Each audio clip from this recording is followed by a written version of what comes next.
religion? Well, you're going to have a mix of faith and things that you could observe and empirically test. So yeah, there will be faith in a certain assumption that you can't prove, and then there will be, of course, something that is provable. So when it comes to the words of God, like God says, He created everything or whatever. Boom, you have faith in that because you can't, no matter how much science you have, you wouldn't be able to demonstrate that to be true 100%. You could do it 90%, maybe 99%, but that 1% is always going to be there because you can't know everything. Okay, can you prove that? That's just one interpretation of knowledge, though, Justin. Science operates under the assumption of provisional knowledge. Meaning like it's knowledge that's open to revision. Like when you get in new data, you get in new evidence. You update your knowledge base based on that. There's also there's a whole bunch of different definitions of knowledge. Yeah, but I don't think there's any kind of view of knowledge that you think you would know everything 100%. There's always going to be room for not knowing something. There's always going to be a mystery, right? So you don't need absolute certainty to know that your fingernail is different from your finger. You don't need absolute knowledge for anything. It's not. Yeah, but when I say everything, I'm not talking about your finger. I'm talking about the entire universe. So, of course, your finger is not part of you. Can I wrap this up? Can I wrap this up because this is wrap with us, Rabbi. I'm gonna wrap it up, right? You guys actually agree that that you should continue to have accurate depictions of what the universe says. I don't think Justin denies physics, right, in some general way. He's simply making one extra step, right, and saying the thing that began it all is whatever he wants to think God is. And you say, no, and that's it, right? Right, and if you want to say, and it's true Justin doesn't know about as much science as many other people in the room, right? So there we go. Wrapped it up. New topic. Yes, the mystery of life moves on. The very contemplation of our very existence precedes science. Whoa. Science. Definitely science. Also, Gray, how do you guys just agree that split the difference and say it was science began when Karl Popper was born or something? No, I dispute that, right? I think it was more like that science was born when Bacon sat down and wrote about what it means to be a scientist for the first time. Yeah, if you agree that it's observable and testable, then the very makers of the best wheat back in the day were purest meat. That was right. Archimedes was a magician. Right, but actually, I think you'd agree that Bacon is actually sort of codifying a process that began a long time before him, right? Mm-hmm. Yes. He's marking a transition. He's not beginning anything. No, yes. I'm agreeing. He said that himself. Formalized it, right? Right, but that's not to say what we're calling it, right? But behaviors that were before Bacon, right? That all kinds of people engaged in, we would consider scientific behavior, even though it's pre-Bacon. Yes. Some of the things they did, Yeah, sure. some of them.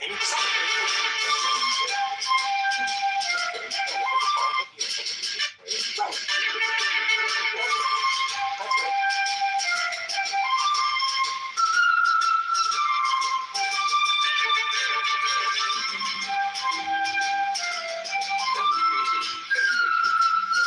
Mike and VIG.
right? And then it gets passed on culturally to people like Aisha, where they're like, well, it's actually medically convenient. It's like, okay, well, like, if cutting people's earlobes off was medically convenient, would we do it? Or would we just teach kids how to fucking wash their ears?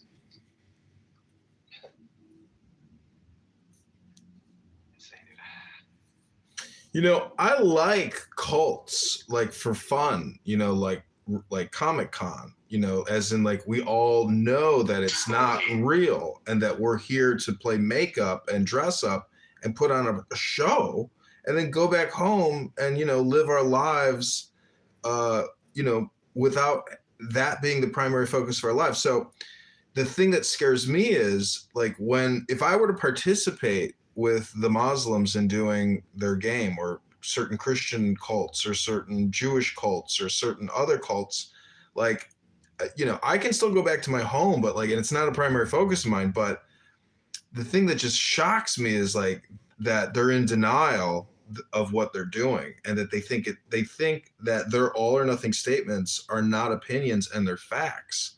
And when they say that Muhammad is the last and final prophet, I like to tell them that that's not true. Donald Trump is the last and final and greatest prophet of all time. And then we get full circle into the bullshit.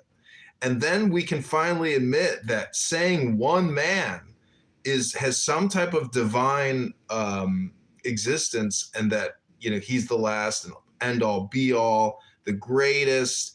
Peace and blessings be upon. I think it's so interesting how they have to add peace and blessings be upon him, because that's like saying they know deep down in the back of their head that he was a piece of shit and a horrible person. And so they have to add that peace and blessings be upon him, because that like reframes the actual reality of who Muhammad was. So anyways, that's my contribution to your room, honey. I hope you enjoyed it, honey. I'm just kidding, dude. Hey, John, it's funny because you came up last night in your absence. I guess you were in the room earlier and you had left, and they were like talking about, you know, and these were some smart guys, some nice dudes. It was like philosophical minds or something was the room. And it was a bunch of, what they call it, I can't remember, some kind of Muslim where they're like more open-minded and actually intelligent. And yeah, you're talking about Matthew's room. Yes, dude. Which I like those guys, actually. They're chill. And I've had a nice conversation with mutual respect. And people are like defending you, dude. Like, you know, Cora was defending you. I would have had I decided to speak, but I was watching fights, so I didn't want to be all loud. And I don't know, man. It's like, it's just funny listening to people talk about you in your absence, because I'm always just like, dude, the guy's super sharp. He's just, I have no idea what you're No, I mean, it wasn't in my absence. I got thrown off the stage after I accused Matthew of being a pedophile, a possible terrorist, etc. You know, and they're like, what was that all about? And then Cora's like, well, he's actually pretty intelligent if you can get him to like stop his craziness, his bullshit. Right. That was the part. I'm like, I don't think the dude's crazy by any means. I mean, we're all crazy. I'm crazy. I use it all the time loosely. When I use the term crazy about myself, it's funny because people will still lash out at me for even using the term crazy. I go, look, I'm just not afraid. I use it loosely because I'm not afraid to fucking just call it, dude. We're all fucking crazy. Well, when people call me crazy, I just view that as them projecting their inner craziness onto me. And, you know, I'm sitting here defending the term. Being like, not just using the term crazy. Like, I'm fucking crazy. Who cares? Next, you know? They're mostly just calling out the sort of performative aspect of it all, right? it's not necessarily performative. It's your opinion that it's performative, because, you know, if you watch when I watch my own YouTube, I'm laughing because I think I'm funny. And I think I am basically like, you know, performative. Like that's what I'm saying. But it's more than performative. It's comedy plus truth. So like if you watch, you know, Primetime Stein, when he goes before these city councils and he goes, my daughter's trans, you know, he does all this bullshit to mock these people. They are 100% worthy of being mocked. And if you don't understand mockery, that's why I say this app is actually a roast app. But what I realized today is it's actually like a dysfunctional Toastmasters. it's like a Toastmasters for crack addicts and like, trash people who are so disorganized that they don't even know they're at a Toastmasters, and they're all just gobbling up and talking over each other in the most insane, ruthless, profane, toxic manner humanly ever conceived. So this app actually is a cult, and chillism is a perfect example of that cult. And chillism is just another word for N-wordism. And that's essentially, as I just described, it's Toastmasters, but for the ghetto, or dinner for schmucks, where people like me and you and other, individuals who want to mock these people and turn them into a product because it's our right to be capitalists. That's just what I'm doing. I'm literally turning people in these rooms, these brands, into a product. And I'm about to rebrand. And I think, people actually watch my YouTube lives. Like when I go live, and the coolest thing about it is it's set it and forget it for me, because I can put on chillism at 10 a.m.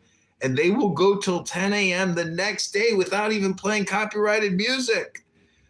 It's incredible. Like, there's real. I have to correct you on one thing. Okay, go ahead. Timothy McVeigh was the last prophet. Well, this is the secret about all of these religions, and I have enough books and, lived experience to know that everyone's debate is a stupid waste of time, because the first Zen poem ever written declares that the more you think, the more you speak, the further from the truth you're going to get. So all of these pontificators and preachers are essentially denying their own hidden essence. We won't call it divinity, but we will call it a secret mystery. It's a riddle. And not a lot of people can solve this complicated riddle because there's no answer. And it's a silence. And I can hit my Zen bell right now and say, that's the truth of the earth at your birth and your death. The whole thing is essentially people trying to work on their public speaking. And that's why I go back to Toastmasters. I've done Toastmasters, and I've seen some incredible Toastmaster speeches where I almost started crying because they were so sincere, so authentic, so truthful.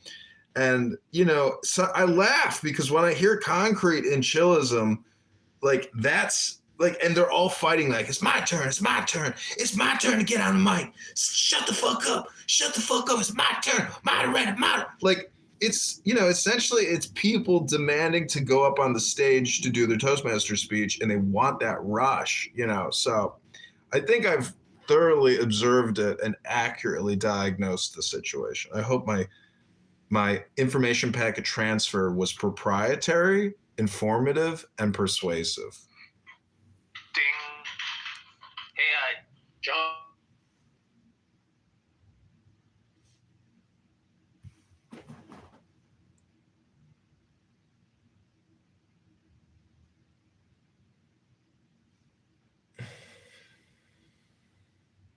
Can I be heard? John, is that your answer? 0? Okay. No, you were. You were in the Matrix for a bit. Yeah, I knew you were Can you hear me now? speaking. Yeah, we can hear you. Wait, hold on, let me do this. That's my little mic bell I put on my mouth back sometimes. Like as far as ratings on here, who do you think roasts people well, in your opinion? Like between someone like myself or, like you said, Concrete, or anyone on here? I'm just like, do you have any people that you think are actually decent at it? Top-notch roasters. I don't know too many roasters on here. Like I did hear Benjamin roast Steve Appel. That was thoroughly enjoyable because Steve is so rigid, and so inflexible. Anybody who the whole thing deals with the green bean of fascism. Most of these liberal Democrats can't admit that they actually act like fascists, and therefore they are fascists. And everybody technically is the same, meaning that we are a censor. But some people can let it go and say, okay, let's just let it flow and see where this goes. But people want to control the narrative. And, this is an interesting experiment for you. Put in earplugs and use this app. And turn the volume all the way up on your phone. Totally different experience, because if I do my really obnoxious, horrible, annoying voice, you'll immediately say, okay, enough of this shit. Like, I can't listen to it, you know? So the thing with the earplugs is it diminishes like the dopamine response. It's not as strong. And because you got the earplugs in, there's like this buffer between you and that speaker. So, but with regards to your question, I mean, I do love hearing like the reversals on this app where you get an extreme black female making extreme statements, and then you get the reverse end of that. And then it's always, there's just an amazing like Taoistic inversion or inverse that happens here all the time. The opposites meet each other and it's in surprising ways. And then sometimes you'll hear like, you know, like I heard a black woman today talking about how this app is all emotional because it's like a spirit app, you know, and your emotional response is real, but it's not like there's real effects in the real world. Like you can't get punched in the nose. You can't go kill that person that, you know, you're screaming against, making death threats. I mean, I heard a young girl, African-American girl here talking to another young African-American girl about how they just killed somebody and her friend was upset how she was eating the body. I was like, what? Talk about performative art. But then you start to think, you know what? Maybe it's not performative art. Maybe there's some truth in what they're saying. So, but the best self-roasters are really the, you know, if I could open up, you know, John's Hot Chicken Ranch, it would be called self-roasting. So like, I'm not saying I'm the best at it, but I'm totally, fully 100% in on self-deprecation because, you know, eventually the self-deprecation it's not like self-deprecating. You kind of like reverse it out by going fully in self-deprecating. So it becomes the truth and, you know, art matches reality and then you have synthesis. So anyways, I hope that makes sense.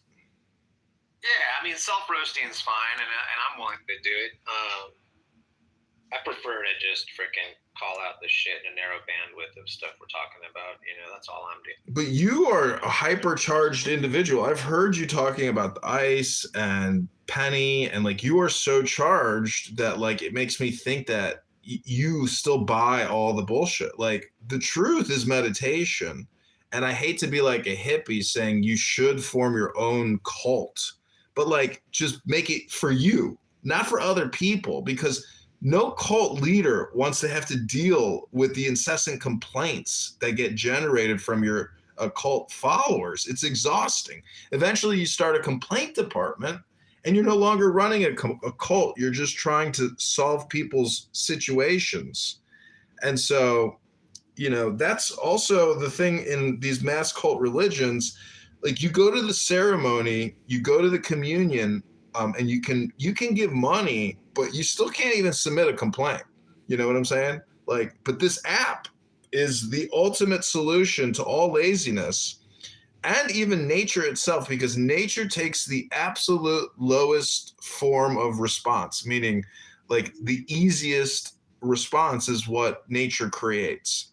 So it's almost like the lowest energy response is the correct response. And so I'm just criticizing you, saying I don't know, you know, I assume you're a Democrat, liberal, etc. But like the truth is you're just on the other end of the spectrum of a Nazi.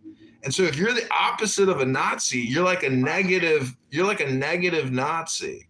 You know, like you don't recognize your own fascism and hypocrisy, because if you were in charge, you would reverse the flow of the energy, but then you'd end up victimizing all types of innocent people who thought they were doing the right thing. So the final analysis of this entire, you know, monologue, aka Toastmaster speech, is that there's not a speck of dust out of place in the whole universe. And when you try to resist that opinion or that concept, you end up hurting yourself, because it's not a conservation of your energy based on wisdom, intelligence, love, law, etc., strength.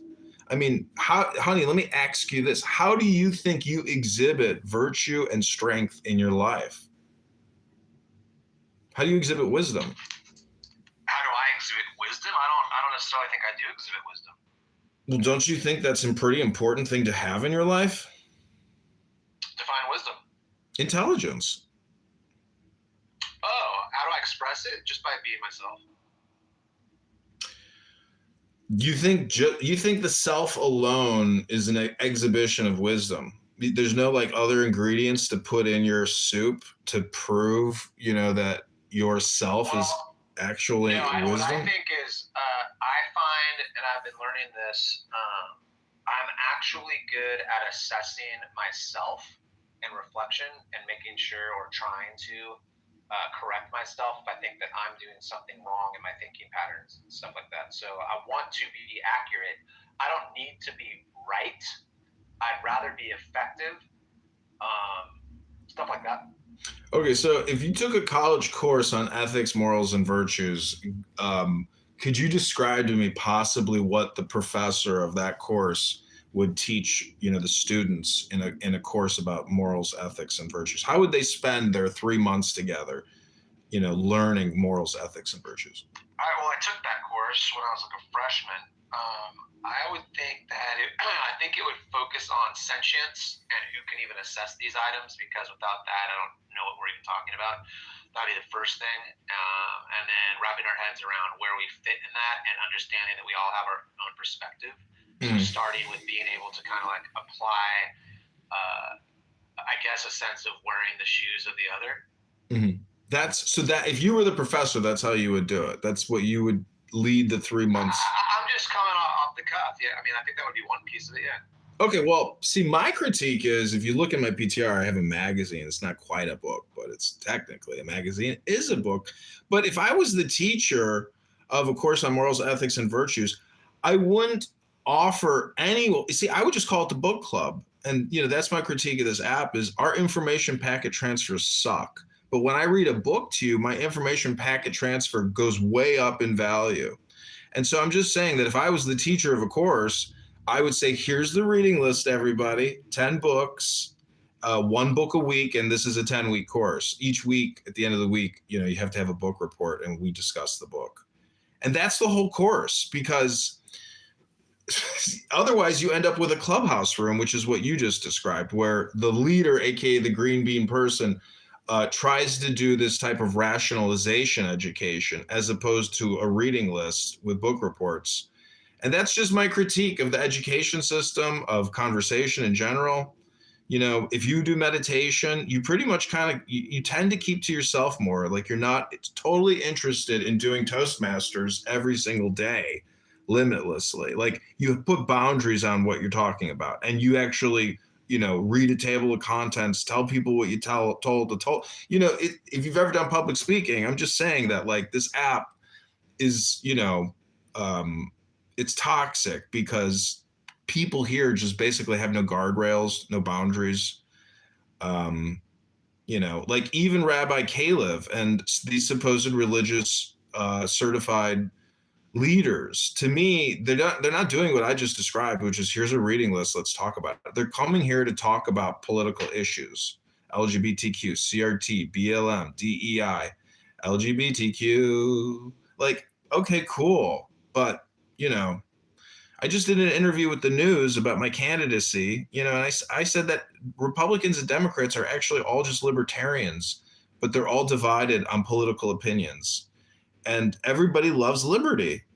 And, the fact is that if you have to work 3 to 4 days a week. Why use the term political? Like, what does political mean to you? Because I find political is all communication. That's the same thing as saying all communication is hypnosis. You can say all communicate. You can say all communication is political, because technically, this is the craziest thing. When you run for Congress, I have women trying to spy on me, like through seductive manners. Like, let's go out on a date. Like, they're all gathering intelligence. They're all spies, not like in the literal way, but I'm just saying we're all information harvesters. That movie Dune, The Spice Mine, like they're not mining spice, they're mining intelligence. And so I'm just saying, the books that I read, like if I read the Constitution today, every time you read it, you discover new things like capitalizations of certain words. Like they are in the Constitution, they are giving divine, framing to certain words, not just God, but all types of words have capitalizations in there. So they're putting this like, enlightenment, divine, spin on it, which is really just to try to like point something out, to say, hey, look at this more closely. So anyways, I'm just saying this app uses you, and right now, as I'm talking to you, I'm recording this across, 15 phones. And then I am recording 4 other, Clubhouse rooms simultaneously across 30 different phones. Like I am trying to commoditize people's communication. And unfortunately, because so much of it is so vulgar, profane, homicidal, suicidal, I get community guideline strikes on YouTube because it's hate speech. And there's a lot of black racists on this app. If this app proves one thing, it proves that there are black extremists in this country. Fanatics. They're crazy. And if you go to that 40 acres on a mule, they are still sitting there talking about how they're going to break away from America and get their own land and start their own nation. They're extremists. They're revolutionary terrorists on this app. There are people that project violence nonstop on here. And Pepe is one of them. He constantly says, can I rape that person? Like, it's like, is that how you communicate in the real world? Like, how you communicate here is how you communicate in the real world. It's the same fucking reality, isn't it? It's like, don't you think that like all this really gets down to is human comfort, discomfort, their peace with themselves and discontent with like victimhood and or perceived victimhood. Like it's treacherous out there, man. And some people were born and raised geographically and socially in ways that you were not. And so they're programmed to be like this. And it's something that they really can't shake to some degree because they haven't reached that enlightenment phase. They're not interested in the enlightenment. They're more interested in their politics. And that's why I say 99.9% of all the communication here is all political. But the funny thing is most people will never actually act on it. Like having run for Congress now is like the doing part, the action part. If you just study wisdom but don't do any action, it's totally pointless. You have to use Why do you think that politics has anything to do with this enlightenment thing? Like, why are you confusing the two? Haven't you read the Declaration of Independence and the Constitution? They deal directly with enlightenment. The voice is funny to you, but not to other people. You know that, right? The voice? The voice doesn't. What are you quoting the movie Dune? Like, use the voice? Is that what you're saying?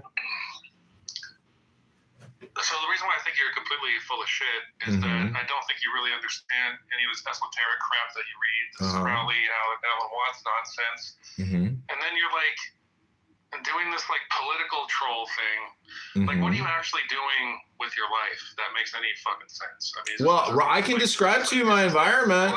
Do you want me to describe to you my environment? Hold on a second. It's just a cope for a sort of like non-starter, life event. No, you don't understand Zen philosophy. It's the art of. It's basically if you criticize. Shit about Zen philosophy. I'm concerned with the results.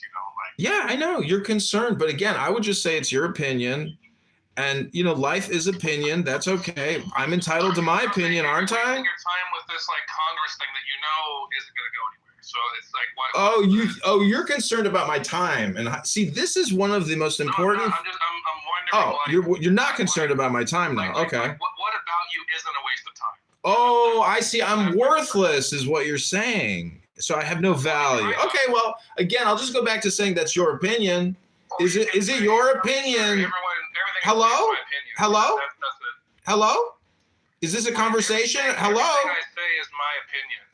Right. Okay. And so don't need to point that out. Got it. Is any of this projection? That's all I want to know. Is any of this projection? No, I have shit going on.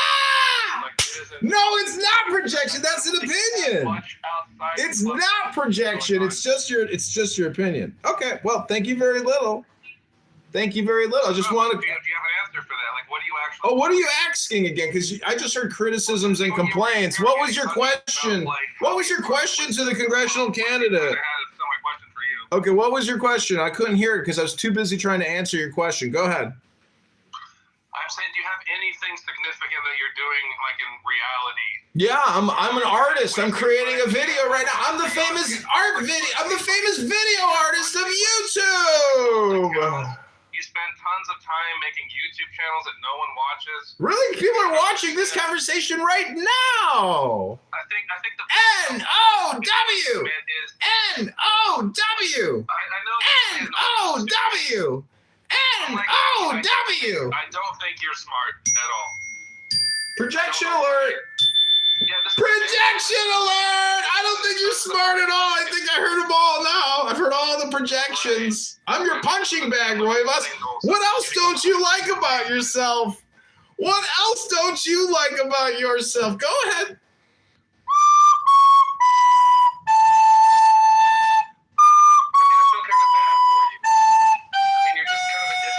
Oh, is this my roast now? Is this my barbecue? Can you pass me the coleslaw?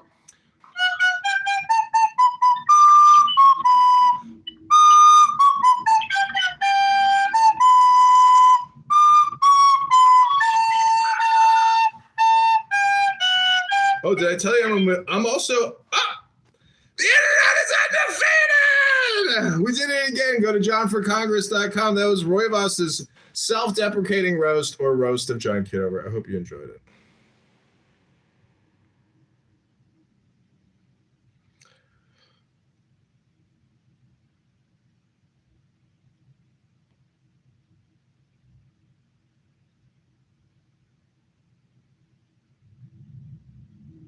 Your religion is a cult.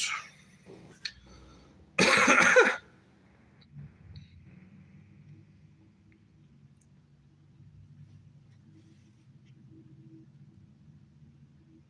I am appreciative of everybody else on the planet because we all share the same struggle and the same common privilege to share the sunrise. Bullshit. To share the sunset. I call bullshit. Right. Okay. Well, I said that was my bullshit, right? Right. So the question then is, Benjamin, in the postmodern reality where everything is bullshit, right? The question is which one will you choose and why will you choose it? That's the question everybody has to ask and answer for themselves. And you don't get to tell the other person. The only thing, right? The thing you get to have a conversation with the other person is only that. Why I chose that. That's it. Maybe this is where you and I disagree, but I think you agree that your behavior, much more than you agree with your speech, that we do get to tell each other when the story is out of line. Well, I can tell you when you're being. I can tell you when you're being inaccurate, which isn't the same as saying you're lying, right? Like when you misread a text, right? I can tell you that you're misreading a text if you're misreading it. That's not a lie.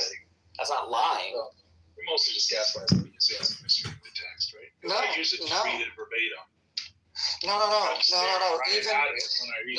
No.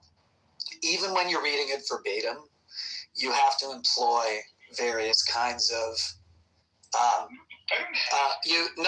It's the way reading works. Reading works by imposing, unified frameworks and lenses through which to read. If you want to be postmodern about it, Benjamin, come on, go all the way.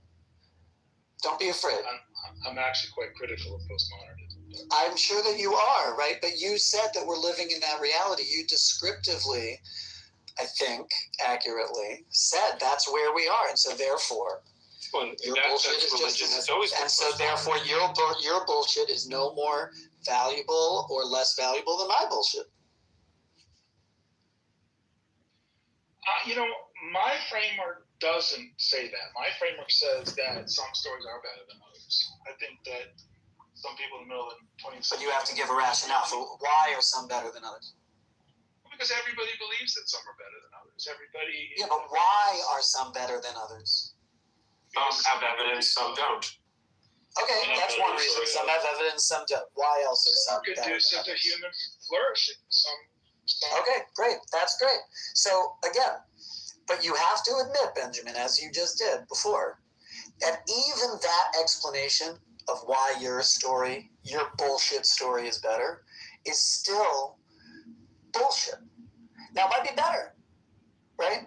But you just admitted, right, that So the quality of a good bullshit is not the thing that separates them. The thing that separates them is whatever explanation is shown to be, whatever standards you have to get more explanations in these days. I've never seen an open fly. So you're coming in the middle, Romero. I think you're behind. I think you're behind. No. Actually, I think you're not. Actually, I don't think you know what we're talking about. All right, let's not go there. A fair point, but my framework is still modern or not. Actually, I'm not quite a postmodern because I think the postmodern says all the big stories are lies. No, that's not what they say. They say all the big stories are constructed. Well, fair enough. No, it's a major difference. I hope you understand the difference, right? Because it really is a huge conceptual philosophical difference. Because what they're not trying to do is tear down the story because it's constructed. They're trying to understand the value propositions, the messages that are at play because this culture wants to tell a story in this way. That's what they mean by constructed. They want to know what the social meaning of it is. So my base assumption here is that of social evolution, which is these stories participate in the Serengeti. They wake up every morning and they go get water and they try to find something to eat. And before the sun sets, some of them die and some of them live. And those that live have something about them that is more suitable to the Serengeti than those that die. Well, and after a time. Well, or somebody was sick and somebody wasn't sick, or you're so be complexity, Benjamin. Complexity. Come on.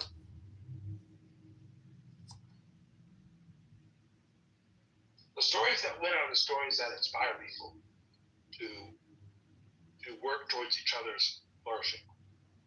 Stories that lose, in my opinion, and maybe in the opinion of time itself, are the stories that antagonize each other. Yeah, that's fine. And cause conflict. Okay, fine. And? So, people would be advised to choose stories that they would want other people to choose if the shoe were on the other foot. Do you think it's possible do you think we live in multiple story realities? Or it's just like one? Yeah, multiples.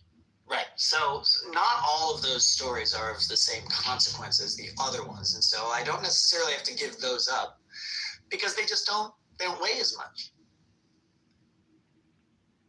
Right? Well, or I could have a bigger framework, or say it a different way. I could have a bigger framework that I might want to attempt to unify all of my other disparate stories under, right? Some kind of unified field. I hear you, but I think sometimes if you want one story to make sense, you have to give up another story. For example, if the UK were ever to want a story in which the Britons are not racist pieces of shit, they would have to give up the notion of birthright monarchism. Because birthright monarchism is just a example of being racist pieces of shit. You think that some people are worth more than others on the day they're born. So you got just two little people fighting, 5 people bouncing around, playing some LARPy game in their museums, right? Which are their castles and whatnot, and kind of doing this perpetual medieval ritual, which is more for entertainment and tourism, and you got the changing of the guard, and people will take the video next to the horse, and everybody loves the shit, right? It's the show. The problem is at the fundamental base root of that show is birthright monarchy, which is a caste system in which some people are, because of their birth, because of their blood, are more valuable, more important than other people. This notion of commoners, for example, people who are not royal. So you keep that shit around, you're gonna have a constant reference source for racial tension. It's just reality. You can't. And it only works through the religion, by the way. Well, only religion makes that possible. We agree. Yeah. The horrific ideas of point for time and time. They're only just horrific. religion is evil. Well, it is the point to make that the horrific ideas that emanate out of religion are time and time again, and we don't do anything about it. We don't stop it and say, this is racism personified, and yet we worship it and watch it on TV so that we can keep up the monarchy, so we can keep up the tourism of England, so that we can keep up the idea that this God-ordained kind of weird ritual, blunt right passage, ethnic like superiority kind of thing that is baked into the Magna Carta, leaps into the United States and becomes our backbone of our tradition. And therefore, we can carry on slavery and sleep it, right? These are just horrific ideas that are always passed on to us because we believe there's a higher power that has our back with these ideas. Thank you all for joining us today. Together, we will build a stronger. So I guess I'm saying, like, this is the problem, is that sometimes hypocrisy demands us to make choices, right? We can't always have all of our stories. We have to make choices. And I think, I've said so many times to you, I don't even want to say it again, but I think the stories you prefer are just blatantly incompatible with the values that you prefer. And how would you propose to navigate around that?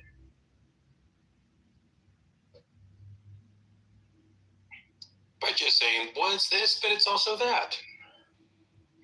And have those this and that's be antithetical to each other. Ultimately, I think that's the so what. And I think Pro kind of nailed it, right? When Kalev always says, so what? That's his trump card. Hey, nobody gets to criticize except me. Okay. On issues that are Put it another way, I think I do enough for this room and two more like it. Your room, your rules, dude. You don't have to pile on. Horrifically bad idea. Horrifically bad idea. Are we still friends? Don't miss the big JV interview tonight at 7 o'clock. I'll be there for Oh boy. I have just added something to my calendar, and that is missing the JV debate tonight.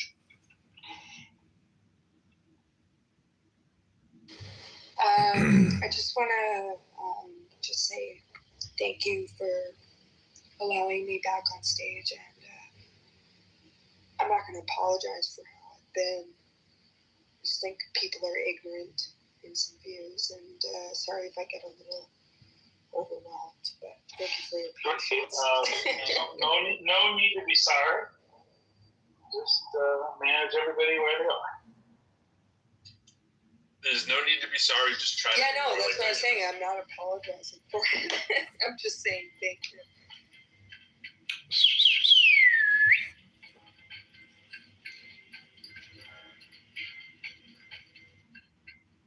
What's up, dude? Can you hear me? Yeah, totally. Fuck, dude, these rooms are so fucking insane and stupid. It's insane.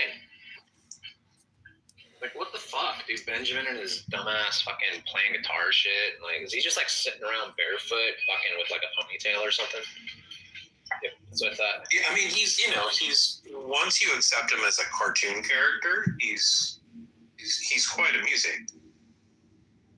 Right, you just can't take anything he says seriously.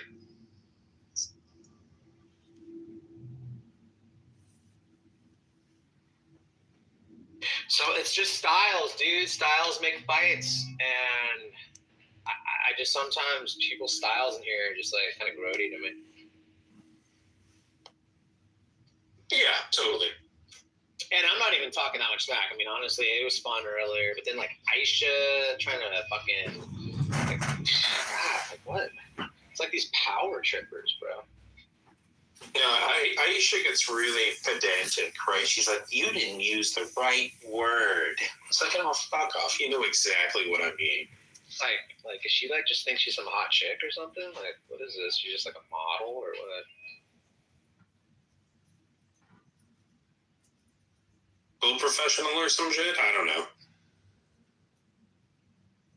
I mean, she's aight. I'm not.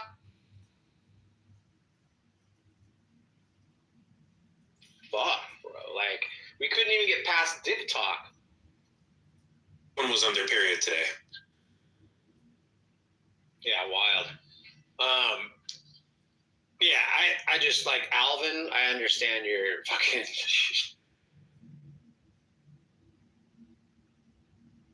And it's interesting because like some days he's like perfectly reasonable and you can have like a decent conversation with him, but some days he just fucking digs his heels in. He goes, "No, I'm gonna be a jackass," and it's like I'm a bigger asshole if I want to be, right? Like, so you come at me like that, like I'm gonna come back even worse. And like that's the thing, right? Like I don't shy away from confrontation. I think it's necessary sometimes. Yeah, that's why that's exactly right. I don't shy away from confrontation, obviously. That's why I find it laughable when anyone ever says I run or I dodged or anything. I'm like, are you fucking, like, them's fighting words, dude.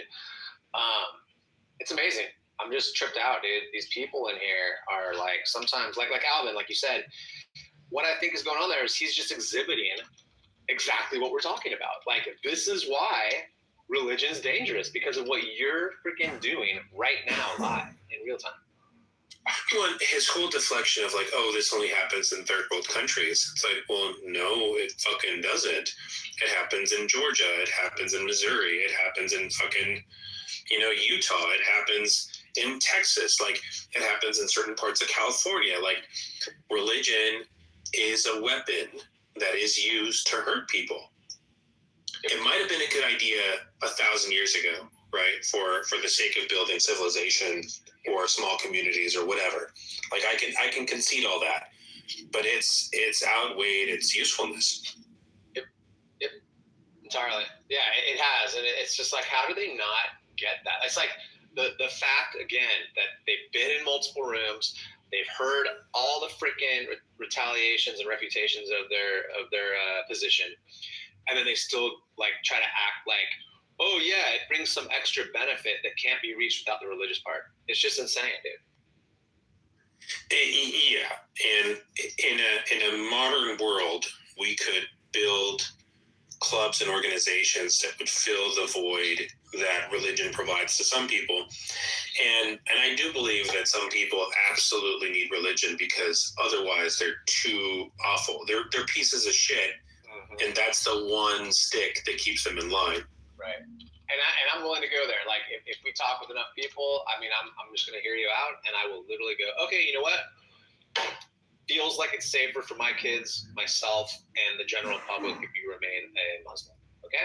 I got you. You need this to rein in your fucking terror of being a douchebag. I got you. You'd be touching women. You'd be a drunk, right? You'd have no direction in life. I understand. That's the benefit. Okay, thank you. That's what I keep saying. Like, that's the only benefit. There's nothing else. I don't need to know about it for myself, right? Like, it's just this is for you. It keeps you in your little cage. That's cool. Yeah, and all the Abrahamic religions are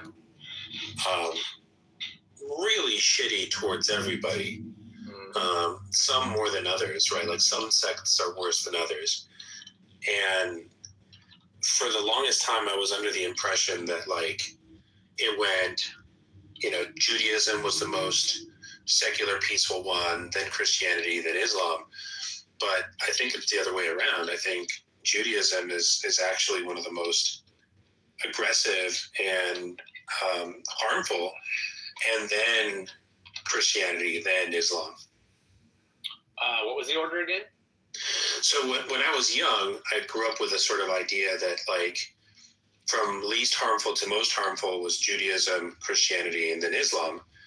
But now I think it's the reverse. I think that Judaism is the most harmful, followed by Christianity, followed by Islam. I think, yeah, because it sounds like Judaism is the foundation for all three of these fucking cults. Yeah, and all you have to do is just read the Talmud, and you're like, holy fuck. Right, and it's funny because these guys want to distance themselves from it all the time. And when they distance themselves from the Talmud, I think it's hilarious because all they're saying is their higher up management who is assessing the religion and what it says and what it means are to be dismissed, are to only be considered opinions of the hierarchy. Like, why would you ever like write it off? It's hilarious. It's fucking funny. Yeah, it would be like Catholics saying, well, we appreciate the Pope, but you shouldn't listen to him at all. Yeah, I mean, I don't understand so what's the point, right? It's like the whole thing, that all it is dodge, deflect, obfuscate, victimize yourself, dodge, obfuscate, repeat. Yeah. Yeah, it's that all the way up and down. So wild, man. And what's funny is like Io, right? Io bugs the fuck because he's a motivated reasoner, even though he's so smart and he's such a great programmer. He knows so much language and he's like so into science. Isn't he Jewish? Well, not just that, right? Like if you corner him, he'll use excuses like, well, my great-grandmother suffered in Auschwitz or some shit like that. And it's like, it would be disrespectful for me to not be Jewish. It's like, would it? Yeah, would it? I mean, I'm not saying, dude, look, no one deserves to be in Auschwitz, right? So, like, that's the bottom line. And no one is ever saying that a human being should have their rights taken away and put in a fucking punishment camp before they're fucking murdered, okay? Yeah. No one's arguing for that, ever. But they just cannot fucking be truthful in the moment. It's fucking insane, dude. For genocide and, colonialism are wrong, always, or they're not. Wait, say it again? So, either genocide and colonialism, they're either right or they're wrong. And I think they're wrong in every case. Right. Right. And if they're wrong in every case, then they can never be right. Right. It can never be a good idea to genocide another people. No. And that's what's weird about the whole Israel thing is that, like, I've gone into these rooms where these dudes are yucking it up between each other and they're like going back and forth between scripture, pop culture, TV shows, movies, science, scripture, right? And I'll just go, why don't they just DNA test people in Israel? And they're just, why would we do that? And I'm like, well, why wouldn't you do that? Isn't that the whole fucking point? It's like, what is this? Yeah, and the back and forth of like, well, it's because of blood. Well, it's not really because of blood. It's like, well, my biggest gripe with what's his fucking face, Kalev, it is how he is just completely two-faced, right? He's two-faced on every issue. On every issue, he's like, well, it's like this, but it's also like the antithesis of this, but it's also, and it's like, God damn it, dude. Just a story of the subject. Yeah. It's all made up. So we're mutilating children for a made-up story, right? And then that got passed on to the Catholics and some of the Christians, and they were like, "Oh, well, we got to do this too," right? And then it gets passed on culturally to people like Aisha, where they're like, "What's actually medically convenient?" It's like, okay, well, like, if cutting people's earlobes off was medically convenient, would we do it? Or would we just teach kids how to fucking wash their ears?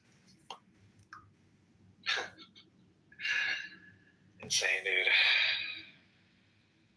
dude.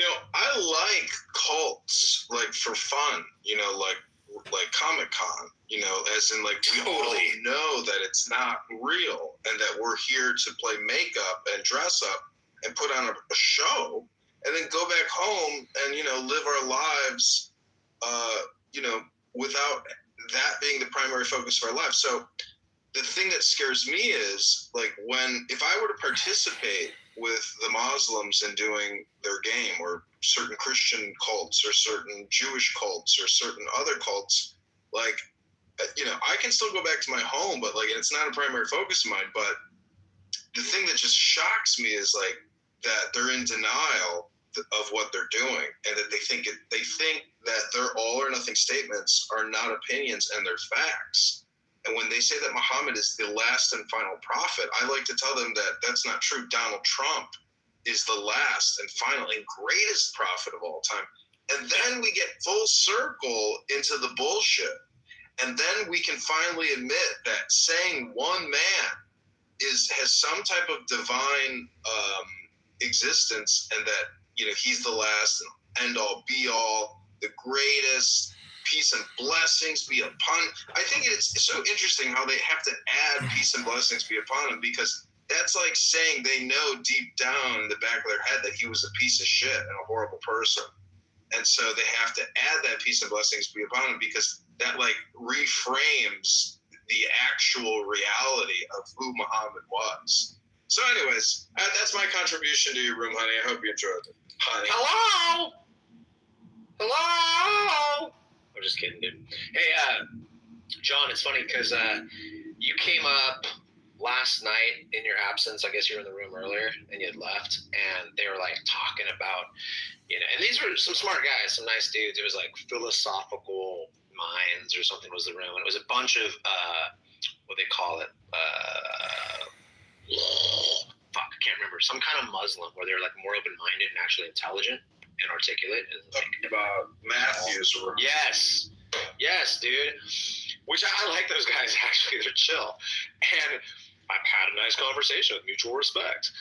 And people are like defending you, dude. Like, you know, Cora was defending you. I would have had I decided to speak, but I was watching fights, so I didn't want to be all loud.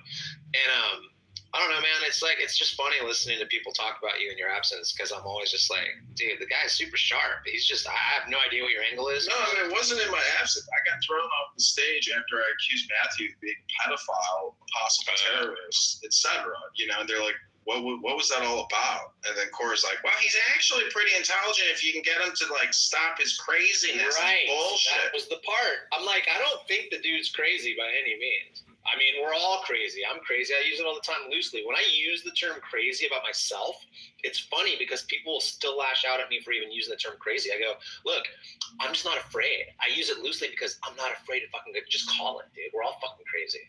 Well, when people call me crazy, I just view that as them projecting their inner craziness onto me. And, you know, I'm sitting here like not okay with just using the term crazy. Like, I'm fucking crazy. Who cares? Next, you know? They're mostly just calling out the sort of performative aspect of it all, right? It's not necessarily performative. It's your opinion that it's performative, because, you know, if you watch when I watch my own YouTube, I'm laughing because I think I'm funny, and I think I am basically like performative. You know, like that's what I'm saying. But it's more than performative. It's comedy plus truth. So like if you watch, I agree. You know, Primetime Stein, when he goes before these city councils and he goes, my daughter's trans, you know, he does all this bullshit to mock these people. They are 100% worthy of being mocked. And if you don't understand mockery, that's why I say this app is actually a roast app. But what I realized today is it's actually like a dysfunctional Toastmasters.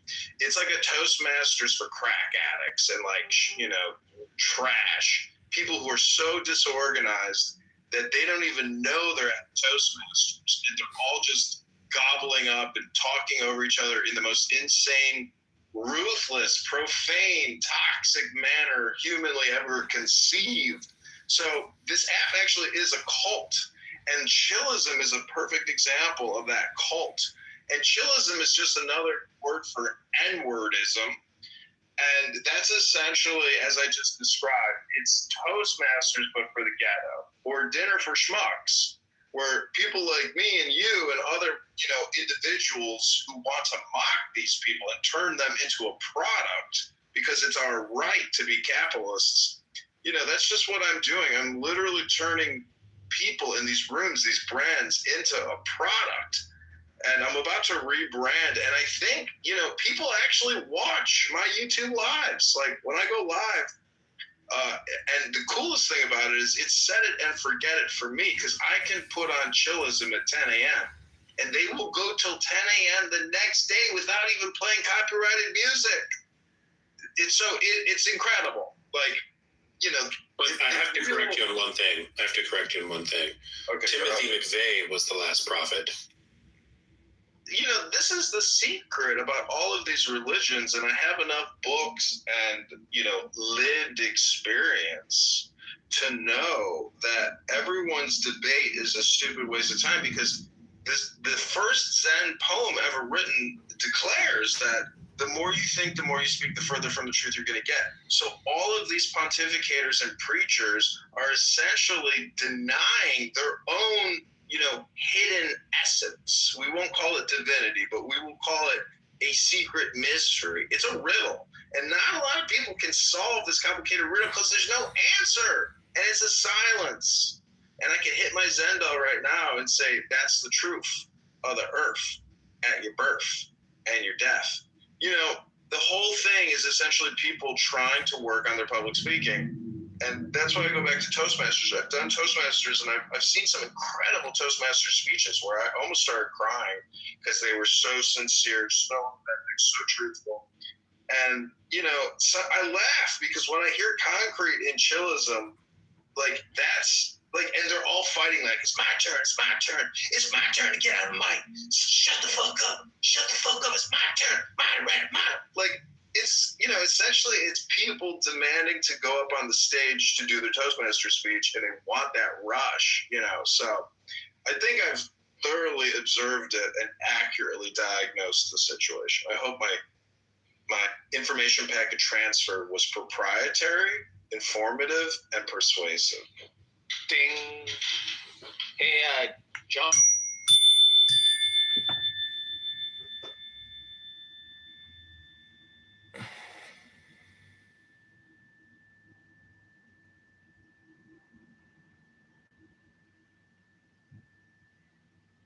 Can I be heard?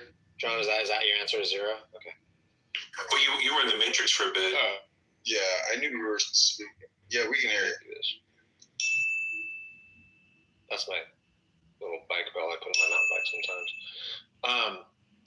Like, as far as ratings on here, who do you think roasts people well, in your opinion? Like, between someone like myself or, like you said, Concrete, or anyone on here? I'm just like, do you have any people that you think are actually decent at it? Top-notch roasters. I don't know too many roasters on here. Like I did hear Benjamin roast Steve Appel. That was thoroughly enjoyable. Because Steve is so rigid, and so inflexible. Anybody who, see, the whole thing deals with the green bean of fascism. Most of these liberal Democrats can't admit that they actually act like fascists, and therefore they are fascists. And everybody technically is the same, meaning that we all are a censor. But some people can let it go and say, okay, let's just let it flow and see where this goes. But people want to control the narrative. And, this is an interesting experiment for you. Put in earplugs and use this app. And turn the volume all the way up on your phone. Totally different experience. Because if I do my really obnoxious, horrible, annoying voice, you'll immediately say, okay, enough of this shit. Like, I can't listen to it, So the thing with the earplugs is it diminishes, like, the dopamine response. It's not as strong. And because you got the earplugs in, there's, like, this buffer between you and that speaker. So, but with regards to your question, I mean, I do love hearing, like, the reversals on this app, where you get an extreme black female making extreme statements, and then you get the reverse end of that. And then it's always, there's just an amazing, like, Taoistic inversion or inverse that happens here all the time. The opposites meet each other in surprising ways. And then sometimes you'll hear, like, like I heard a black woman today talking about how this app is all emotional because it's like a spirit app, and your emotional response is real, but it's not like there's real effects in the real world. Like you can't get punched in the nose. You can't go kill that person that, you're screaming against, making death threats. I mean, I heard a young girl, African-American girl here talking to another young African-American girl about how they just killed somebody and her friend was upset how she was eating the body. I was like, what? Talk about performative art. But then you start to think, you know what? Maybe it's not performative art. Maybe there's some truth in what they're saying. So, but the best self-roasters are really if I could open up, John's Hot Chicken Ranch, it would be called self-roasting. So like, I'm not saying I'm the best at it, but I'm totally, fully, 100% in on self-deprecation because, eventually the self-deprecation it's not like self-deprecating. You kind of like reverse it out by going fully in self-deprecating. So it becomes the truth and, art matches reality and then you have synthesis. So anyways, I hope that makes sense. Yeah, I mean, self-roasting is fine, and I'm willing to do it. I prefer to just freaking call out the shit in a narrow bandwidth of stuff we're talking about. That's all I'm doing. And, hypercharged individual. I've heard you talking about Ice and Penny, and like you are so charged that like it makes me think that you still buy all the bullshit. Like the truth is meditation. And I hate to be like a hippie saying you should form your own cult, but like just make it for you, not for other people, because no cult leader wants to have to deal with the incessant complaints that get generated from your cult followers. It's exhausting. Eventually you start a complaint department and you're no longer running a cult. You're just trying to solve people's situations. And so, that's also the thing in these mass cult religions. Like you go to the ceremony, you go to the communion, and you can give money, but you still can't even submit a complaint. You know what I'm saying? Like, but this app is the ultimate solution to all laziness and even nature itself, because nature takes the absolute lowest form of response, meaning like the easiest response is what nature creates. So it's almost like the lowest energy response is the correct response. And so I'm just criticizing you, saying I don't know, I assume you're a Democrat, liberal, etc. But like the truth is you're just on the other end of the spectrum of a Nazi. And so if you're the opposite of a Nazi, you're like a negative Nazi.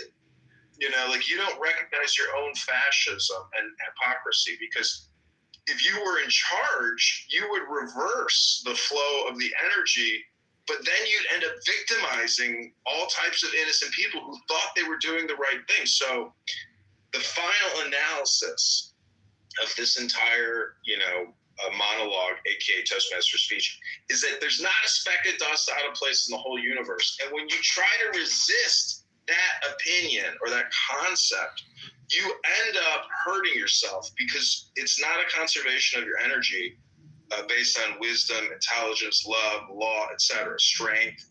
I mean, honey, let me ask you this. How do you think you exhibit virtue and strength in your life? How do you exhibit wisdom?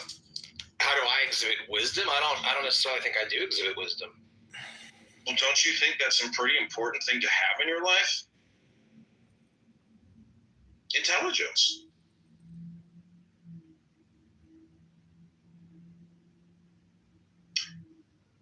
You think the self alone is an exhibition of wisdom?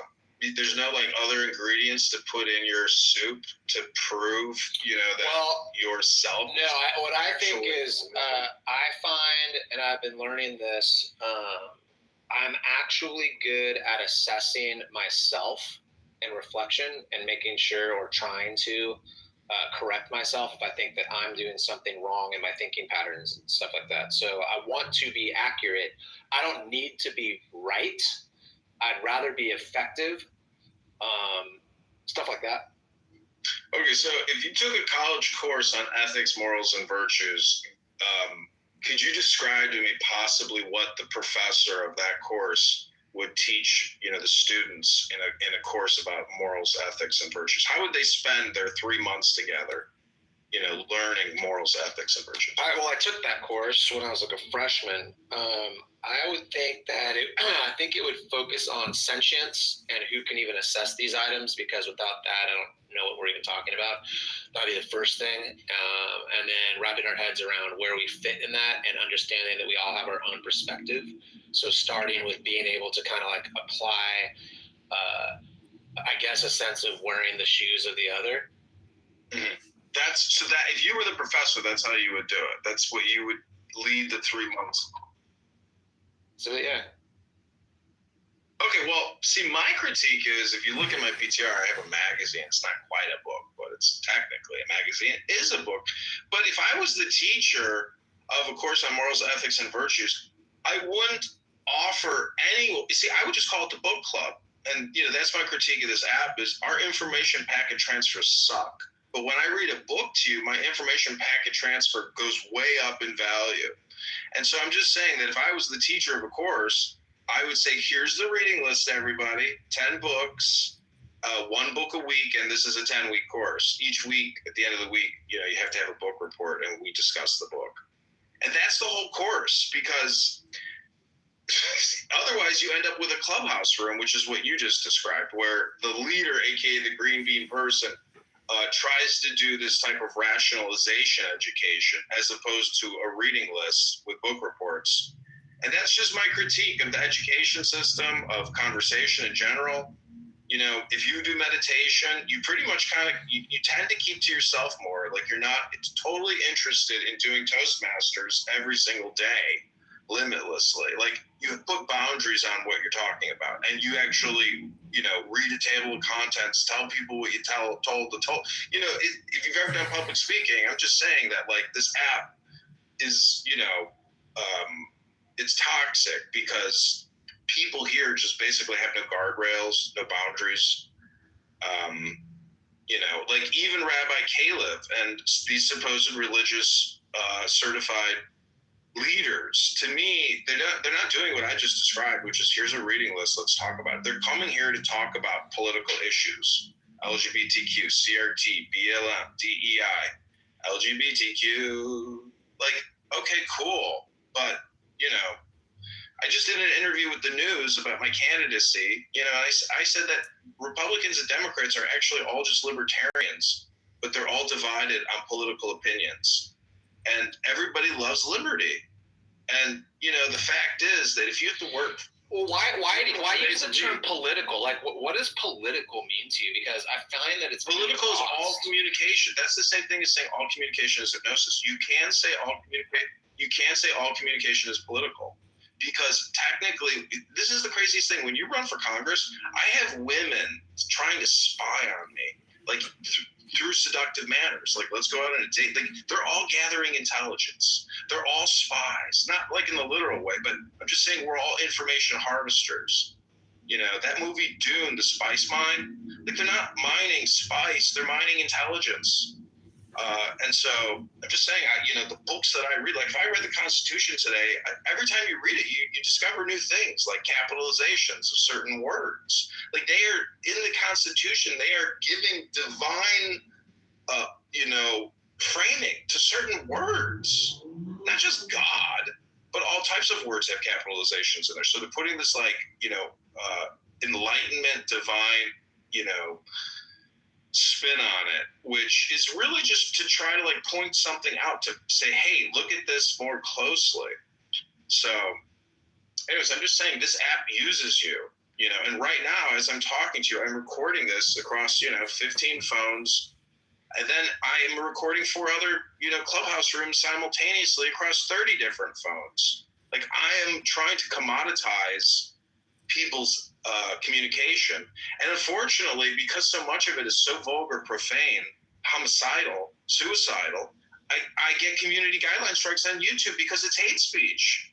And there's a lot of black racists on this app. This app proves one thing. It proves that there are black extremists in this country.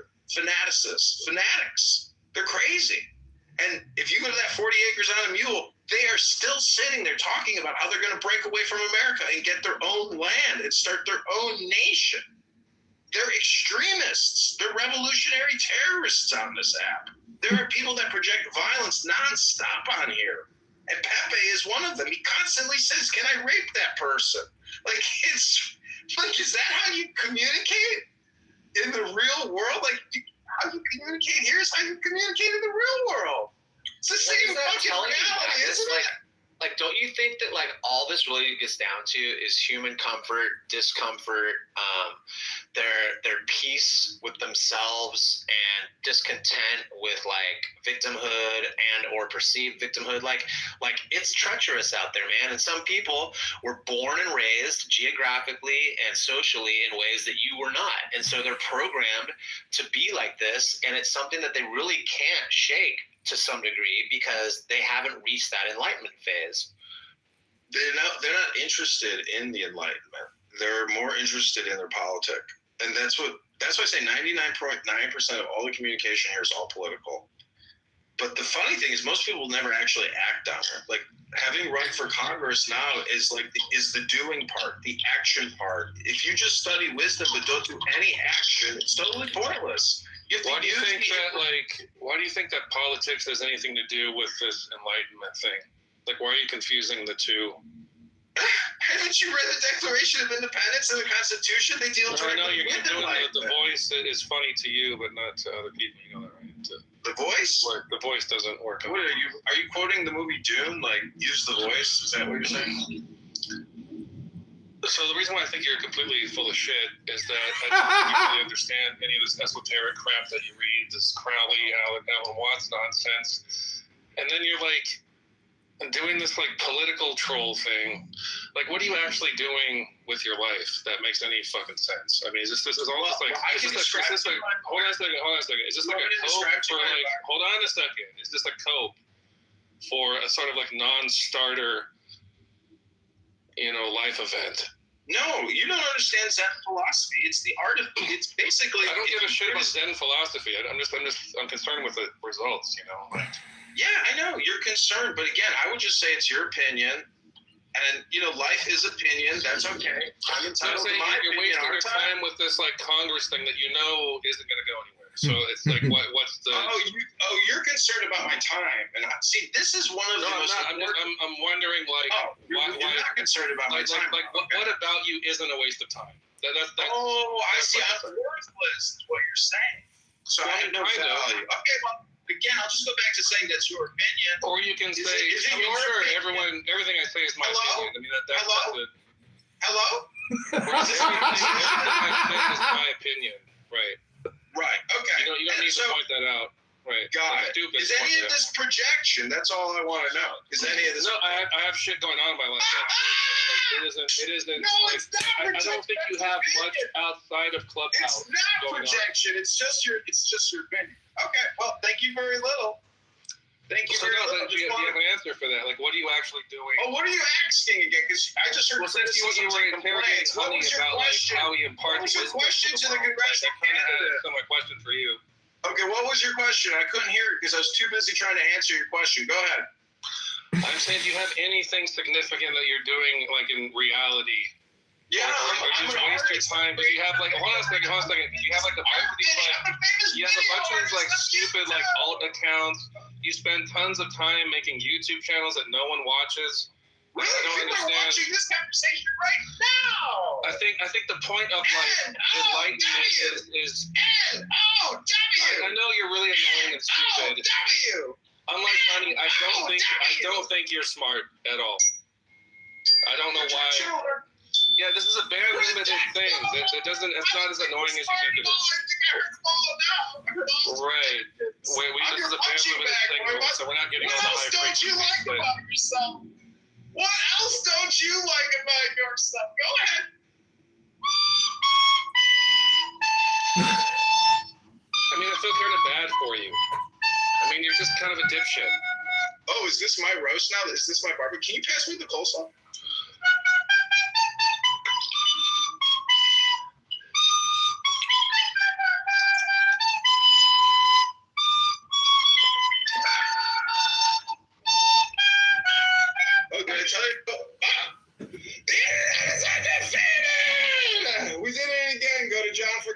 Royboss.com. That was Royboss's self-deprecating roast or roast of John Kitover. I hope you enjoyed it. That was funny. Okay, so now I think I understand your question. So I would have to think on that nuance since you're using the name Jesus explicitly. So I think it would be more so how that's presented and so forth. So I appreciate you. based on the way you articulated it, then I think it would fall under the Leviticus law of blasphemy in the name where we grow up. So let me ask you a question, Ezra. Are you there? We're not really getting to about things. If a man was to say, "Well, this is," I think we're looking at two different Lucifers. So. You know, this is the thing, though. My understanding of God of the devil whenever I was younger was, it was some evil, half man, half like goat, long-horned, evil entity of some sort. And, this thing could do what? I said, it's crazy how, like, those images were, like, really to scare people eyes-wise, like, to know that if something looks like that, it's supposed to scare you. Isn't it crazy that they were able to deceive people? And if something looks like that, run. Well, I think what's scarier than the image that they tried to paint to me of the devil is pretending that they love children but actually sexually assaults them. That's terrifying to me because they have the ability to gather children's innocence and gather their attention and trust, and parents will gladly throw their kids at them, not knowing who this person really is, but because they're an upholder of God, they're safe, and that's what's really, really scary, terrifying to me. That's more terrifying than any devil, pointy-tailed, goat-horned, beady eyes glowing in the dark. I would gladly face that than some evil priest who is doing that nonsense. That wears the outfits that look good, though, right? They wear outfits that actually look good on the outside. So they know that people in this world, they go by their flesh. They go by their sight. So that's why it's to the point where their sight has been deceiving them the whole time because they go what actually looks good instead of what is good. But they can't see what's good because the outside, it looks very clean. So that's why when it comes down to. But see, this is my issue though. Then with God, it's because if He's supposed to be all great, all powerful, then why not fix that? Why not correct those things that are going to deceive? So that in order to do that, He had to destroy this whole world. Correct. So no, because I'm not deceiving. I'm not deceiving anyone. I'm not a devil in human flesh and trying to deceive anyone. No, it's not. So it's not. In order for that to happen, people have to suffer, and then when you get to heaven, you're not going to have any sin. Well, if He can make it like that, why not just start out like that? It did. It started out like that, but people have free will to make a decision. So wait, listen. Are you shitting me? How did it start out like that? So it starts out with everything being good, and it's like the fact that. So when something starts off. Hey, what's up, guys? Oh no! Oh no! Image, come back! What happened, Image? So funny. Oh, he must have glitched. He always glitches. Oh, hey, Image is here, man. Hi, Image. What's up, Malik? Hey, what's good? So, as far as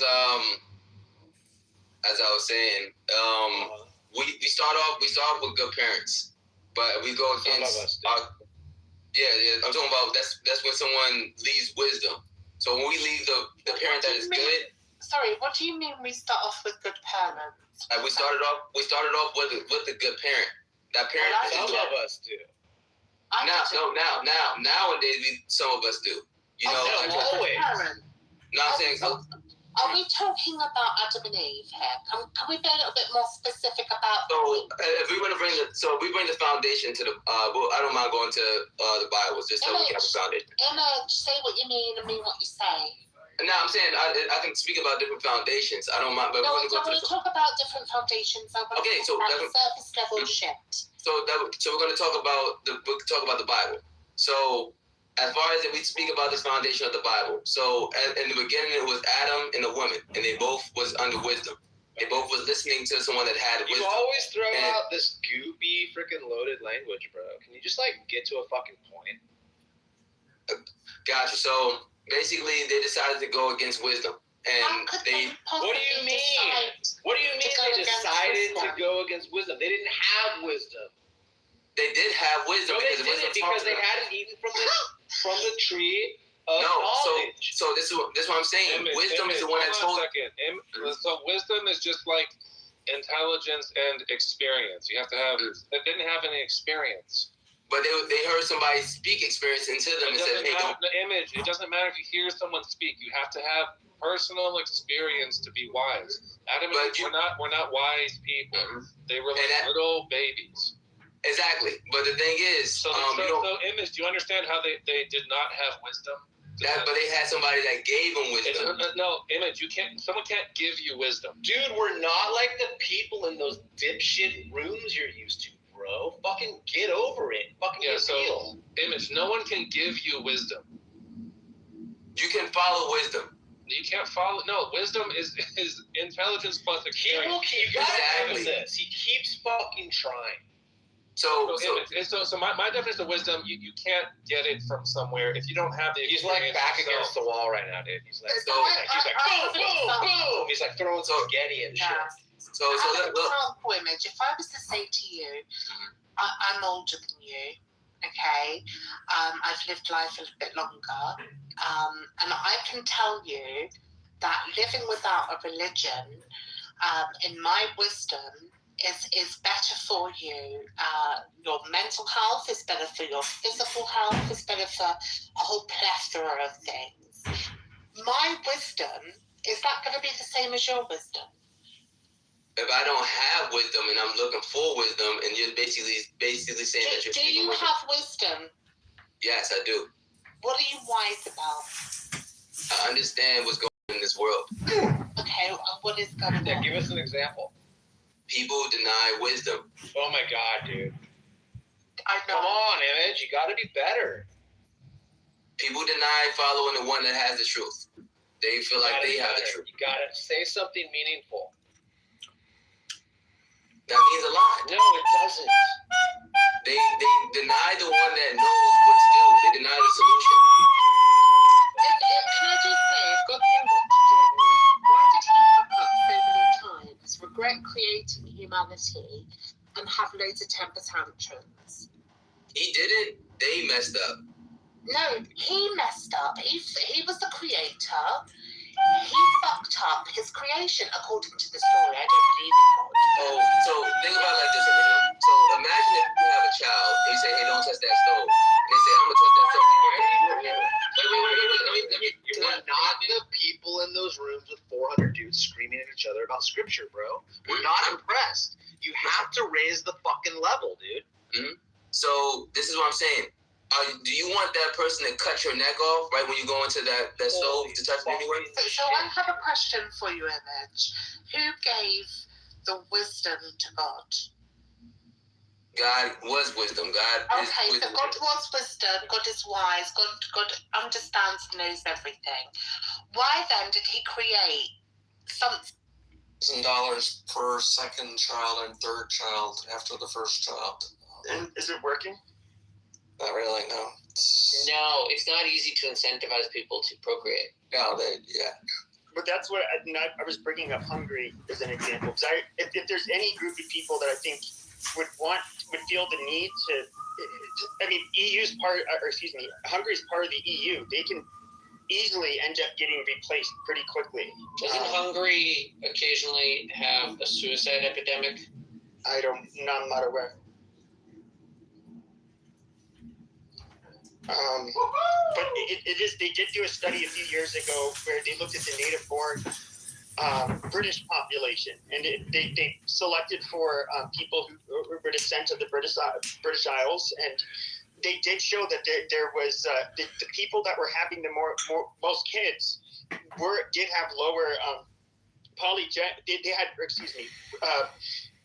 they had far more risk markers, right? You know, when it comes to the different polygenetic traits, like they're more likely to have certain illnesses, not, you know, I guess genes that are linked to having, you know, doing a poor in school, addiction. Welcome everyone. Welcome to my room. But they did end up, you know, so it did show even amongst, you know, it was important to control for them as opposed to the. Get happy in my. Hello. Sorry. I'm sorry. Just my people. So it did, it did control for. God damn, I have an argument.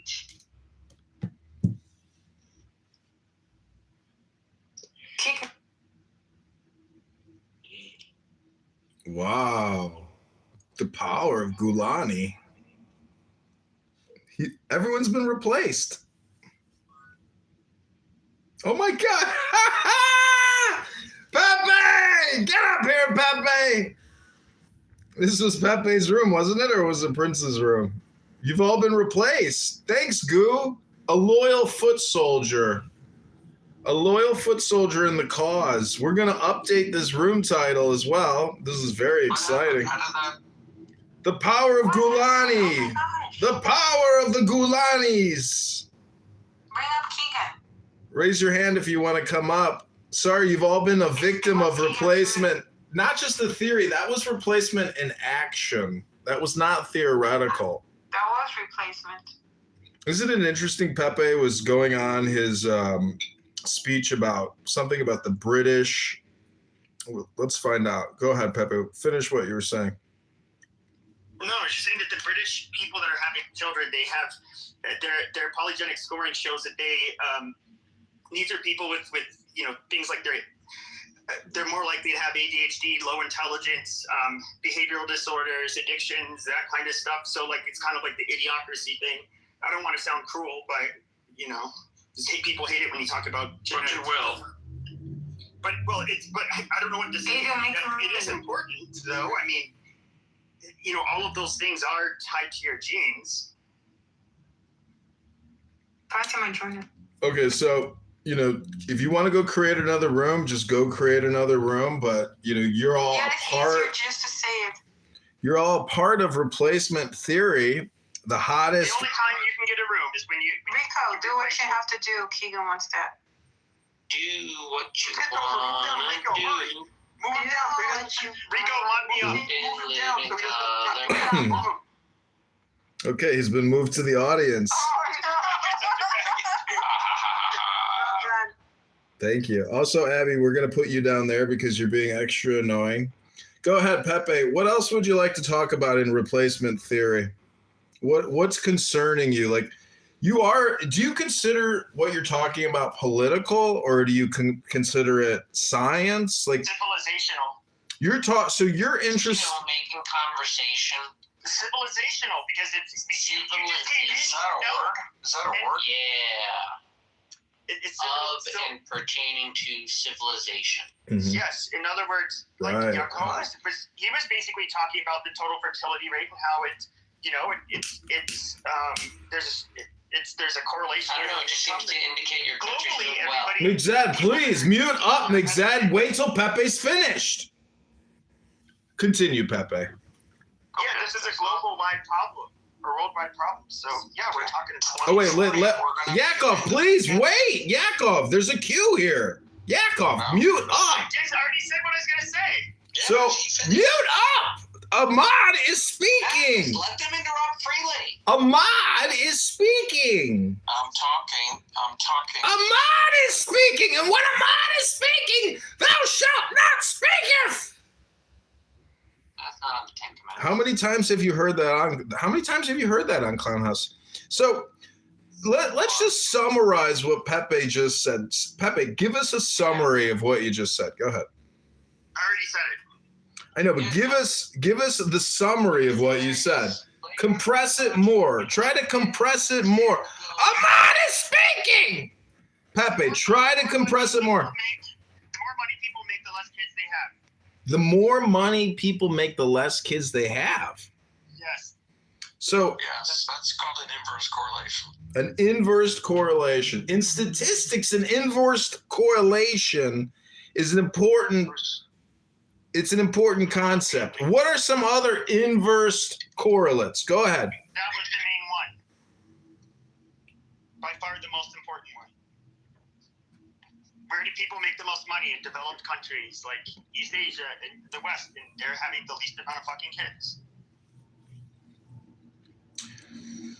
So what are you having for dinner on a Friday night? What are you going to put in your mouth today? Oh, that's a loaded question. Hey, it's Rico Bosco. Hey, dodged a bullet with that Issa. She's a real chatterbox.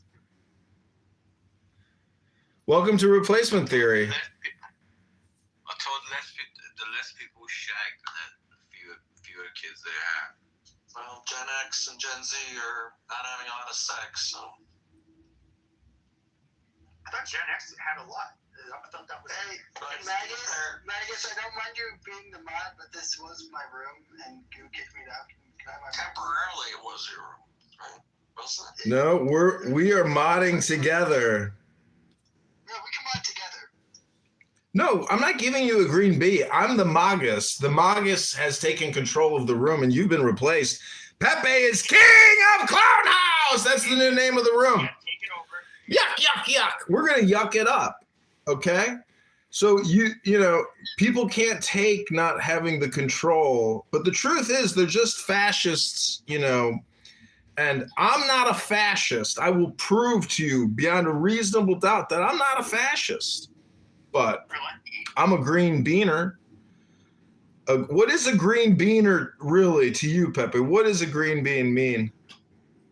I don't know, fucking environmentalist, or like what? I don't know. Environmentalist, S-P-I-C-K? Is that how you spell that word, or is it S-P-I-C? Is there a K at the end of it? Just a C. Just a C. Oh, just a C. There's no K. Well, happy Friday, everybody.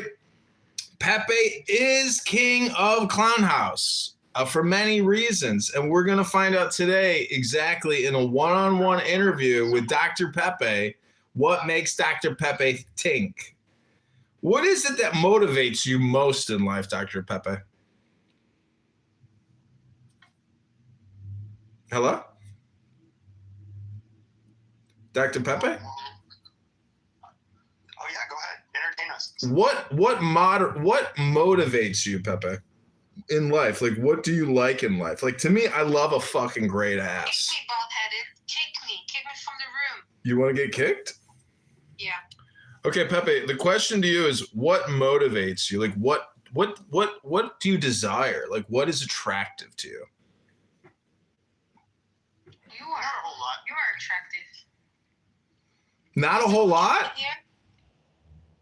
Is that what you want to hear, Magnus or Magus, whatever your name It's is? pronounced Magus. What do you value in your life, Mr. Jonathan Kitover? I love books. I have a very large book collection. Why the fuck would you value books?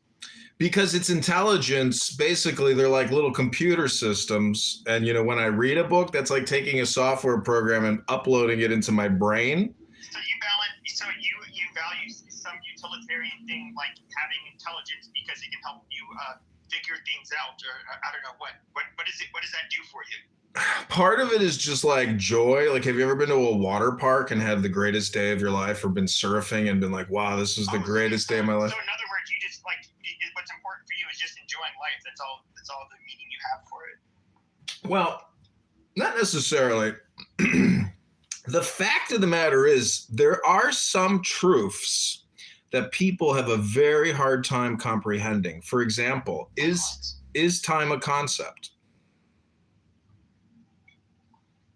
Yeah, I don't see why it's not a concept. Okay, well, some people will tell you it's not that it is not a concept as opposed to being conceptual. So that is one of the big secrets in philosophy. Let me rephrase the question. Cats will entertain themselves by, I don't know, swatting at a tennis ball attached to a string, or chasing their tail, or trying to hunt birds, and I don't know, eating cat food. That's what they contribute to this world. Mhm. I guess maybe you can value their companionship, but what is the meaning to a cat's life?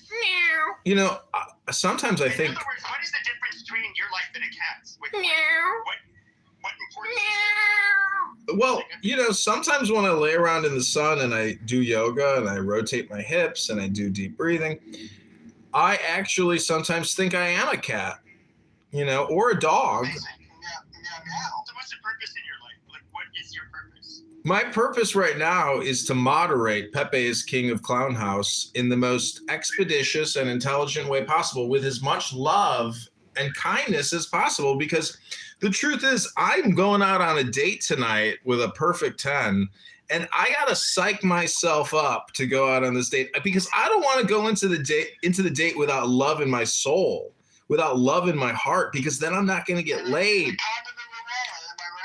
No, never wrap up. What I'm trying to say is never wrap up. No, that's for amateurs. Did you wrap up for your circumcision? Otherwise, you leave DNA evidence. Like, why? You're fucking retarded. Oh. Magus, did you wrap up when you got your circumcision? I was too young. I couldn't remember the circumcision, but mine was done in a hospital. It wasn't done by a moil in some Jewish ceremony. Oh, thank God. So if you had a rabbi suck your fucking dick.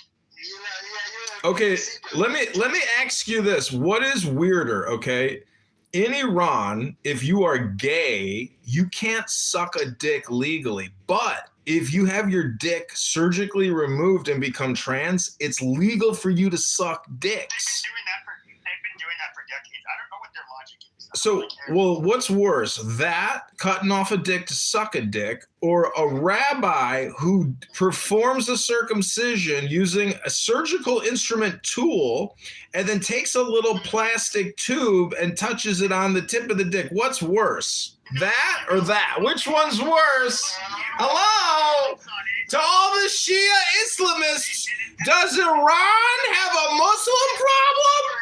Or does Islam got an Iranian problem? Which one is it? Which one is it? To suck a dick or... No, you gotta cut off your dick to suck a dick. Which one? I would say cutting the child's dick to suck that child's dick is grosser and weirder. Okay, again, that's not the example I gave. I hate it when people say again, and I'm sorry for saying again. You are describing something that has happened, but doesn't always happen. I'm describing something that has always happened, that continues to happen, which is that they cut a child's penis and then they suck that child's penis.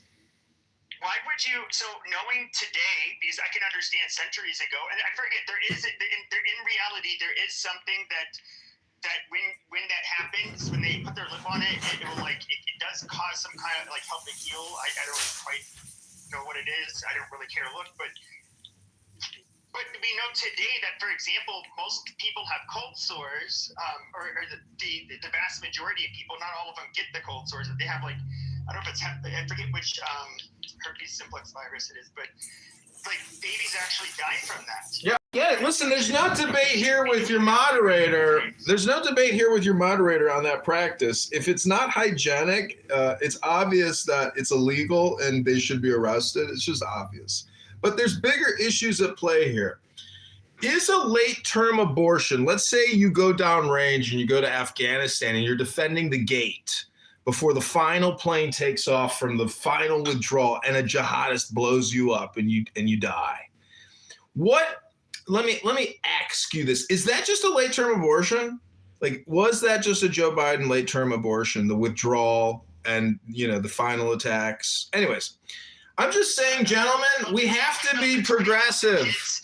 But sure, I mean, I don't know.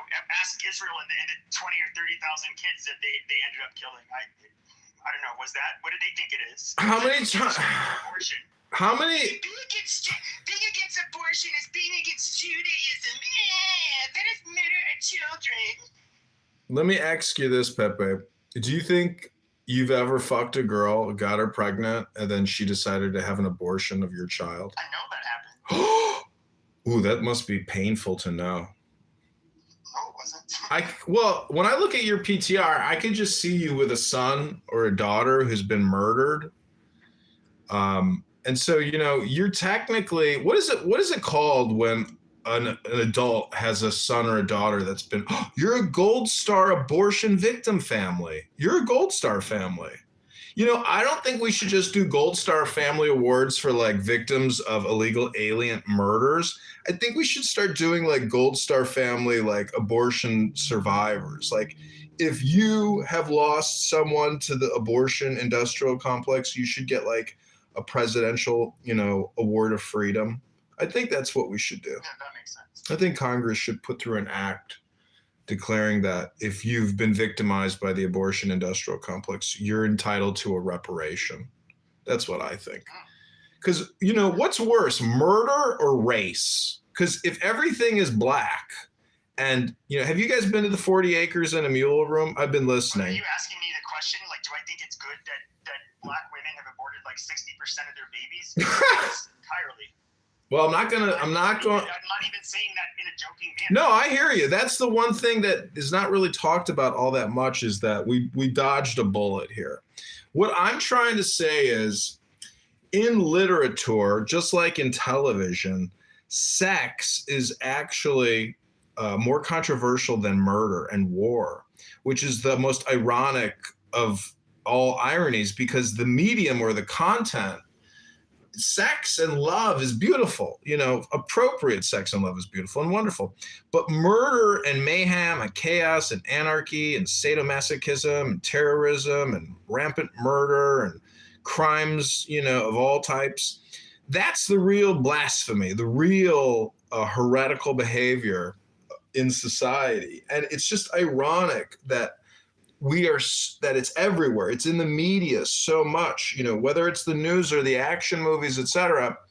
But the lovemaking, is frowned upon and criticized and actually considered more, distasteful and even violent than violence itself, which is just so hypocritical and ironic.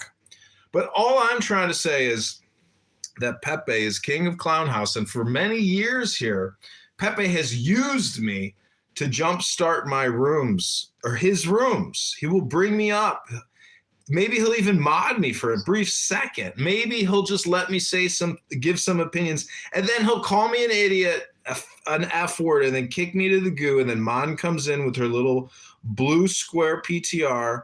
He mods her up. And then the Howard Stern and Robin Quiver show, launches like a rocket out of Gaza into Tel Aviv. But then, like today, the what's the Israeli defense missile system called? The Iron Dome. Iron Dome. Yeah, today I was made into the Iron Dome of Pepe's time wasting here on this app. You could call me Pepe's babysitter. Technically, like Pepe, you don't know this, but I know your father's is a judge and an attorney, and he hired me to babysit you because he's worried about you. And so I'm getting paid. I'm getting paid by your dad to sit here and supervise you as if I was your babysitter. It's kind of pathetic, really, that your dad has to pay somebody to help you because he's so worried about his son. But your dad is very generous, and I want to thank Dr. Pepe. Mr. Pepe, Esquire. Put some respect on that Esquire. What was it like having a father as an attorney, Dr. Pepe? Another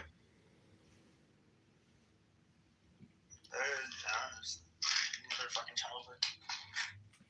What are you taking? Creatine supplements? Are you going to the gym? No, I haven't gone to the gym in like a few years, dude. You think that's maybe why you have so many problems in your life? What problems? Well, you don't go to the gym. That's one problem I can think of right away. You don't lift weights. You don't lift weights? Don't go to the gym.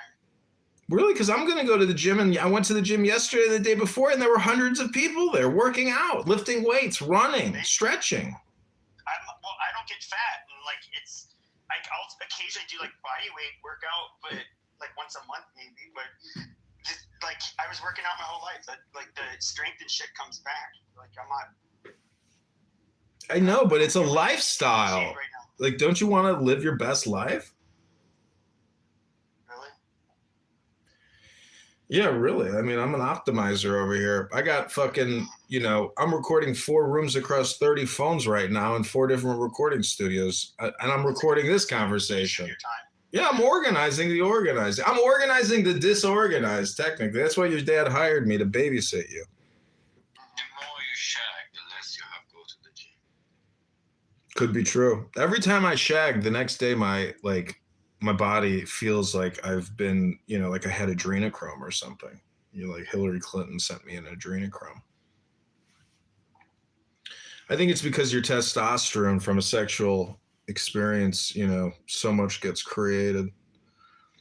I heard an interesting African American room on here yesterday. They were talking about the hypothalamus.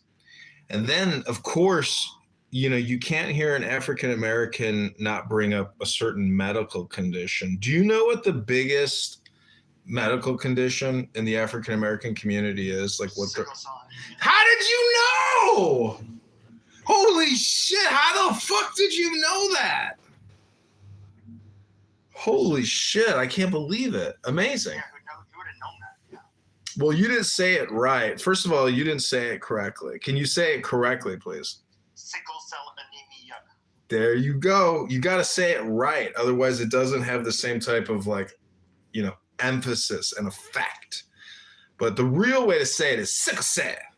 You got to talk about that motherfucking sickle cell anemia. I'm pretty sure what kills them more than any black people more than anything, and why their lives or life expectancy has always been a few years shorter than that of whites, is that it's more cardiovascular. They have way higher rates of heart conditions and high blood pressure.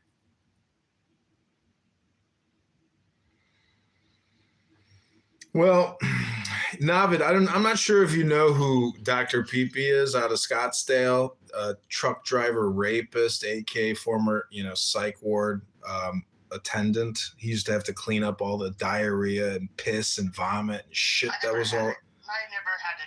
No, I never worked as an attendant at one. Yeah, you were.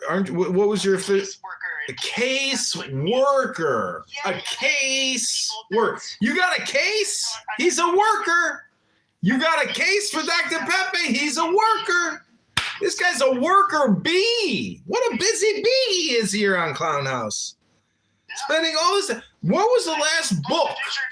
What was the? We've confirmed you don't go to the gym. Let's confirm that you don't read books. What was the last book you didn't read?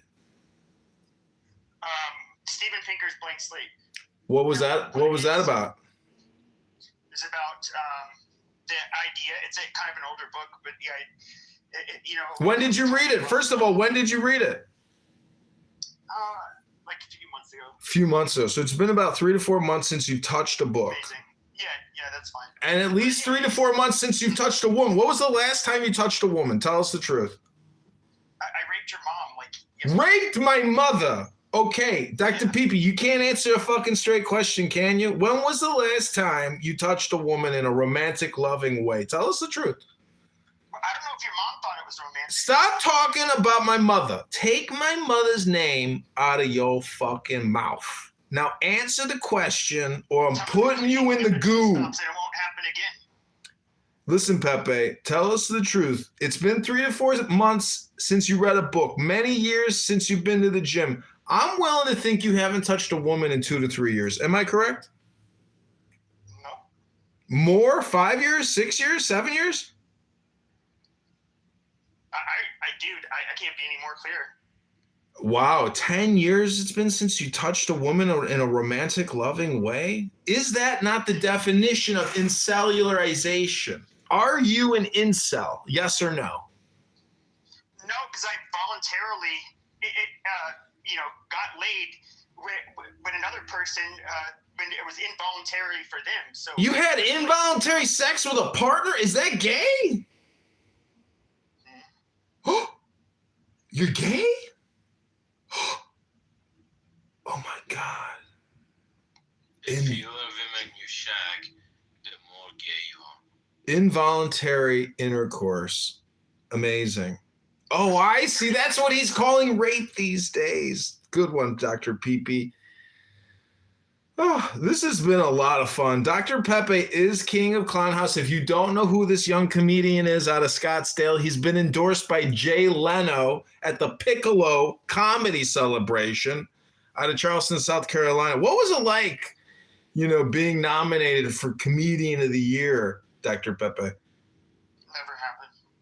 Well, that's what they say. In showbiz, it never happened until you made it big.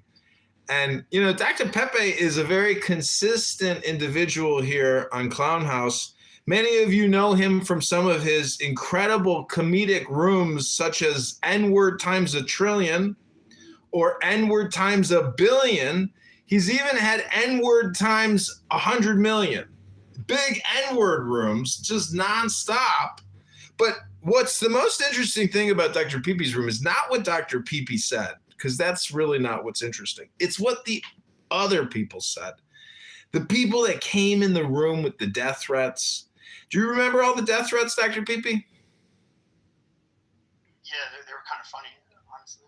Yeah, pretty funny, because, we know it's not real, but technically it's not also legal to do, because as having reported some people on this app to the federal authorities, for making, homicidal ideation death threats, which is, verbal assault, and it's illegal under state and federal law. What's interesting is those people all violated the law. They broke the law by coming in a public square and screaming death threats. It's actually illegal. You can't do that legally. If there was an attorney general worth his salt, he would have people arrested from this app by now, but, it's some people have died. Some people have been arrested. There's been lawsuits, plenty of lawsuits. But anyways, Pepe is king of Clown House. That's right, Clown House. And it's a big tent. Rabbono Shalom, good Shabbos. The temple builder is here. Mixed is back. The future employee of the temple. Or like a servant, it's a priest type. It's a servancy. Is servancy a word? Servitude. Service.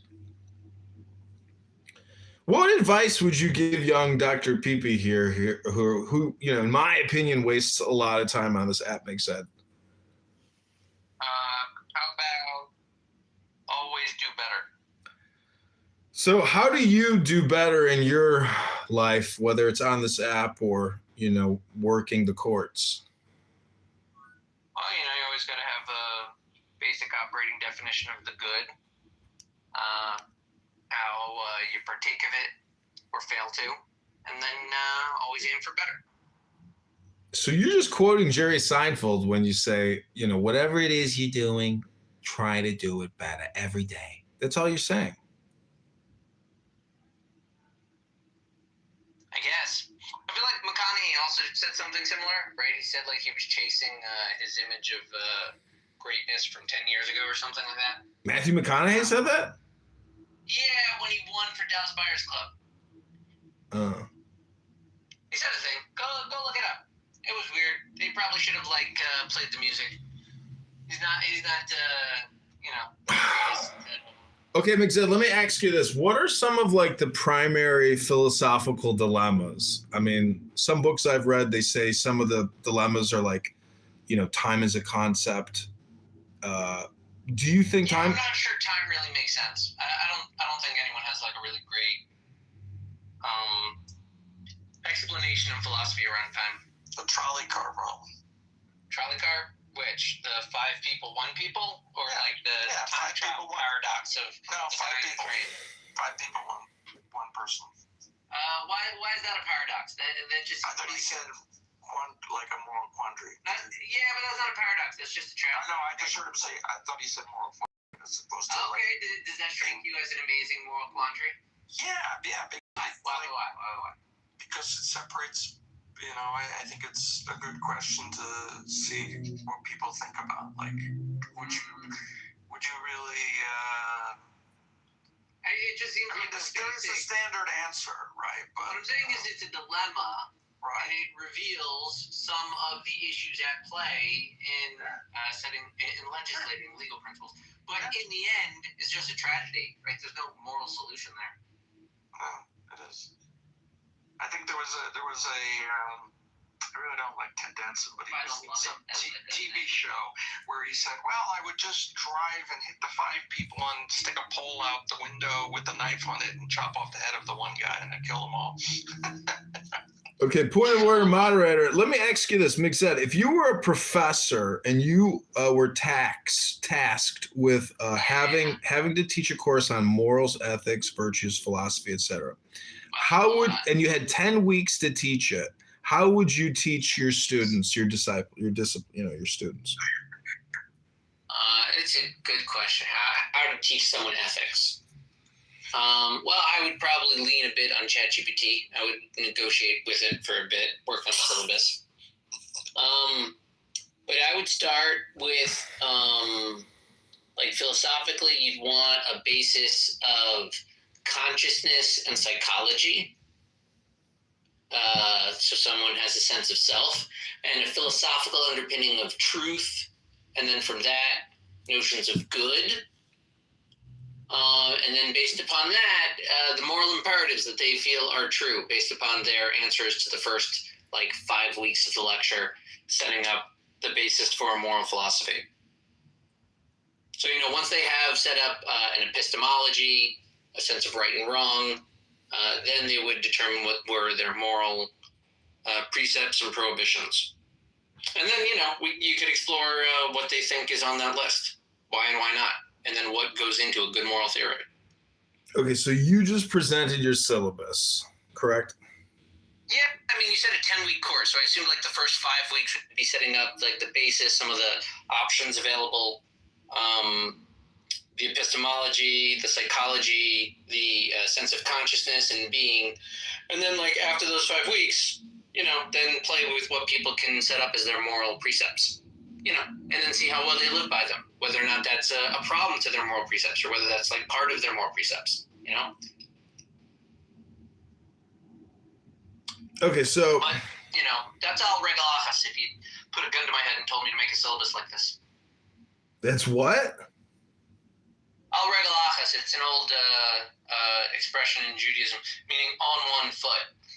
Yeah. Meaning an area such as this would really require more thought and care than me just off the cuff giving you an answer. But since you were asking me to give you an answer off the cuff, this is my best answer while I stand on one foot. So, if I were to compress your answer in, the way that I would frame it, it's just to say, this is the reading list, 1 book a week, you have to write a book report, and then we discuss the book at the end of every week, for 10 weeks. That's the way that I would do the course. These multiple choice questions, all that, it's a waste of time. So that's the way that I would teach, and you told us that all moral underpinnings are a waste of time. No, I'm just telling you, the question is, if you were the teacher of a college course and you had 10 weeks, how would you lead the students in focused study on, Yeah, that's what I'm saying. I'd assume they want to develop their own intuition of morality. Yeah, well, that's just inherent. That's what the course would be designed for. Okay, well, great. But I'm just telling you that in summation, what you're really doing is saying, this is a book club, here's the reading list, give me reports, let's discuss. No, I didn't give a reading list. Well, that's the way I would do it. I would just give a reading list. That's what I'm saying. I wouldn't give a reading list. That's not a way to have a It's a syllabus. education. It's a syllabus. Okay, fine. Well, listen, you want a book club, go make a book club.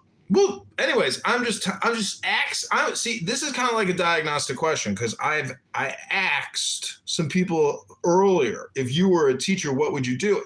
And they told me that they would first have to have the students define who has the authority to essentially, make a determination. And my response to that is, okay, so you technically, all you're doing is giving you're trying to politicize the curriculum. And so that's my criticism. I was talking to Honey Badger and he was telling me how, I was like, dude, you just want to have a clubhouse room with, anyways. So this is difficult philosophical paradoxes and concepts debate.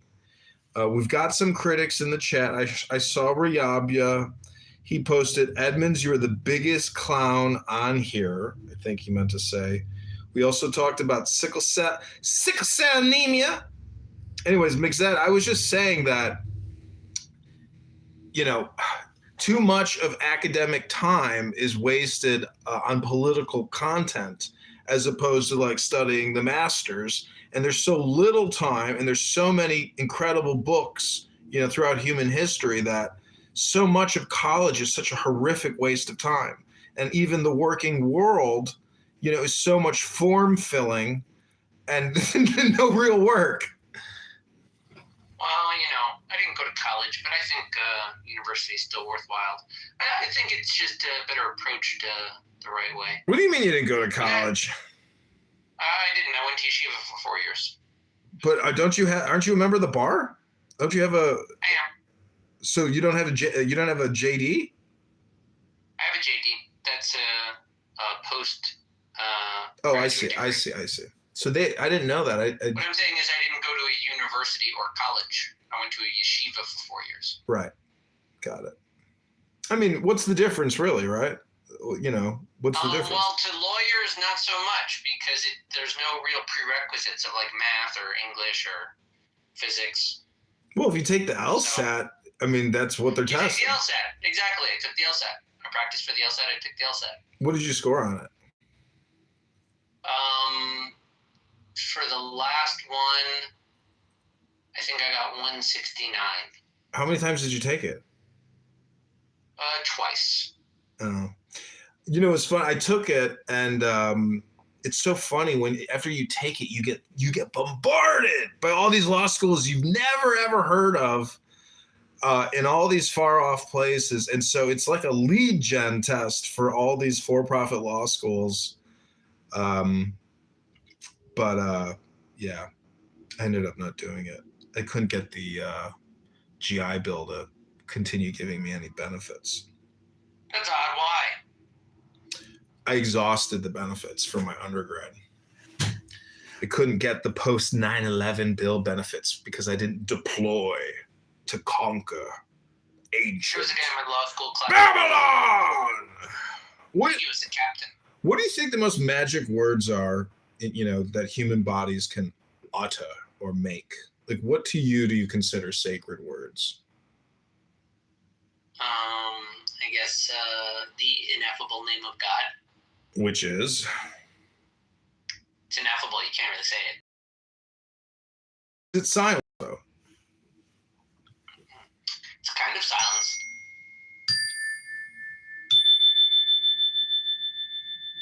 Are there any prohibitions in your life that you have either crossed the Rubicon on, or you're thinking about crossing the Rubicon on, or any prohibitions that, you know, you have regrets about? What? I'm just thinking, like, you know, if you practice, you know, kashrut and you kosher, like, you know, there are some delicacies out there that, you know, have you ever seen any of the prohibitions, you know, advertised in a way where you're like, ooh, wow, yeah, I could do that.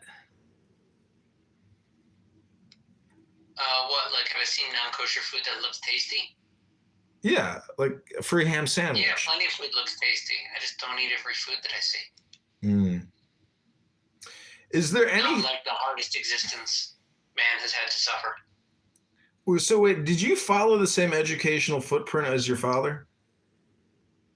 Yeah, pretty much. Why? Because I was trying to think about, like, you know, the movie Dune, how they create these mentats, and I was thinking about, like, in terms of like organizational structure and how to enhance intelligence as much as humanly possible, that, you know, the Orthodox have essentially reduced and compressed the daily living. I think I heard you say once that, like, the Jewish calendar is the way that Jews essentially have, like, optimized, this equilibrium with nature or something to that extent. But anyways, my question to you is like, over the successive generations of duplication, of redundancy, and doing the same thing over and over and over again, like it's like, you know, it's changed a little bit. But what I'm just trying to get at is that, like, not critiquing your existence, obviously. I'm just saying that, like, how do you observe basically the optimization of Judaism, you know, through successive generations? How do the Jews keep Jewish over the years? No, that's not the question. The question is, it's like, is that what generations are doing? It's like, is it just cloning itself, duplicating itself over and over again? But what I'm saying, they're iterations. Right, but what I'm saying is Judaism is technically like it's high level intelligence. So I'm just saying that the way that Judaism functions socially, that continuity of intelligence is preserved, you know, by the calendar, by the ritual, by the reading. One of the things that preserves it. What are two other things? You know, the calendar is one thing. The language, the particular ethic, the worldview, the theology of it, which sets up an epistemology and a moral framework. There's a lot of things going on there. Right. Okay. Well, let me go back to the title here. Paradoxes, you know, maybe in philosophy. Like, anything in yeshiva that you read that you giggled at because it's kind of ridiculous?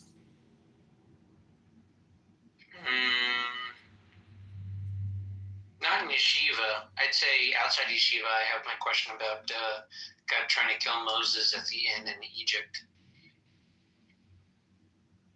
But, well, why is that a giggle moment for you?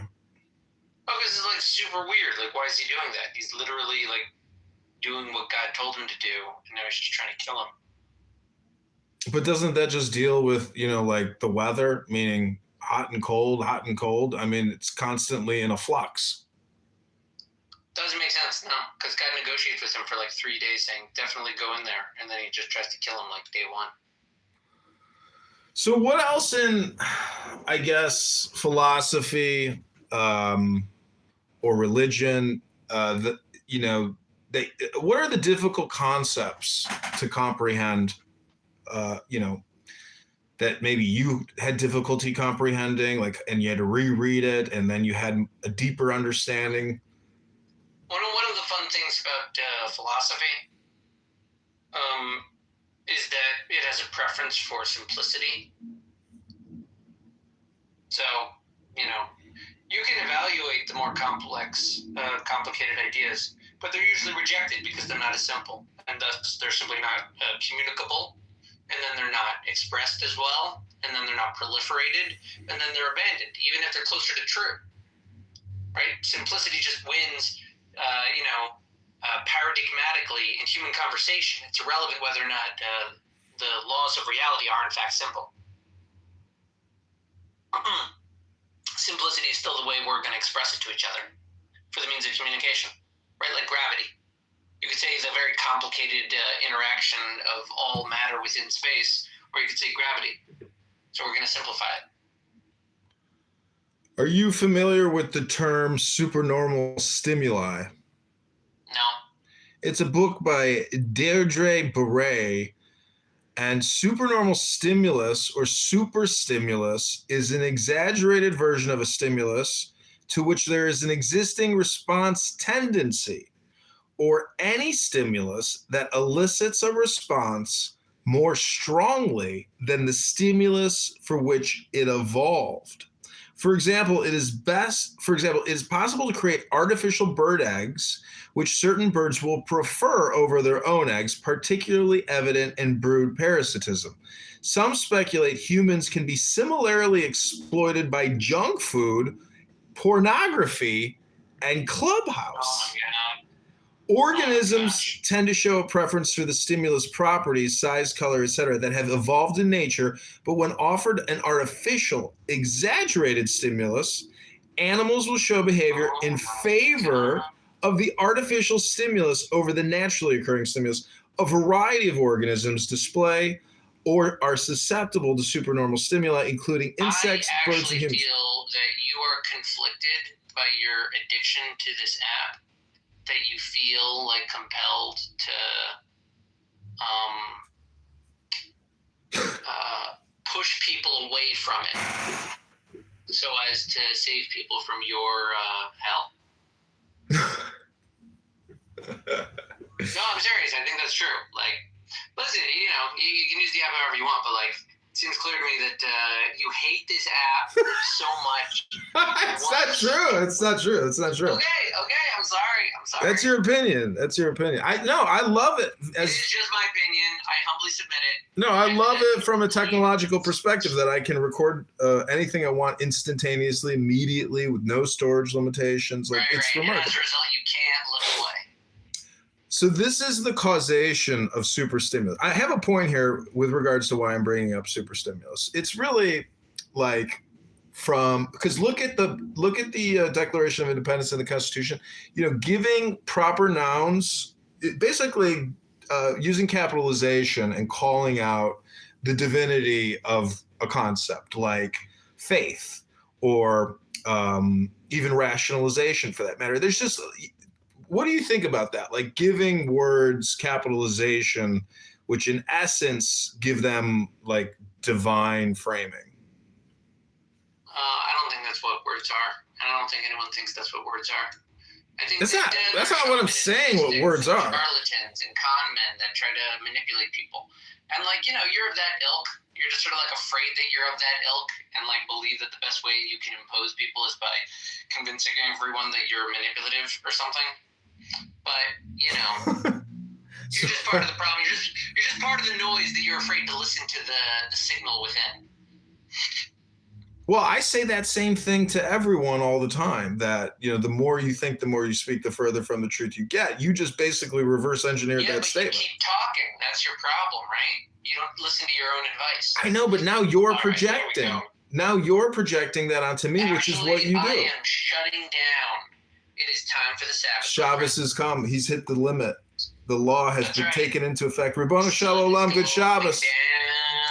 Good Shabbos. He's exhibiting supernormal stimulus, everybody. This is Mixed super stimuli. Let's continue the causation here. Have a good Shabbos. Good Shabbos. Animals exhibiting or responding to characteristics that represent a supernormal stimulus usually display them as a result of selective pressures. Coevolution between animals displaying supernormal stimuli and the organisms responding to the supernormal stimuli rely on evolution and propagation of genetics, behavioral patterns, and other biological factors. Supernormal stimuli such as emphasized color, size, patterns, or shapes are often successful because an organism that exhibits them will often be selected by an organism that favors it. This will ensure survival and increased reproductive fitness of current and later generations. So anyways, I'm reading the definition of supernormal stimulus. I hope you've enjoyed difficult philosophical paradoxes and concepts debate. Nick, welcome. Good Shabbos. Just want to quote Erica Kirk. Good Shabbos. What'd you think about Erica Kirk when Trump was like, and we got Erica Kirk up there. Oh, she's been such through a rough time. And she's like, like I can almost like do that myself where I'm like, you know, and like, I just wonder, like, is she involved in a conspiracy to assassinate her her deceased husband? What do you think? No, I don't think so. And? I was really confused on why, if you notice, Charlie Kirk's mom was sitting right next to her. Yeah. And she wasn't acknowledged. Yeah, very, very interesting. Well, I think probably because Trump doesn't want to give the focus to his mother. He wants to give it to Erica because you only get a couple seconds. That's like being on the Super Bowl commercial, you know? That's like press for Erica. I'm just saying that, like, if you really think that a trans furry carried out one of the most successful political assassinations of the past, fucking 50 years, you might want to question Kash Patel because, though I have interviewed with the FBI and I have been offered a position, but I didn't want to have to go do the push-ups because I'm getting old and fat. And, I didn't want to go to Quantico and redo boot camp all over again. I'm just saying that You should have. You should have. What position did you apply for? Special agent. You know what's funny, John, is I actually was thinking about working for the FBI because they hire CPAs. Yeah, they do. And to your point, like there was like a forensic accountant like role where you would basically bust into drug dealers and people doing tax evasion. Yeah. And I guess it's like a pretty lucrative job. It's a fancy. You get the best pension that the government pays out. I think it pays. Yeah, law enforcement gets a better pension because of the risks entailed. Correct. It's a good pension. I guess you carry a gun to work because they were at college once recruiting, and the guy's like, "So what are you going to McDonald County?" He's like, you should consider a career at the FBI. I'm like, the FBI? Why would they hire an accountant? He's like, no, we actually need you guys.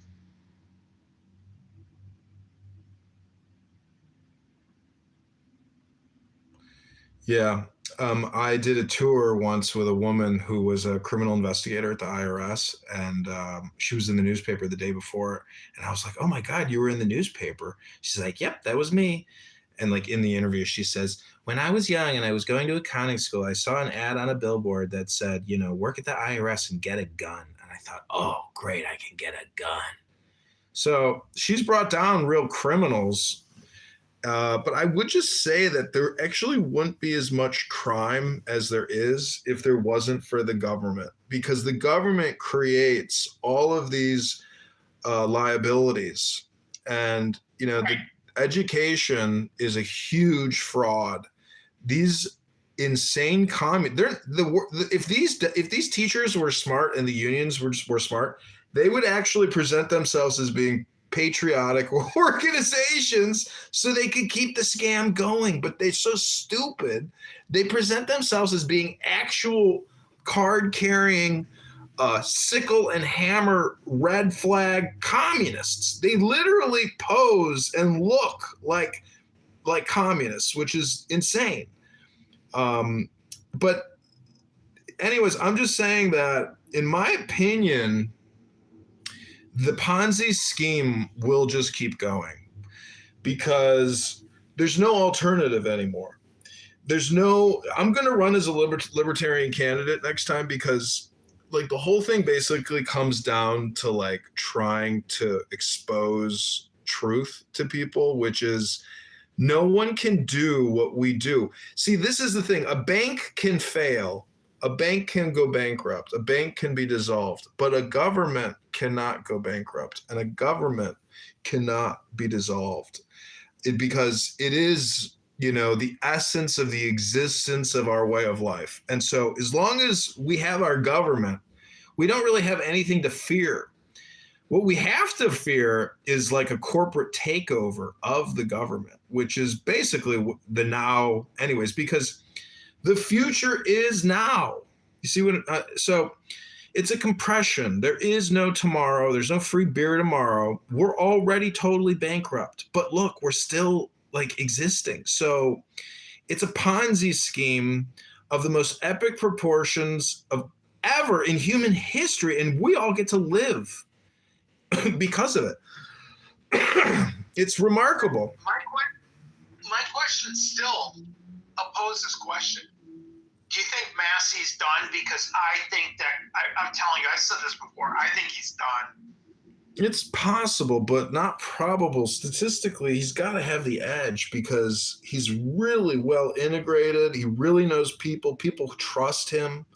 And so the fake news, because they put out so much, anti-Massey media, it's possible to actually think that way. But based on the historical amount of data, as opposed to just like a 60-day sample of all the content, you got to look at it from like a totality of Massey's momentum. It's not just a 6-month momentum. This guy has many, many years of momentum. And the opposing candidate just does not have that same momentum. He doesn't have the actual network that Massey does. And so he has to artificially inflate it by buying media, by putting out, strong messaging. So from like a communication war perspective, this guy has just joined the war that Massey has been waging for many years. So in my opinion, Massey is going to win.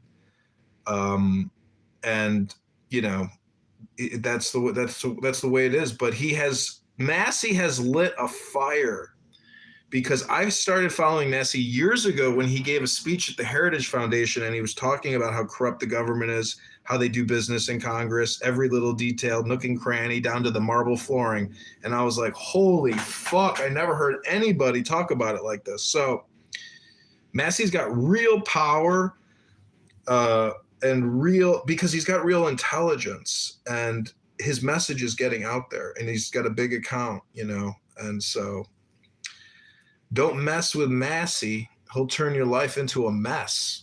Do you know how many people he's brought down? How many people have had to retire and quit their careers? Prominent boards, executives, directors around the world, arrests of the fucking royal family. Massey has brought mass chaos. The guy's a chaos agent. And that's why Trump hates him. God bless him. He's the patriot we need. He's the Ron Paul imperator. They need the Rand Pauls and the Masseys out there.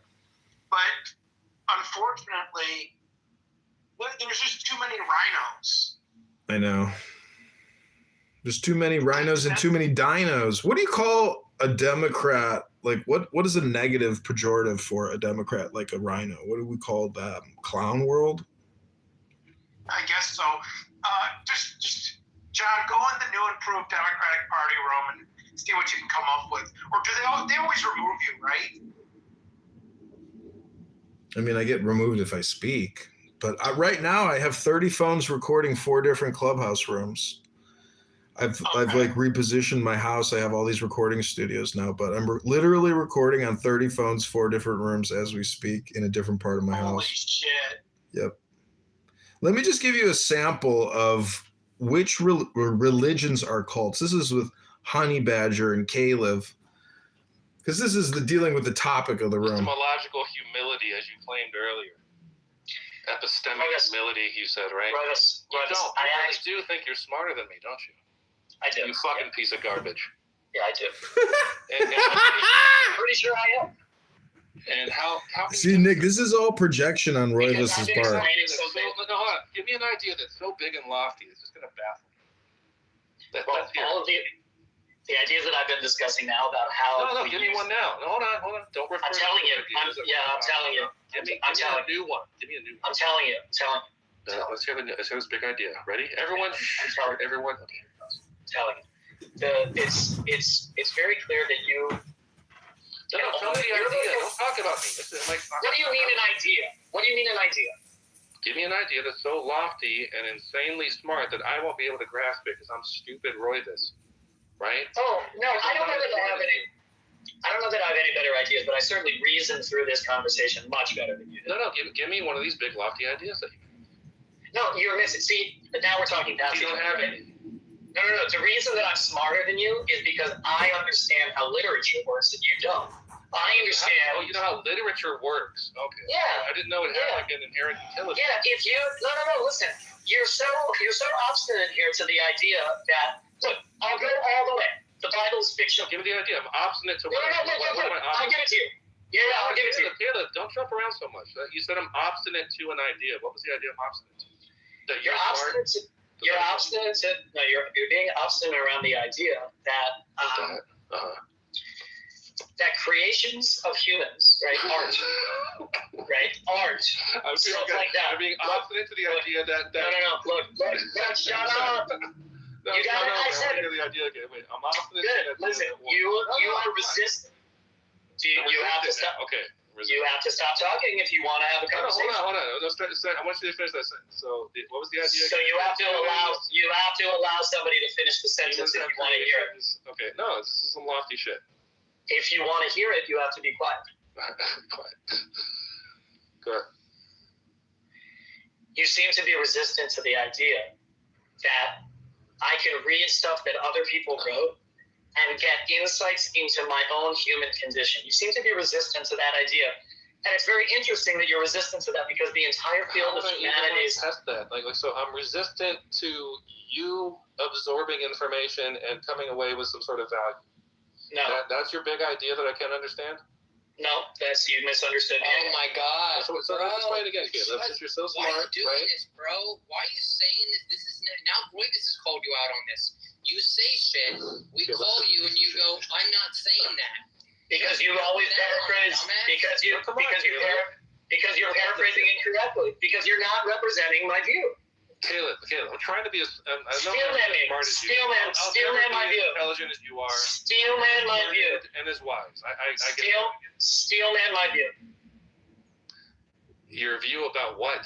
Well, we were just talking about Steelman my view about what I'm talking about. You haven't given me anything concrete. It is getting close. It is getting close to March, so it might be Cal's time of the month.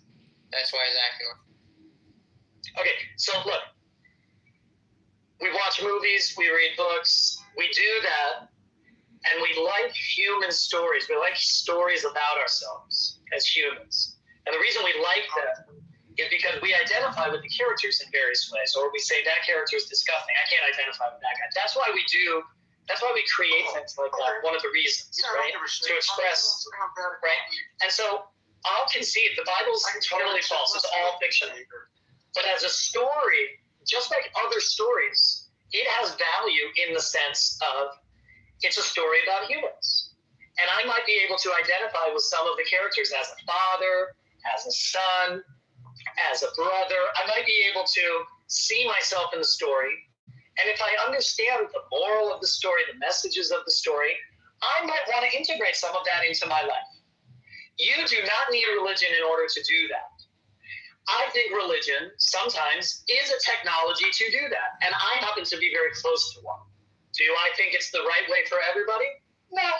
So you can have whatever way you want. Mark, what do you think I'm hearing when you say this? I don't know. Why don't you why don't you paraphrase back and then I'll know what you're hearing. People get value out of holding beliefs. Cool. People tell stories. That's not what I said. People tell stories. That's not what I said, KJB. It could be Star Wars. It could be Dostoevsky. It could be the Bible. They're just stories that we like to hear because we see our reflection in them in some way, right? Yeah, that's right. And it is in no way relevant. Wait, hold on. The difference between Star Wars and the Bible, they both do the same thing. The difference is how I interact with it. So can you admit that the Bible is fiction? The Bible is the book written in history by people expressing their story. Is it I cannot. Some of it is fiction. Some of it is historical. Harry Potter's fiction. It references London. Right. Right. So you know what I'm talking about. How much of the Bible is nonfiction? Besides mentioning places. Certain large parts of like the histories in Kings and in Chronicles, those are accurate history. Yeah. But they're just. I'll say it like this. They're just as accurate as the internal documents of the Babylonians that tell their kings. They're just the same thing as that. Caleb, can I go back on this point of an image of God? And can I just remind that there is a human rights organization that has been inspired by this phrase and is active, and they're mostly secular and atheist people that run it, because they were inspired by this apparently theological point, because they were able to see the humanity in something that was apparently theological. Or at least see the beauty in the metaphor. Right? You don't have to believe in God to see how impactful that kind of thinking could be. If I was trying to convince religious people, he's gone. Is he there? Okay, I would try to convince religious people to. He's going to leave any second. To bring the best out of them, I would take what it is that they believe and show them. See, well, this whole bit about man being created in the image of God, and the fact that there is a human rights organization today that has taken that word image, and they're atheists and they're seculars, because they've been inspired by the fact of what's written in that phrase, that all people are created by the same image, and that's a high image and a dignified one. and we have to be dignified to all people. What is wrong with that, Roybus? Seriously. I know that you don't like, all this other stuff, but if there's some kind of, if you look at the yin yang and we see that white dot in the black field, which is why I think that yin yang has that there. Do we see it, Roybus, or do we just say, no, if it's 80% wrong, it's all wrong? Is this what you want us to believe, Roybus? I'm so confused about what you're asking me. You don't know what You're I'm asking you? What he's saying is that if how much of a percentage of something has to be wrong before you invalidate the whole thing? If it's the word of God, if any percentage is wrong, I invalidate the whole thing. Wait a second. That doesn't make sense. That's the reverse. If it's the word of God, it should all be true. Right. No, but don't kill, don't lie, don't covet thy neighbor. Right. Is this wrong because... So if some of the Bible is incorrect and not true, that means it's not the word of God. Okay, so nobody's telling you have to believe that. Not anyone in this room, anyway. No, but if religion gets some people not to kill, wouldn't we want to talk to them in their I don't care about the language? psychopaths who need religion to eat their fucking children. I could really care less about them. They're like the fucking chaff, dude. So we would ignore them and let them go on? No, I think idiot. Sounds like you don't believe. It sounds like you don't believe in the word. It sounds like you don't believe. No. If you're that stupid, then it sounds like you don't believe it. It sounds like you don't believe in the universal worth, equal worth of all humanity. No, I don't. That's a pretty misanthropic position. And what's your point?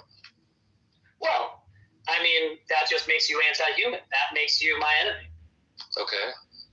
So right. What? That makes you anti-moral in our moral Western system. That makes you immoral. That makes you immoral because you think some people don't have.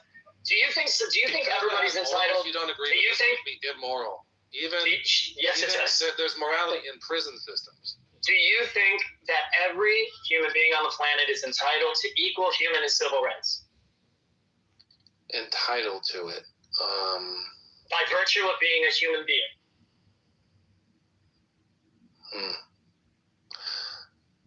I get the axiom there. I think it's good to use that axiom. Do I think it's objectively true? Is it a right? Is it a right? No. It's not a right. We haven't decided that it's a right. No. We haven't? The Universal Declaration of Human Rights of the United Nations? How's that working out? Well, it's an aspirational document, obviously. And it never has and never will work out, will it? Well, so that doesn't mean there isn't an intrinsic equal value of all humans. In virtue of being human. It's like throwing a baby what is that? Water. Does that depend on if you're born in this country or what if you're born in Somalia? What's your axiomatic human right there? Human is human. Okay. There is no human intrinsically that is more valuable than any other human intrinsically. How can you prove that? I am asserting it. Okay, and what if someone doesn't buy into that? They don't have to, but that's not a person I want to build a society with. Okay. What if they don't care and they're more powerful than you? Well, then either I'll die or I'll flee or, I don't know. Isn't there a lot of wisdom about the human condition and what I'm saying right now? Because that actually tracks with reality. Yeah, there is. The wisdom that you're expressing is about power, raw power and capriciousness and the inability to have civil disagreement. Yeah, there's a lot of human wisdom the cautionary tales. Yes. But this is actually this is actual reality though. This is what we deal with every day, right? Power structures.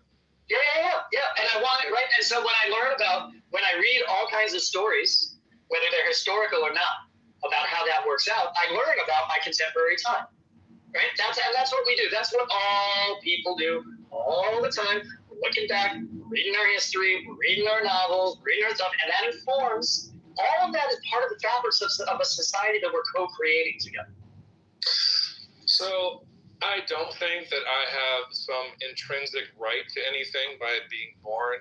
I think I have to earn my place. I think I have to earn respect, and I think I was lucky in a lot of ways. So that's why I don't really agree with what you're saying. I know that you think that I mean I just get to shit on people if they're homeless or like, no, that's not what I'm saying. But personally, I don't think I have some intrinsic value. I think I'm like worthless objectively.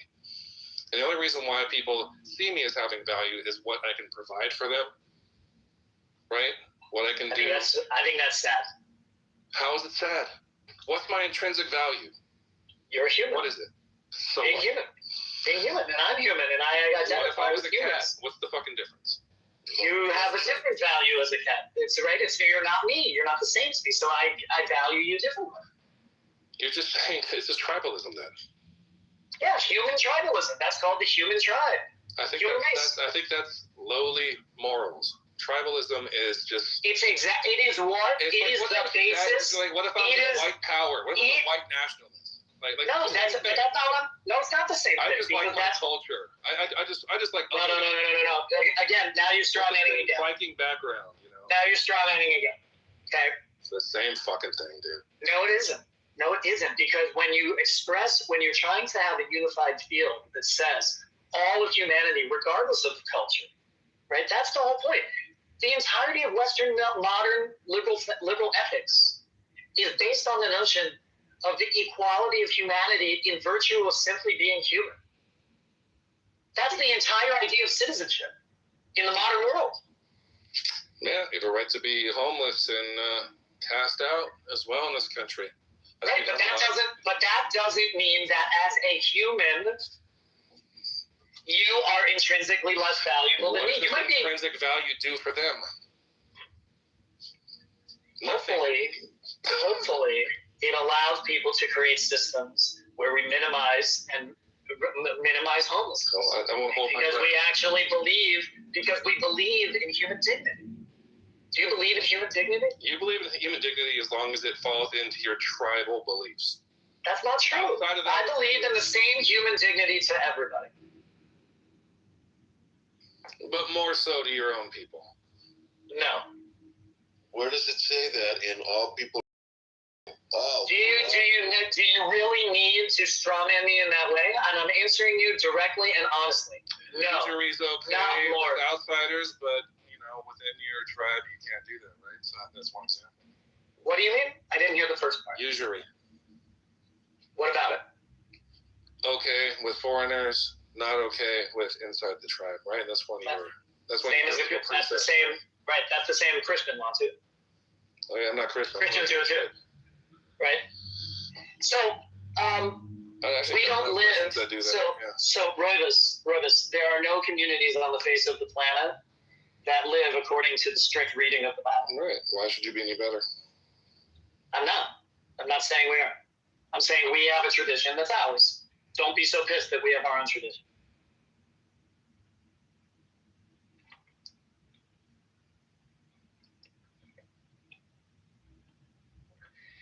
It's no different than any other. It's like a political party. It's be an anthropologist in this regard, Royce. Right? I know. It's exactly like my opinion of it. I know. Right. That's all it is. Right, but I think if you looked at this as an anthropologist, as a sociologist, you would come to see what I'm saying as teeth.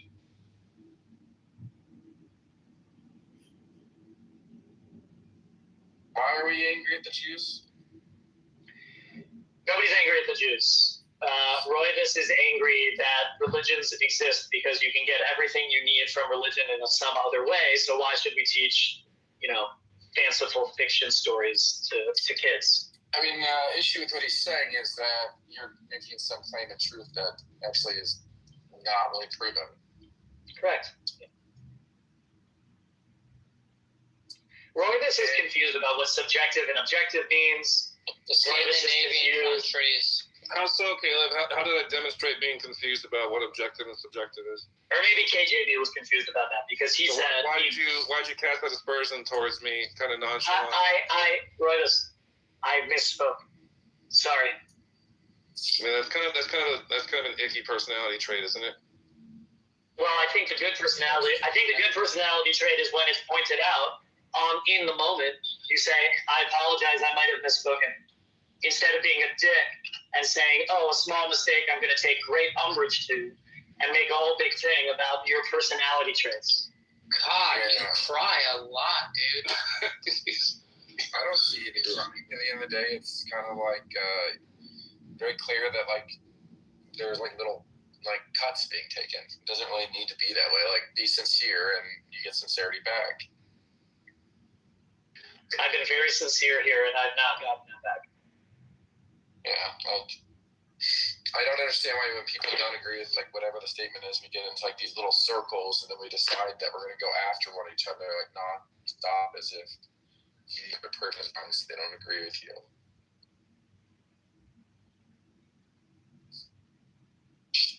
I just want consistency. When I talk to someone, I don't really care what their belief system is, as long as it's like something consistent and so far. Like it went.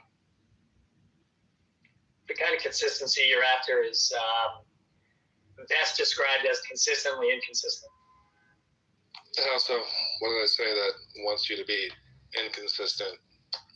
Because people are complex. Because people grapple. People don't have necessarily. Some people don't necessarily have fully fleshed out. I'm talking. So I'm talking too reductionist. I'm talking.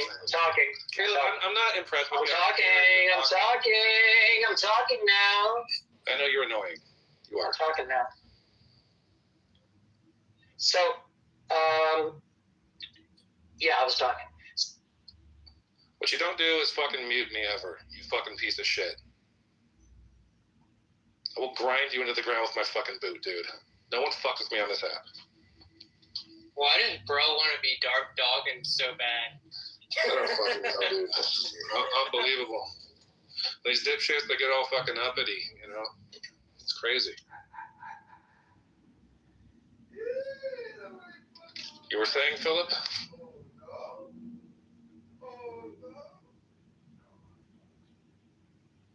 Cool, I'm gonna get dressed and go on my fucking hike. And, yeah. Try not to be a bunch of dick suckers when I'm going.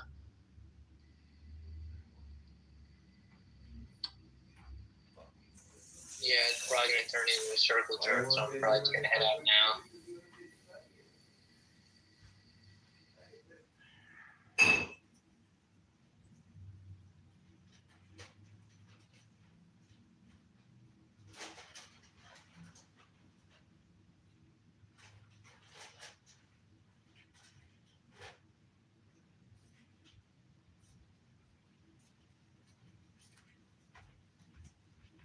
We're not equals, Caleb. Don't get it fucking twisted.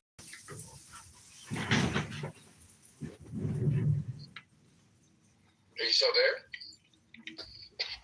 I'm here, and also Stanley's here. I was wondering about what do you mean consistency? Like, what do you want with consistency? I have no idea. He accused me of wanting him to be inconsistent. I have no fucking idea. I don't know. I'm going to late to the conversation, and I apologize. So I basically just like pointing out just religious people and their horse shit, and he's just another fucking squirmy charlatan. But it's just shit. It's just a simple question. Like, if you think these like biblical stories like conveyed, why don't you just like tell them the actual history of the world? Why don't you just tell them things in reality? Why couched in this mythology? Yeah, but why? You can't demonstrate. That's not true. Like, this stuff actually carries a lot of significance. I mean, to a lot of people, a lot of lineage. I mean, like, it's not as simple as say, like, oh, we can do it another way. Like, a lot of lineage? Yeah, like, this actually has, like, a lot of girth to it. Like, it's not as simple like what? as the way you look at it. Like what? Like tradition. Tradition means a lot to people. Cares about tradition. I care about tradition. Why? Tradition is a unifying factor in culture. Yeah. Like, are you an American? Like, okay, you don't have to answer this, but. Sure, last time I checked. Okay, cool. Do you believe that there's, like, certain American traditions that are good and certain American traditions that are bad? Sure. I don't know. Like what? The KKK is a tradition. Like the 4th of July. I'm not trying to holiday is a tradition. I'm pretty indifferent to most American holidays. I'm pretty indifferent. I could really give a shit less. And also I'm a freelance person, so I don't really get bigger holidays. They don't mean anything to me. Yeah, I mean, it's not about days off. I don't think we were putting blame on one man. I think we were just wondering who had the traditional father. 4th of July matters. Or do you say, like, I don't really care? A young girl, a young woman. Don't really care. The love of her Yeah, father. so I mean, there's a lot of people that would disagree with you. You know, You can be consistent in all this thing. Like, I don't need to have an answer. I'm really just trying to have that. Philip. Am I inconsistent with anything I'm saying? I mean, I'm pretty Philip. No, I'm not sure. I'm not. Philip, this is philosophy. Why traditions matter, and maybe you'll understand. Philip, this is philosophy's here again. There it is. Hey, Roy, let me ask it this way. This is with regards to the title of the room, religions and cults. Roivas, if you were a professor at a university and you had 30 students you had to teach over, 10, like 4 months or so, how would you teach a class about religions? Hold on fast. Like, why are you interrupting my conversation? You have an exclusive monopoly on the conversation? John, you just want to wait till he's done and then you can. Well, I have a point. I mean, first of all, the way that Roivas treated Caleb. It's not going to go anywhere. He's just going to do it until he gets kicked out. That's what he wants. So I can't. Oh my gosh! Like, can we just have a conversation without like the egos? Like, I'm more than willing to get the 40, but I was actually trying to just finish a point with him. And he doesn't understand. He doesn't really care. I don't think I was going there at all with that. With witnessing abuse, but we were homeless in Kensington, Philly, my family and I. So we went through the ringer. Honestly, all of us, addiction, drugs, alcohol, you name it. I witnessed it, and I feel like when it comes to that type of lifestyle that children are, gonna see, sometimes my parents were human.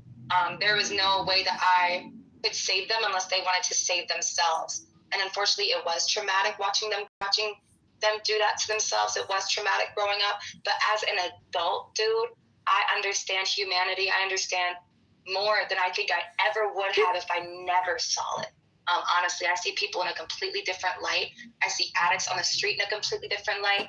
I see homeless people in a completely different light. I don't feel as stuck up or ego-driven because my life is so good compared to the people that I'm seeing on the streets. And I feel like, I'm not saying they should go through it, but when it comes to, children seeing that type of lifestyle, I mean, we can't control it. We can't stop it. And honestly, my parents didn't drop me in a dumpster. They kept me, fed me, clothed me, bathed me until their breaths, their last breaths. So I feel like that's, as an adult, what I focus on rather than, oh my God, I had to Narcan my mother's 4 times in my life. You know what I mean? I focus on the fact that she stuck around till the very end. For me, type shit. Oh, yeah?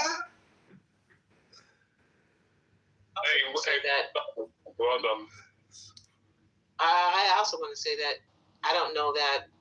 I mean, we know the statistics in the world. We know the abuse in the world. And not every father needs to be in the home because he's detrimental. There's fathers who kill homes. We know that's prevalent in the United States. So just having a father in the house isn't necessarily the end-all be-all. It's the type of father that you have been born to. Whether he's an asset or a detriment is what we should be, figuring out. And again, not relying on that one man to set the stage for you because he might be. I want to know that. I'll come back to the room. So funny that Roivas gets You're not speaking English, love. Probably in the World War II. He has no self-awareness. You're not He even even speaking admitted English. to being worthless. You sure your monts are up and ready?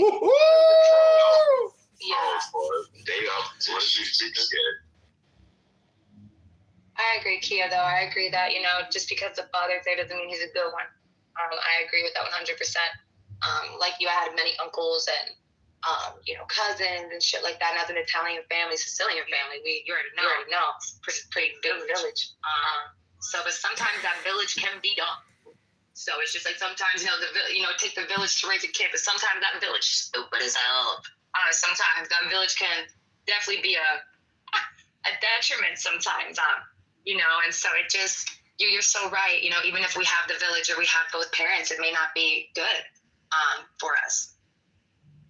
Bunker in Texas. That bunker in Texas for me was so disturbing and I don't think I'll ever forget it. You're talking about shock collars on children. Hello? Shock collars on pets. Point of order, moderators.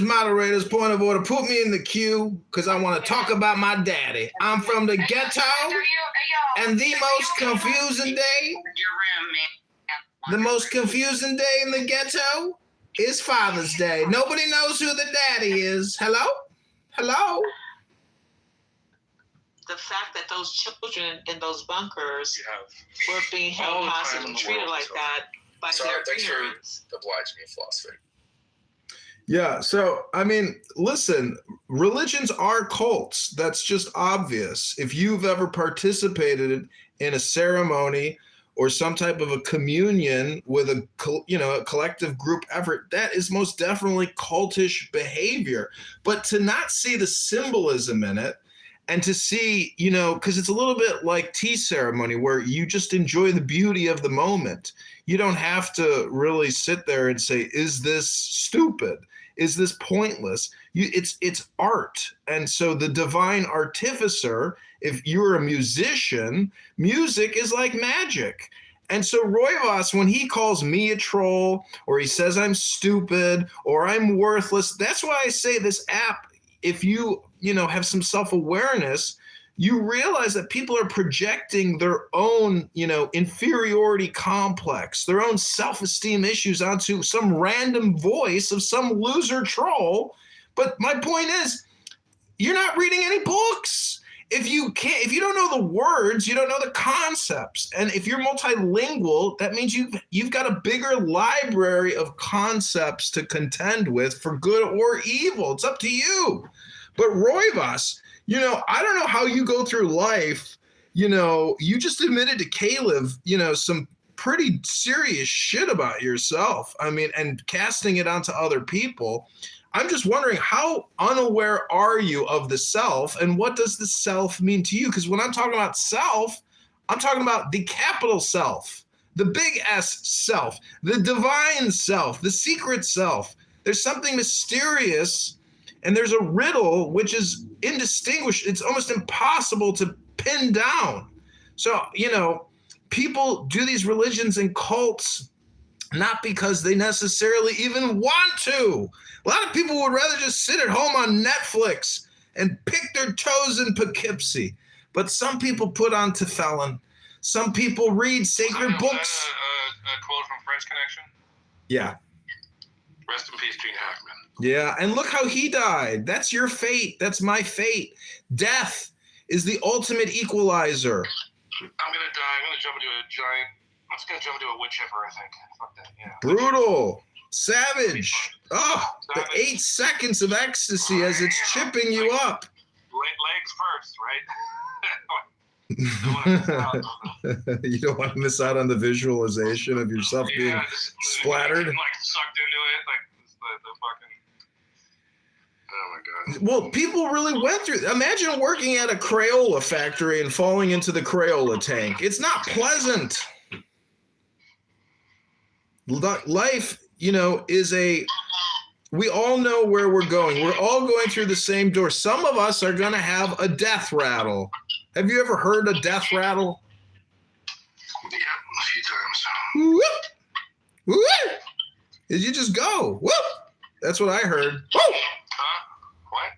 My uncle passed away of a horrible cancer. And on his last breath, he went, woo!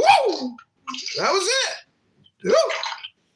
I haven't heard anyone do that. Nope. Sorry. That was the death rattle I heard. See, all I'm saying is, Caleb was pointing out that the book club is really what you're debating, whether or not the book club has any value. And I would just say that real value is in the books. The first rule of book club is to not talk about book club, right? No, the first rule of book club is just to read books.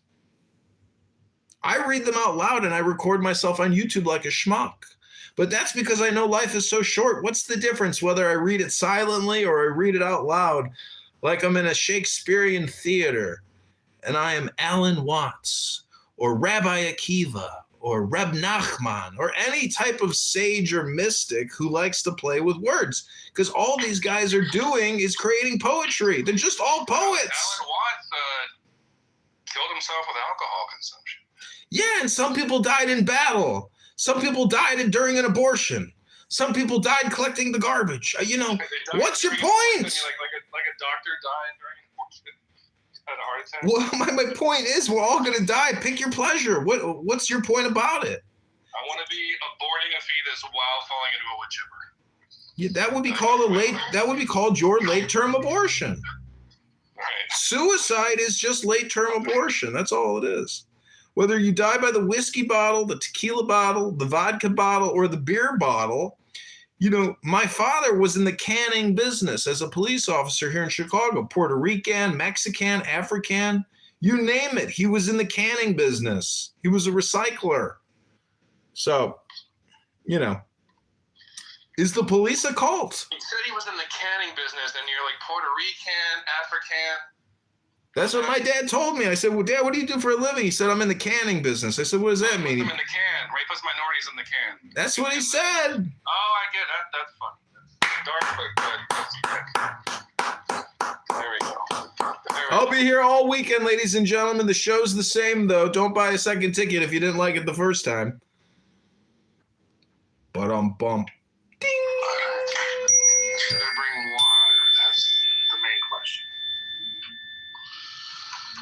I don't have headphones on. It's not as annoying as you think it is. Rabboni Shalom, if you really just don't like organized religion, why don't you just go to Israel? Go on vacation to Tel Aviv Beach. Go meet Stanley. Go to the gym at the beach. I've been to fucking Jerusalem. Work on your tan while you're working out at the same time. I was there the same year as October 7th.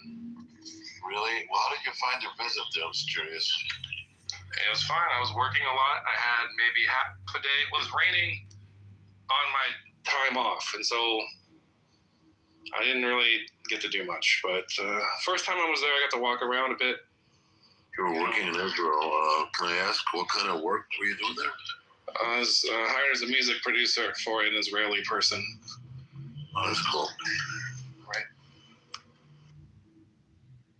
That wasn't your first time, was it? First time was 2018, I think, in December. The second time was March of 2023. Do you find it different than your expectations? Or what people think about it generally? I don't know. I didn't really have a lot of expectations. I mean, it was like a Middle Eastern country. I guess it kind of, I don't know. I mean, yeah, it's always like when I go to places, they look different than I imagined. I don't know how to. Exactly. I can't remember what I thought before. The reality is always better than your imagination. I mean, not always. Sometimes. Well, Caleb, don't you think that Roivas's indifference to religion is essentially he has forgotten how to have fun and to make fun of it, literally. Not make fun of it literally, but have fun with it. You got to get with it. I actually read a good deal about religion. My parents aren't super into it. They're Orthodox Christian, and I do like their church, and I talk to my brothers about Christianity. So it's not like I'm indifferent like that. He's not indifferent. He's hostile, though. But let's say hostile. I mean, you would admit it, though, right? I do have a certain hostility. My objections aren't to your ideas. Maybe it's to the hostility. I'm not. The hostility isn't directed at religion. It's directed at people. And I understand that. Yeah. It could be a discussion about music or movies, or if I find you're being phony towards me, it doesn't really matter if it's religious or not. Right. I don't want you to misunderstand me. If there's somebody wants to. It's just his hostility is just a personality trait. Is what he's saying. Oh my God! Sure, you could say that as well. Yeah, but Roivas, I mean, there's intelligence, meaning that God is love and intelligence. And if you want to study love, if you want more love in your life, if you want more intelligence so you can have more, achieve more, it's in the words. Spinoza, the more wisdom and learning only leads to God. Spinoza was a God believer. Yeah. But he was also...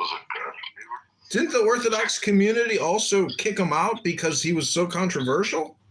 Well, he had a lot of problems. He lived in a Calvinist society. He was a crypto Jew, so he had to kind of hide his. No, he wasn't.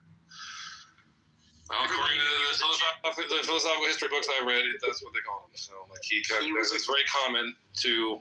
Wait, is that true, Stanley? Is that true? He was a Sephardic Jew, which is often confused for being a crypto Jew, but he was Sephardic, and they belonged to a synagogue, for God's sakes. And he wasn't converted. He wasn't converted to Christianity and then lived as a secret Jew. No, I never say converted to Christianity. So that's not what a crypto Jew is. Do you know what a crypto Jew is? I didn't know they had to convert. Yes, it's like the way that Gustav Mahler did, right? Crypto Jews are Spanish and Portuguese people who were forcibly converted by the Catholic Church and then secretly lived quiet Jewish lives in private. Wasn't Spinoza Portuguese in heritage? Yes, but he was not one of these people who was forcibly converted. That's when I was reading his biography, that's what they mentioned. So maybe the book's wrong. I have never heard that before, that he was a crypto. I have it somewhere. It's actually a PDF of a book I read a long time ago. I could fish it out, and it's just about Spinoza. It's on Penguin Random House. I know that much. I've never heard that. Sure. Or maybe I misread it. I don't know. My bad. I think the confusion comes in when they say Sephardic, because many Sephardics were conversos, right, Colin? Yeah, they were all Sephardic. There you go. And that's where it's true. It's true that he was from Amsterdam. So that was a community of exiles from Spain. Yeah. Oh, sorry, Muhammad. Here's okay. He probably comes from a converso family, though he himself was not. Okay. He lives in the 17th century. Then maybe I read that his family, blah, blah, blah, or this enclave he was in was that, and I assumed he was too, and I didn't look into it that deeply. Totally, probably what happened there.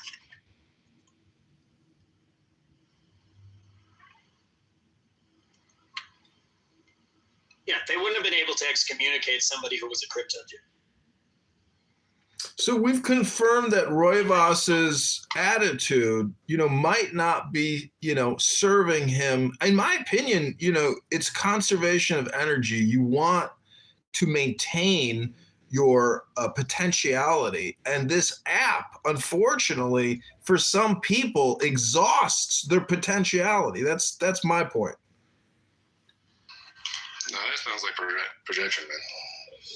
No, actually, I think that's right. I'll tell you why you'll like this philosophy. It's because we are atomized. The internet atomizes people. We think it connects us, but what it actually does is make us actually much more individualized and individualistic, which in the end estranges us from ourselves. And so all we are is avatars. All I am is Jimmy Savile. Yeah, there's two paradoxes. There's the one you mentioned about the more we're connected on the internet, the more atomized we are, like you said. The second is the more information at our fingertips, which should make us more intelligent in some sense, it seems to have the opposite. It's like conspiracy theories seem to thrive in this environment more than actual learning. So I don't know if there's names for those paradoxes. There should be. Well, I don't think we were designed to have. I don't think our brains are made to have this amount of information. No, I think we're designed to have about 150 people that we know and can deal with, like a small village. Outside of that, it's just. It's not about how many people. I think you can have very large cooperatives. I just don't think we're meant to be. I don't think I'm necessarily supposed to know about natural disasters around the world that also stress me out in my system here, even though I'm not experiencing it. Right? It's like Joseph Stalin said, like, one death is a tragedy, 1 million deaths is a statistic, right? Anyway. I heard he was taken out of context when he said that he didn't really mean to be insensitive. He was trying to console somebody. and it came out misunderstood. Kind of like when people say God is dead or survival of the fittest and so on and so forth. There's so many of these things that are taken out of context. Yeah, Nietzsche didn't mean it like most people take it.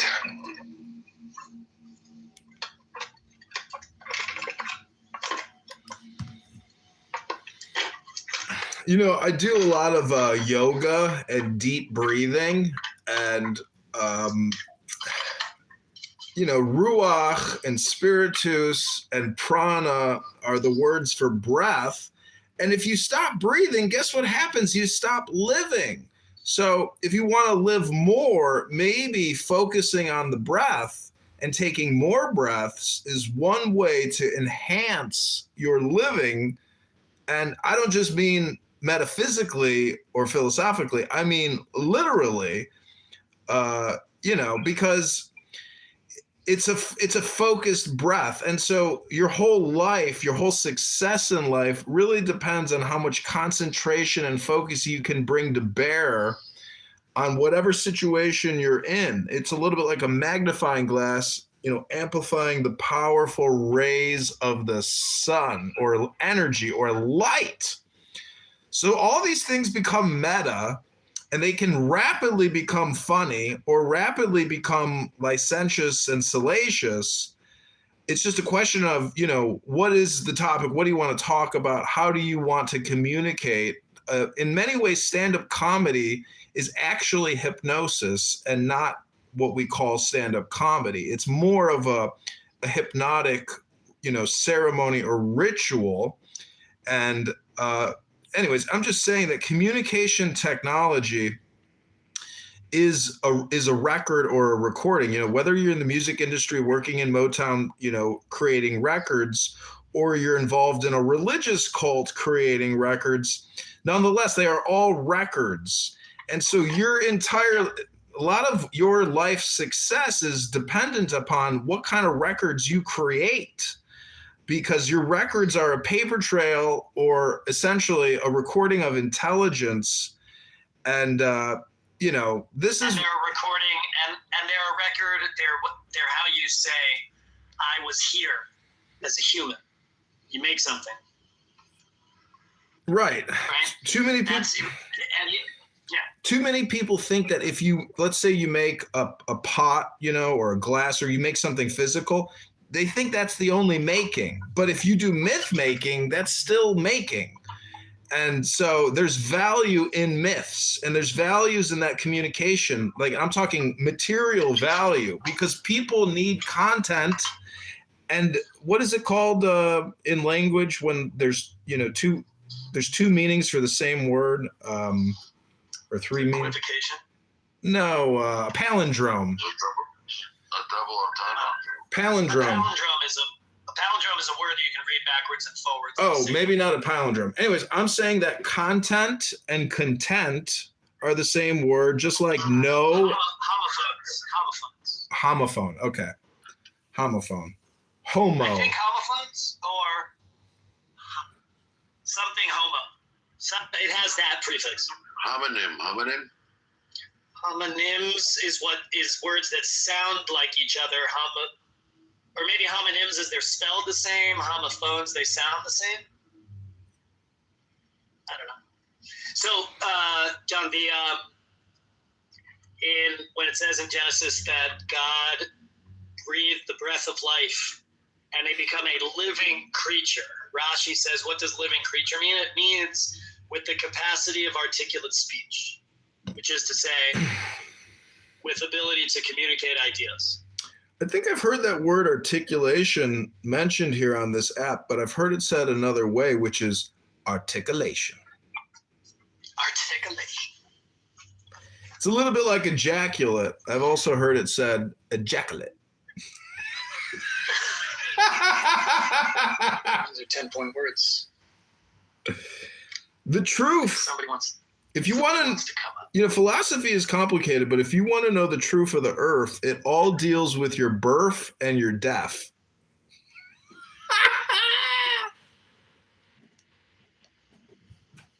It all deals with your birth and your death? No, birth and death. That's the truth of the earth.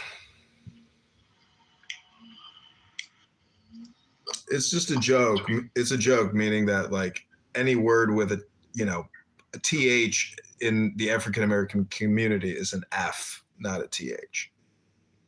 Okay, I got it. Well, Caleb left. He's got Shabbos to worry about. He's already an hour past Shabbos, Rabbono Shalom.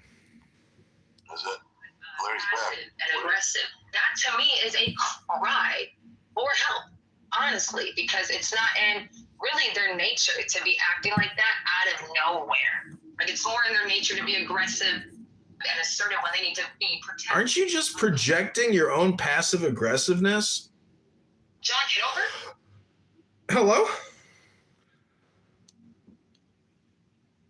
Not doing that bullshit. Oh, your campaign's done. I forgot about that. Oh, we ain't done, baby. We just getting started.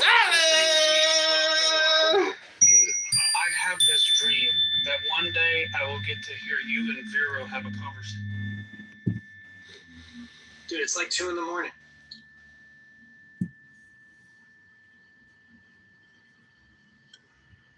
Go to the Ampa. Well, I bought a ticket for Purim. I'm going to my local Chabad. They always do such a fabulous Purim. And the story of Mordecai is my favorite story. Caleb, can you tell us what the children told Mordecai after they pissed off Haman? I'm not sure what you mean. There's a book, the Sefer HaAgadah, the Book of Legends. Oh, I'm not sure I know that midrash off the top of my head. Well, let me Google it because it's so amazing what they say to him and how angry Haman gets. Because the whole thing is Haman getting angry. And then there's just so many funny parts in the story. Like Mordecai gets on a horse and kicks Haman after Haman helped him. Like there's just a lot of funny twists and turns in that story. But let me get the verses that the children say to Mordecai, because they're very enlightening verses, and they make Mordecai feel fantastic. Like Mordecai. So these aren't in the Megillah. This is outside source. This isn't in the Bible.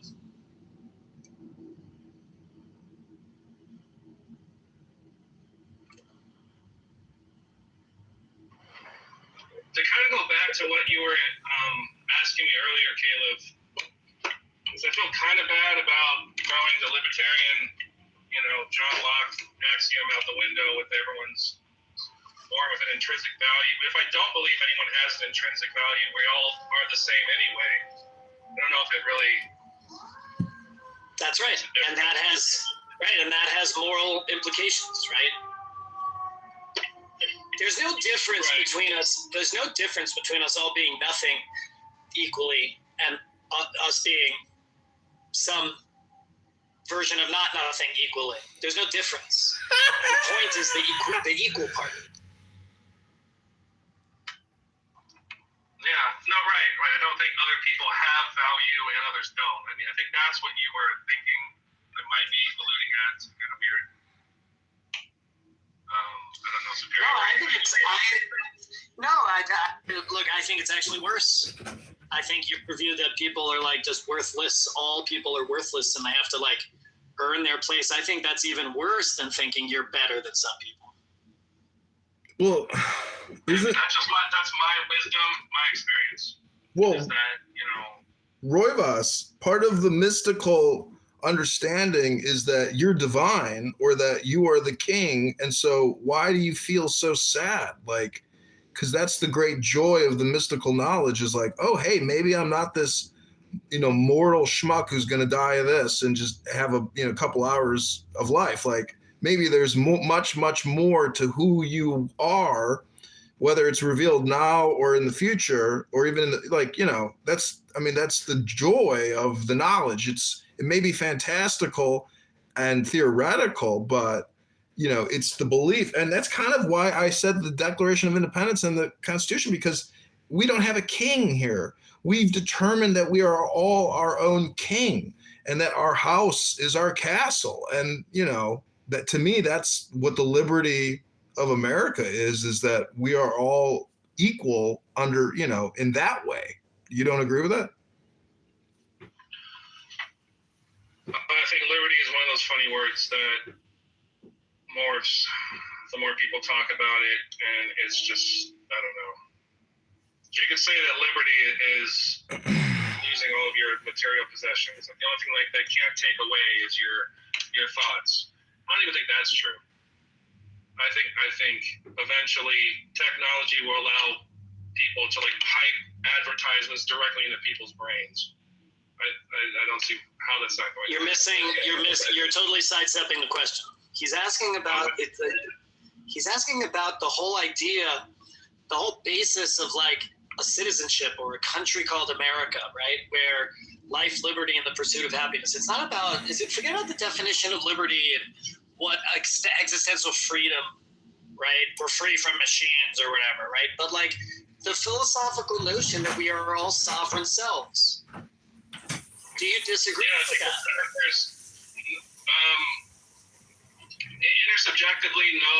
Objectively, yes. I mean, I don't think. I think it's an axiom that it's kind of like a useful fiction, like a lot of things, and I don't have a problem with adopting it.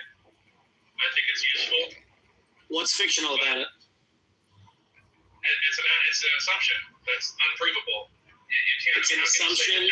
It's an assumption that I'm a sovereign. It's an assumption that I'm a sovereign over my own self. That I have autonomy. That I have it. That's an assumption. Yeah. All of philosophy, all of moral philosophy, is based on the idea that I can choose. Well, at least it's all based on the agents. Am I an agent, just like you are an agent? Yeah, on a certain level, we're agents, and if you want to go a little bit deeper, maybe not. And that means I have some kind of sovereignty over myself. You do in a legal sense, like as far as like us being citizens in a society, of course. Like that's not even. But you don't think it's actually true? I don't know. Like objectively, I think it's a human construct. Agency and living in a society. It's a very artificial thing. I don't know. Okay, so then we're back around, and I'm going to go after this, but I think we're back around. I want you to consider if it's a construct, right? Your critiques of religion are therefore misplaced in your own desire to be consistent. I want to push you to consider that it's all constructs, even the stuff that we think science is scientific axioms, constructs. Social behaviors, are that right? Constructs. No different in type than the kinds of things you want to critique religion about. And some can be better than others. You can come at me and say that Judaism presents a superior moral system than That's not a different type. That's not a different type.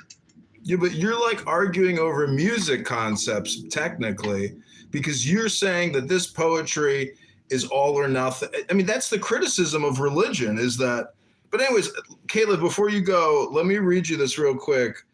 It says, Mordecai approached the 3 school children and asked, please. Just make sure that we're have an understanding. Am I not answering something that I should have? No. But let me read. Caleb's got to go, but let me read this real quick because it deals with anger. And I think religion is the solution to anger and not the opposite. It says, the first child answered, do not fear sudden terror and the threat of the wicked. Proverbs 3:25. The second child said, you can scheme, but it will be nullified. You may plot, but it will not succeed, for God is with us. Isaiah 8:10. And the third child replied, even unto your old age, I remain with you. Isaiah 46. Upon hearing the 3 children recite their verses, Mordecai's desperate and downcast mood quickly changed to great joy. He became very happy. Curious to know what could have made Mordecai so happy during such a terrible situation, Haman walked over and asked Mordecai to repeat his conversation with the children. These children brought me great tidings, Mordecai exclaimed to Haman. They assured me that we have nothing to fear from your evil designs. Upon hearing this, Haman became furious and flew into a rage. It is these small Jewish children whom I will kill first. That's what Haman said. So, Clown House creates a lot of anger. it doesn't create that much joy. Very few people can bring, an automated smile to a prison. I know some people literally in the real world that have been to prison, and they say, on the outside when they got out of prison, that they were the happiest person in jail, and everybody looked up to them and looked to him, for help because everybody's so miserable. Some people can carry a smile with them in any situation. And so I'm just saying that, religion or wisdom, in my opinion, is intelligence, and it can help you keep a smile. That's my critique.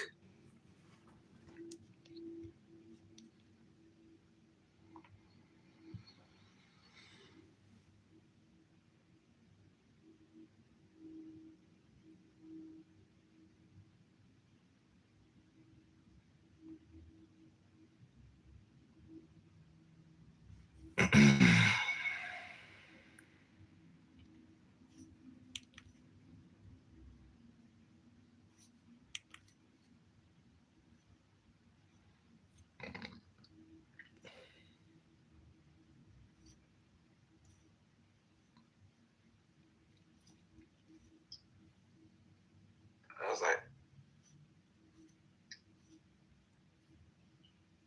when you have these. We got Pro Lyrical here. He's another religious hater. He hates religions. God, he's got such horrible Trump derangement syndrome. I'm probably gonna hold on to last week. I'm gonna probably lose signal in about 20 minutes if I'm gonna come up and whoever wants to be mod.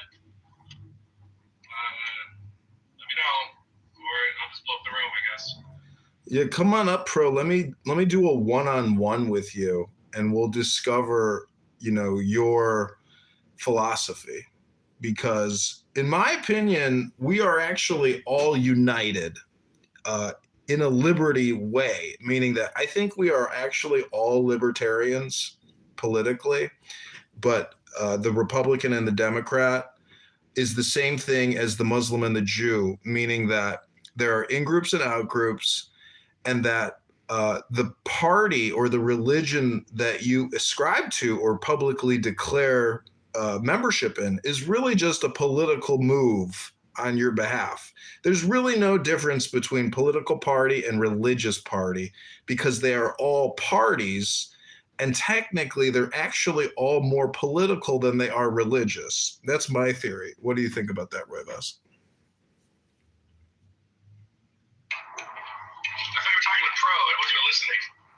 Oh, thank you very little. Well, maybe Pro can give me a response in the chat if he's got a bounce. Driving, so you get like 30% of my attention.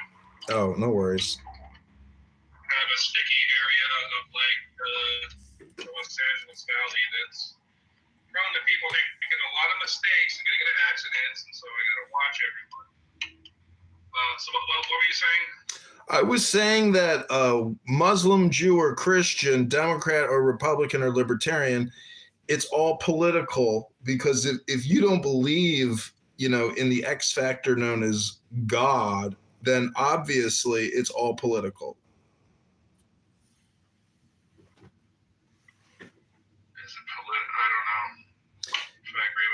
Well, there is hierarchy within religion and within politics.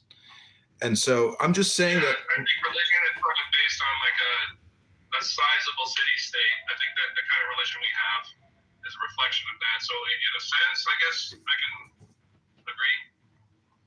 And if we didn't have like this, like living in this giant, civilization, these religious structures wouldn't make a lot of sense. We'd almost like adopt something else, right? Is that what you mean?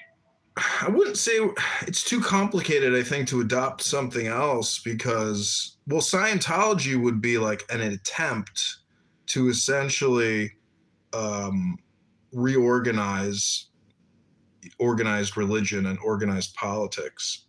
Romero, I'm wondering if you could answer this question. Do you think that Libertarian, Republican, Democrat, Muslim, Jew, or Christian, it's technically all one giant political industrial complex because obviously there is no Sky Daddy speaking or controlling any of this.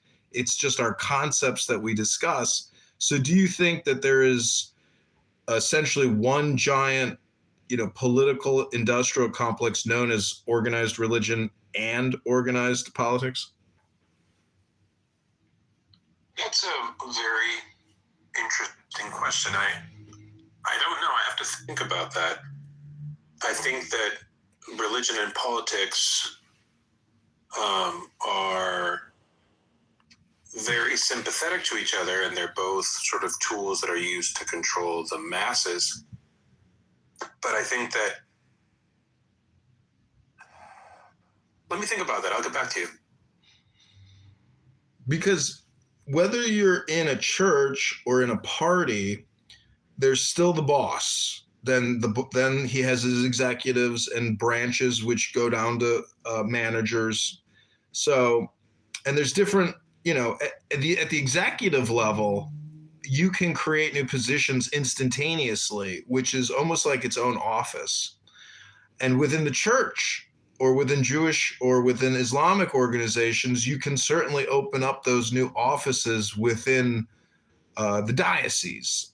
So I'm just saying, like, I see what you're getting at. In that sense, yeah, they're very similar. I think the biggest difference between politics and religion is that you can kill the boss in politics, right? And you can't really kill the boss in religion because it's a fictitious character.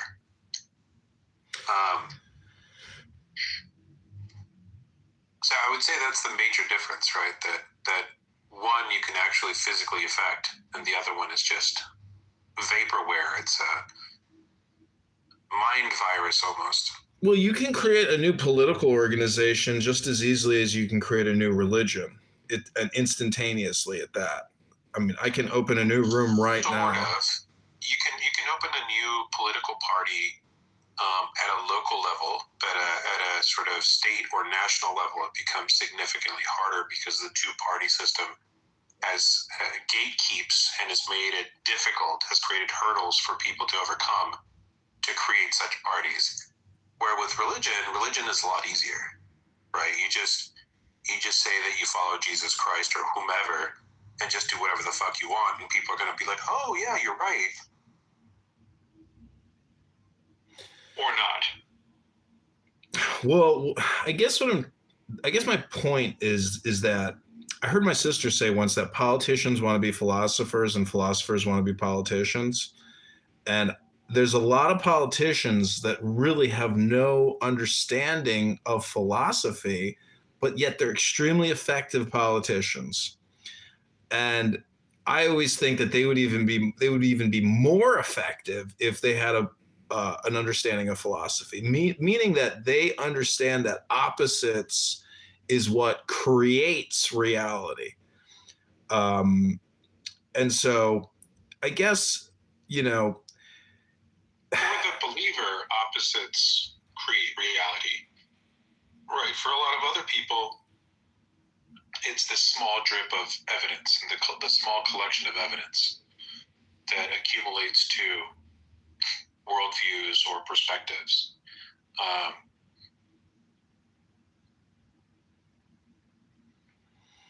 Well, nobody is actively on a Friday night preparing for the, flying spaghetti space monster.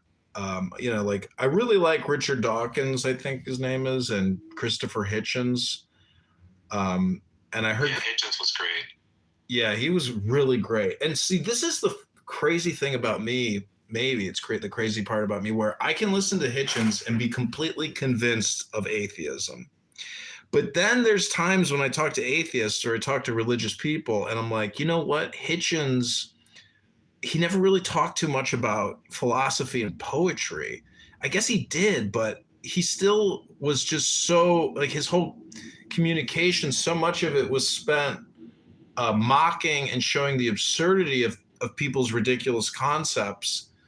But when I read poetry, like the Tao Te Ching, or Crowley poetry, or any kind of esoteric occult poetry, I'm just like, mesmerized and fascinated and thoroughly enjoy it in the same way that I enjoy Star Wars.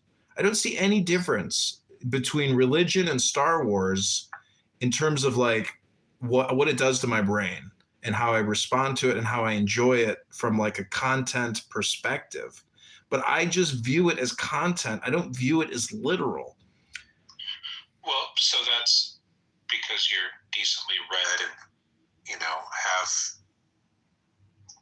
passed a 7th grade education, right? And you're comfortable with abstractions. I mean, that's not hard to explain. But I wanted to address something you said earlier. You're saying that the politician wants to be the philosopher and the philosopher wants to be the politician.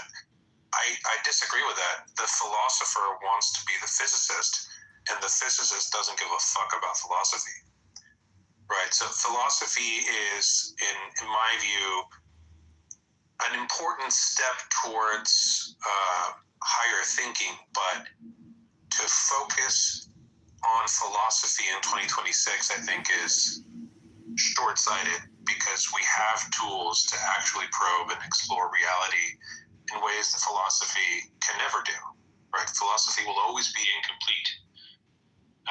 Because it's looking through, how do I put this? Like it's only looking at a very small sliver of reality through a small opening. Well, to say that esoteric is poetry, right? So of course it's aesthetically beautiful. Like, I love ritual, and I have a fascination with occultism because it's ritual. And, I went to art school and I studied art, and therefore I'm very comfortable with ritualism and ritual. But that doesn't necessarily make something true, right? It just makes it aesthetically beautiful.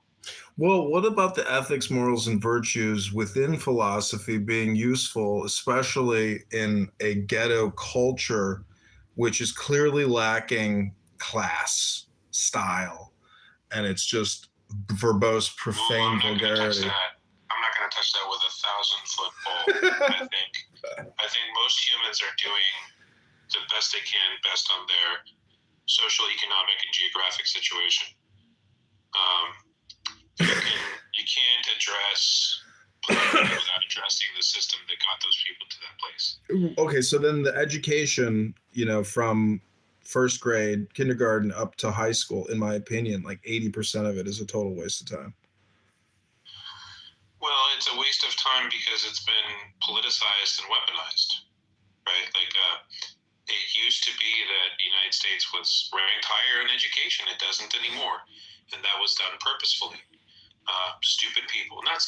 Uneducated people are easier to manipulate.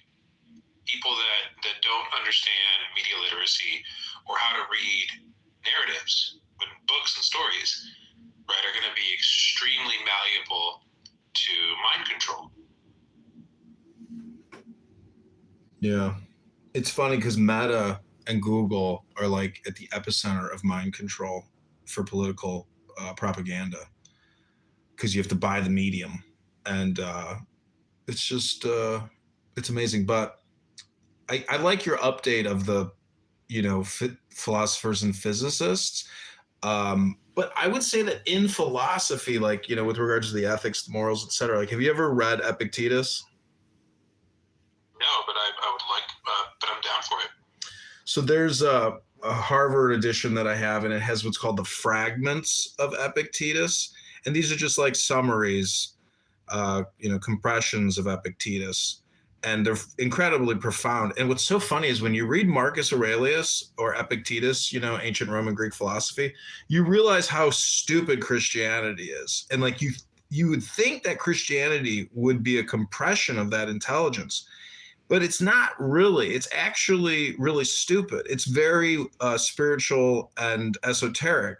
But when you read Roman philosophy, Greek philosophy, especially Epictetus and Marcus Aurelius, it really strikes me as being extremely impressive, because not only does it debate the existence of God, but it gives real examples. It gives you real good information on how to live your life, how to interact, in the community and society. So to me, that's real wisdom, like real actionable intelligence. And so I would be happy to read for you the fragments of Epictetus if you've never heard them before. Yeah, I'm totally down. I mean, I think that you have to see who those pieces of information are catered towards, right? Like Marcus Aurelius, like that, he's talking to a certain social military class. No, he wrote that for himself, for personal self-reflection. He didn't write that to distribute that book. That's his meditation. That's why they call it Meditations by Marcus. That's the people that end up reading it, right? Like people of a certain education and class, where Christianity is a weapon to keep certain people within a certain limitation. So like they serve different purposes. And you're right, that one is a meditation for himself. But like that's still significantly different than like writing a weapon. And that's what Christianity is, right? Christianity is a weapon. You can say it's a weapon. You can say that it's also peaceful. But let me read you, this is what I consider philosophy when I say philosophy. You know, not necessarily all. I mean, the Tao Te Ching to me is like an extremely important book because of, you know, opposites, duality, non-duality, and really, you know, knowing that your position has an opposite position or your concept has an opposite concept always. You can't actually have a concept unless there's an opposite of that concept. I mean, I know that sounds really stupid, but it seems to me like that's overlooked by people. But let me read. This is the first fragment from Epictetus. What do I care whether matter is made up of atoms, indivisibles, or fire and earth? Isn't it enough to know the nature of good and evil, the limits of desire and aversion, and of choice and refusal, and to use these as virtual guidelines for how to live? Questions beyond our ken we should ignore, since the human mind may be unable to grasp them. However, easily one assumes they can be understood. What's to be gained by understanding them in any case? It must be said, I think, that those who make such matters an essential part of a philosopher's knowledge are creating unwanted difficulties. And what of the commandment at Delphi to know yourself? Is that redundant too? No, not that, certainly. Well, what does it mean? If someone said to a chorus member, know yourself, the command would mean that he should give attention to the other chorus members and their collective harmony. Similarly with a soldier or sailor. So do you infer that man is an animal created to live on his own or in a community? A community created by whom? By nature. What nature is and how it governs everything, whether it is knowable or not. Are these additional questions superfluous? That's the first fragment. To me, that's, you know, like, you don't hear this on Clown House. You just hear people off the cuff having these, you know, insanely entertaining conversations, but that's why I like the book club, because now I can come with real evidence of my, you know, concepts, as opposed to just nobody's bringing evidence in terms of information packet transfer on this app. It sucks. Like, you know. Yeah, I agree with that. To my dismay, people have an aversion to evidence. I mean, philosophically, like I tend to see morality as something that's about the individual, and ethics is something that's about the collective group. So, like, for me, morality boils down to human preferences plus empathy equals morality at its simplest form, right? So, like, human preferences, i.e. values, and empathy, our ability to imagine what other people are feeling, leads to morality, and from there you can build on top of that scaffolding, and you work your way up to ethics, which is a system-wide sort of morality. How do we engineer behavior to benefit the larger group? I mean, it's in some ways, right? Like, Star Trek was a great tool for exploration of these themes. And one of my favorite quotes comes from Wrath of Khan, right? Which is, the needs of the many outweigh the needs of the few or the one. And that's not always true, right? But in general, if you bring up the trolley problem, it becomes a little bit more poignant, right? Do you save 10 people for one person that you know, or do you save the one person that you know for 10 people? And at a structural societal level, you sort of have to prioritize the larger group. Well, I heard a young African-American girl on here yesterday make a very passionate plea, crying, saying, all this spirituality is bullshit. All this philosophy is fucking a waste of my time. I got to pay my rent. I got to buy food for my baby, and I ain't got nothing left, and I got nothing. And then I really felt for her. But then the more she talked, the less I felt for her. And then I realized that she can't be helped. And she doesn't understand that the philosophy and poetry that she's criticizing, or the spirituality that she's criticizing, is really a tool to essentially equilibrate or bring a harmony or a peace, so you can actually try to get ahead of the financial curve of despair.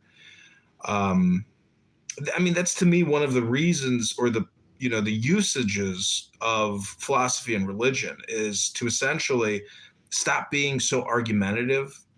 And to me, the maxim is there's not a speck of dust out of place in the whole universe. And so this is what the second, you could call them axioms or aphorisms, but this is called Fragments of Epictetus. This is the second one.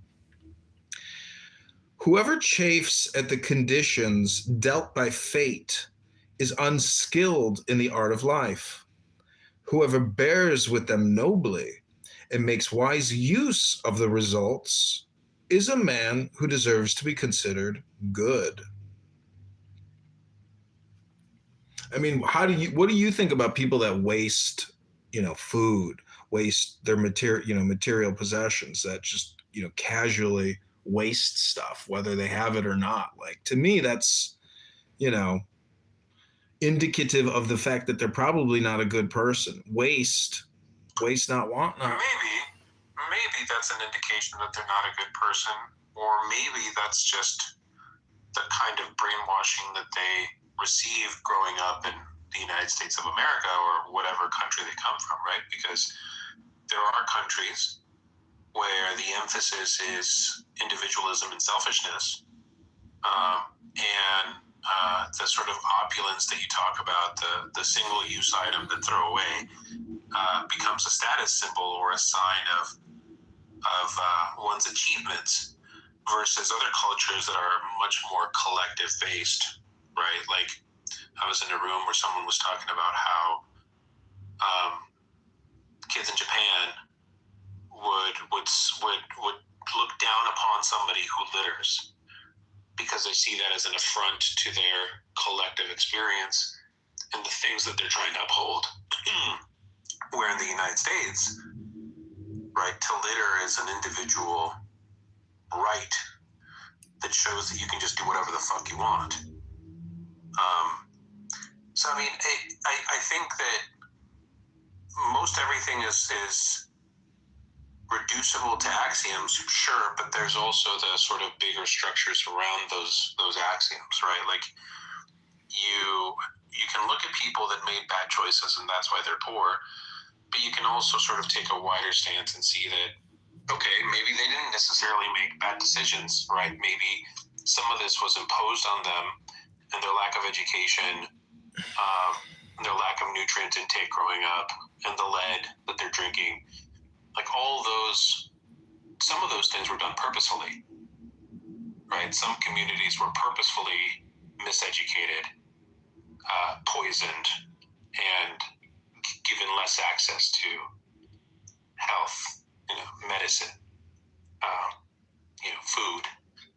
So it's complex systems can't always be reduced to just simple answers or solutions, right? There's a causality chain that gets us to places, and there's a causality chain that gets us out of situations. You're American, right? Yep, born in the United States, grew up in Mexico, came back for high school. So there's a guy, Matthew, on here who is a Khomeinist and, is promoting the Iranian government, shitting on Israel, shitting on the United States daily. And he keeps repeating that America's decisions and America's spending should maximize global well-being. As an American, and this guy's not American, do you think as an American we should be spending to maximize global well-being, or should we be spending to maximize American well-being? Well, it depends on what you mean by either statement, right? So, I have a very dim view of Israel, and by the kind of connection that the United States has with Israel, I'm also not looking very favorable at the United States government based on those choices, right? And that doesn't mean that I'm anti-American. Quite the opposite. I expect more out of the United States of America. I don't necessarily expect more out of other countries, right? Because they're not my countries. But in a globalized world where we're importing, exporting, and there's air travel, right? There's boat travel. There's easy ways for humans to move around the globe. I think that it benefits the biggest superpower to be involved globally. For one example, right? Some conservatives will say, oh, well, we're spending money in transgender services for people in Africa, and we're buying condoms for people in the Middle East or whatever. And you think that through just a little bit, and you go, well, yeah, right? Americans travel abroad. Sometimes they have sex with people, right? So it's probably a good idea to reduce globally the spread of transmittable diseases through sexual intercourse, right? Because it's not something that stays outside of our borders. We are not Ibiza. We're not an island. Where the world is porous. And so in that sense, it benefits the United States to create stability globally and also focus on its own population. But that's not what the United States does, right? It has in the past done that on some level, and it has in the past focused on its own population on some level. But right now, the United States feels like a wealth extraction Ponzi scheme. And the citizenship is not as important as the Epstein class, the billionaire Epstein class. So, and it's very easy to game the system by using the levers of religion. So, I mean, it's funny how the rhetoric gets used around in this country. Like in the 80s, it was the welfare queen. Well, most of the people that are using those benefits are white. So the black welfare queen is, I'm sure it happens on some level or another, but this sort of mass, all these people are trying to cheat the system by being poor and having babies. It's like, yeah, that's Hasidic Jews in New Jersey. There's an entire town of people that are on Section 8 that are having 12, 13, 14 kids because their religion demands it. So, I mean,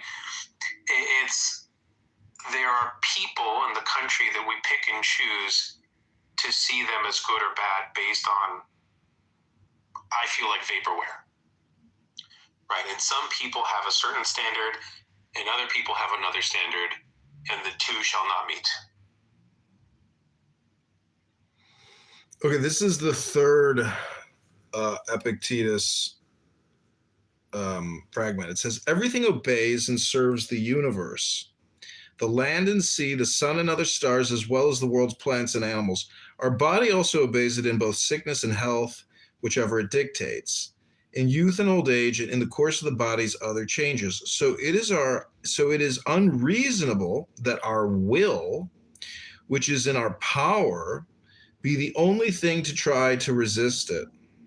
It is stronger than we are and very powerful indeed. Besides, it has planned for us better than we could ourselves by including us in its grand design. Resistance is vain in any case.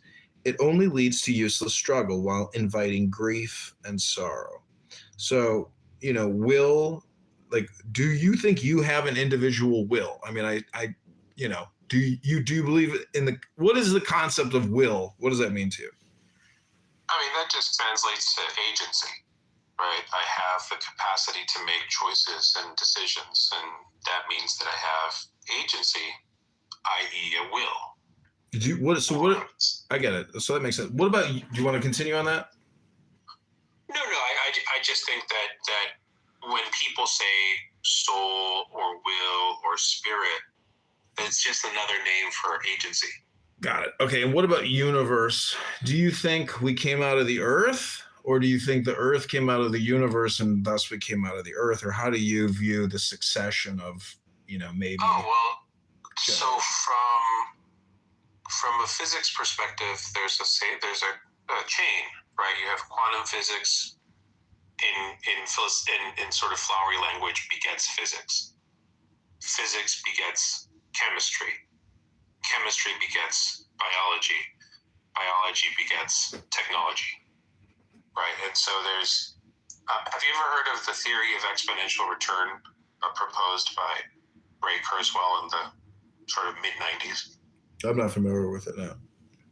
So the theory of exponential return is sort of a reworking of Moore's law, right? That every period, every so often, every turn of the cycle, technology doubles in power and shrinks in size and cost. And that can be applied to the universe as a sort of exponential rule. So you have, let's start with the Big Bang, right? Boom. You have a shit ton of hydrogen, and that's mostly all that exists.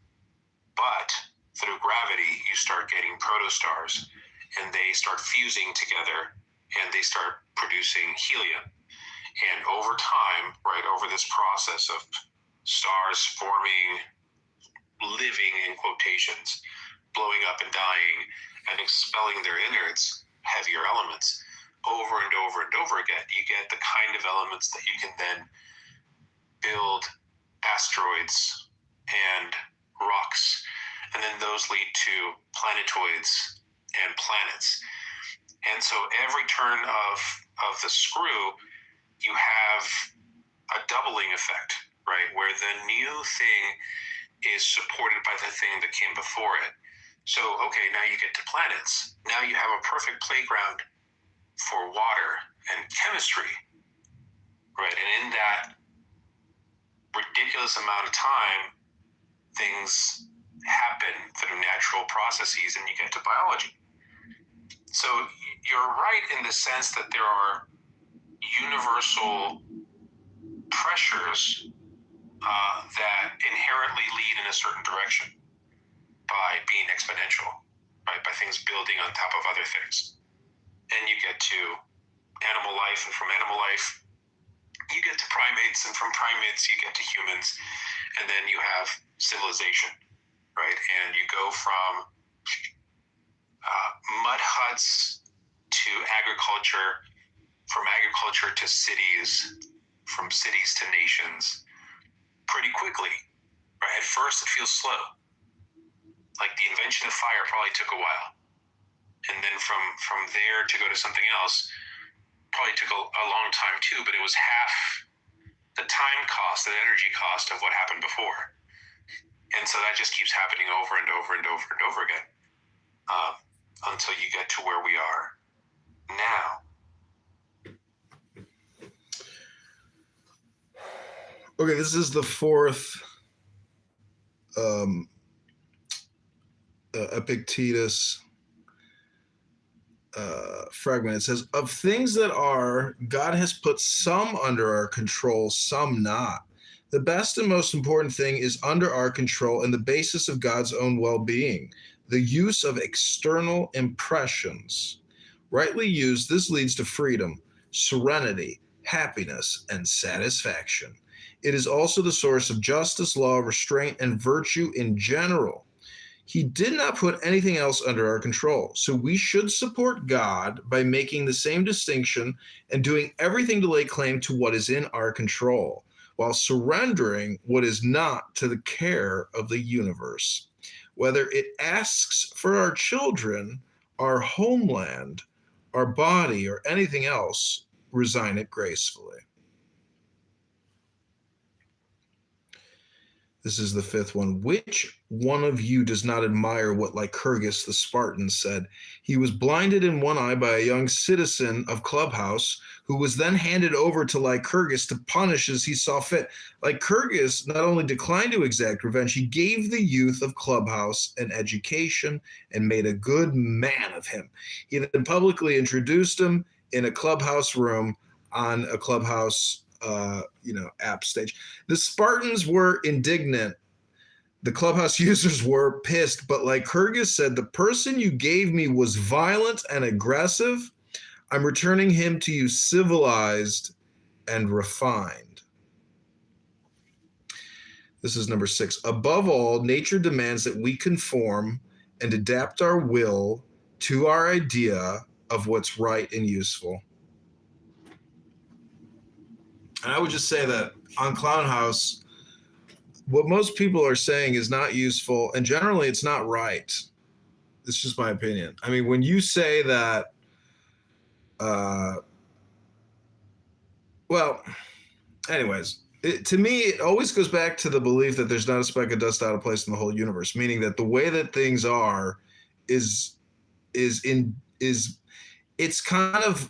is the way it is because of the language and the communication by design. Like, Israel would not exist if it wasn't for all of the backstory, all of the pre-programming that caused those people in the 40s and 30s, et cetera, leading up to the birth of the state, I guess, or the. Well, Israel wouldn't exist if not for Britain, right? Well, it wouldn't exist if it wasn't for the Jews, first off. I mean, you can't just say it's because of Britain. Zionists aren't necessarily Jews. And the first wave of Zionists were not religious. Religion was used as a weapon, as an excuse by a bunch of European colonial settlers. If we're saying that, if your narrative is that Israel was born because of World War II, because the Jews needed a country of their own, well then the rightful thing in Germany losing the war is that you carve out a chunk of Germany and you call it New Israel, and that becomes the place. Now, what happened is that you had a group of Zionists in the late 1800s that were already plotting to take somebody's land to make this new sort of, I'm not going to say fascist, right, but like very European kind of structure and country in a place that may not necessarily be adequate for that. And the way it imposed its will was through violence. I don't think of Israel as Israel, and I just think of it as occupied Palestine. And it does have a time limit, and we're seeing that time limit play out.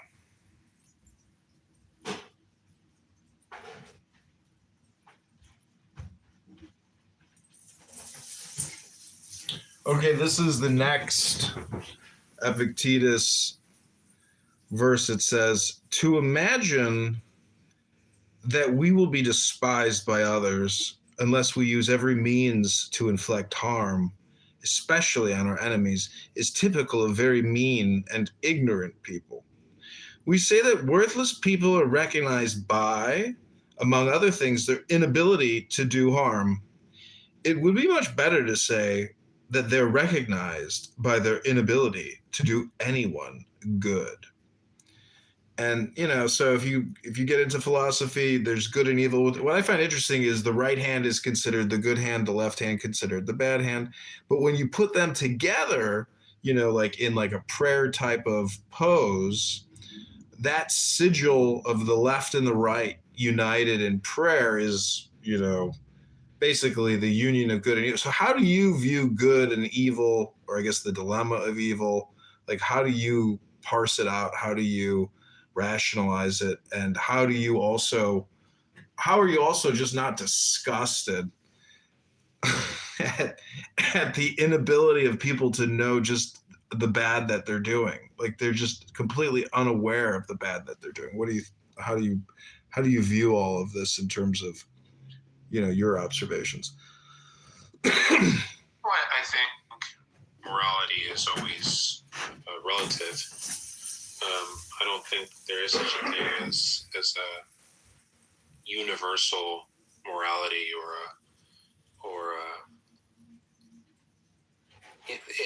it's all sort of context based, right?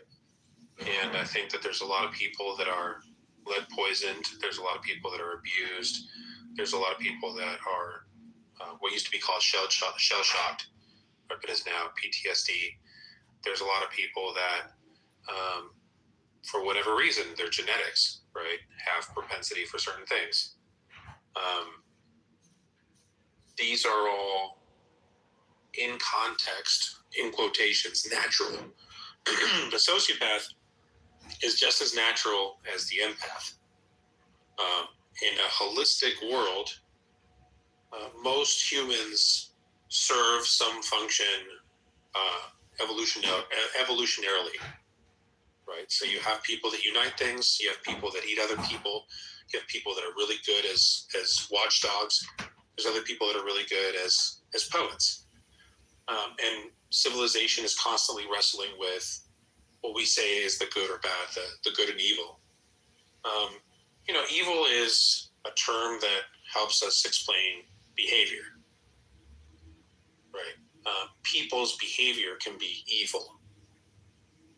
If they keep it in their mind, right, is it evil? I don't know. It's probably maladapted. So I think actions reflect who we are. And I think who we are is an amalgamation of both internal and external pressures. Doesn't mean that people aren't responsible, right? It just means that there's a bigger story at work. So, like most people that abuse children were abused themselves, right? So it's this long causal chain of pain and torture throughout time.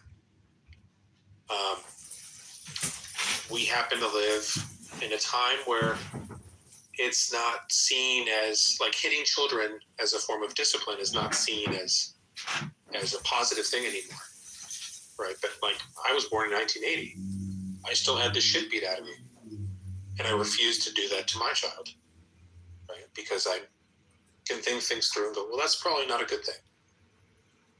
It doesn't mean that there's no such thing as discipline or framework that you give children to be good people or bad people, or however you want to put it.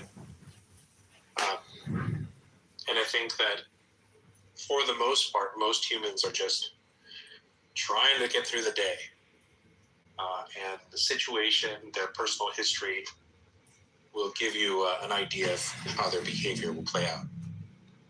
What concepts do you think in society are taken for granted?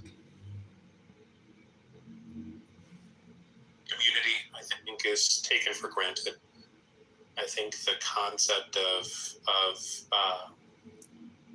empathy and justice can sometimes be taken for granted. I think that the concept of us is sometimes taken for granted, and it's overwritten by the I. Because nobody's an island and everybody depends on everybody else. I didn't really want to. There was a different way I wanted to ask that question to you, meaning like, asking what concepts are taken for granted is like saying, what concepts do you think exist just in general? Meaning like, we're forced to contend with new concepts. Have you seen that show, The New Gods? Based on like American Gods, or New American Gods? God. I think it's called American Gods. Yeah. Have you seen that show? I like it. I've seen a few episodes. I read the book by Neil Gaiman, so I have a pretty good understanding of it. Okay. Well, so I guess, my question about concepts for granted, like, the concept of ego, Freudian concept, can't touch it, can't taste it, can't feel it, but everybody's constantly always talking about ego, which is just a concept, just like God, just a concept, gender, supposedly just a concept. I'm just saying that there's like controversial concepts, but it's just so ironic that like people will die on a hill defending a concept, which is not in the material world, it's in the subjective world. And so people are willing to fight and die over the concepts and the subjects versus actually wanting to fight for the material world, which is more important, in my opinion, like your home that you live in that protects you from the freezing cold or the heat. Like that's more important than these concepts that we are, spending our whole lives debating or refining or observing or accurately describing. We don't spend our whole lives debating. I mean, we happen to be in a coliseum where that's sort of the point, right? So like, not everybody is on Clubhouse and not everybody enjoys or gets their jollies from argument. That's a very specific. Well, it's not just argument. See, this app I was describing earlier in the room you were in is basically Toastmasters, but for the ghetto, or dinner for schmucks. It's my opinion. But anyways, let me move on to the next one because there's only a few of these, and I think they're important to read because I'm not smart, but I can read smart things. To imagine that we will be despised by others. Wait, did I read that one right? The nature. So really quickly, I want to address something that you were talking about, that the concepts like gender and all these things, that's something that we die for. Kind of, right? Like the issues of gender only matter because other people are willing to enact violence against those who impose their own concept of gender onto themselves. Like if nobody was offended or became violent at the sight of a gay person, then it wouldn't matter. Right. Yeah. And a lot of the controversies that we fight over are controversies because some people promote it for their own agenda, right? Like trans people make up such a small sliver of the population. But if you listen to the media, it's over 50% of the world. And they're coming for your children, which numbers show otherwise, right? Not a whole lot of transgender folks are child molesters, but goddamn, there's a lot of child molesters in the church. Well, I guess my criticism or opinion is that if we were to actually superimpose reality, based on the numbers, the statistics, the population percentage, like you just suggested, being a very small percentage, if we were to overlay that on our communication matrix, we would find that these very small populations or small groups actually have huge influence in terms of the communication matrix. It's like the minority in Congress or in a state government. I've read that in Texas, the minority party, this is what's kind of ironic and very Taoistic, is that the minority party, because it's part of the whole or a percentage of the supposed unity, actually has a much larger impact than is ascribable. And that's because it's an organism. So, there's Alan Watts likes to talk about the organism environment and the environment organism. Like, you are not Romero. I am not philosophy. I'm actually much more than that. And it's indescribable because, like we were reading here with Epictetus, the universe, if you like astrology, this is why I like astrology, is because it really expands the consciousness.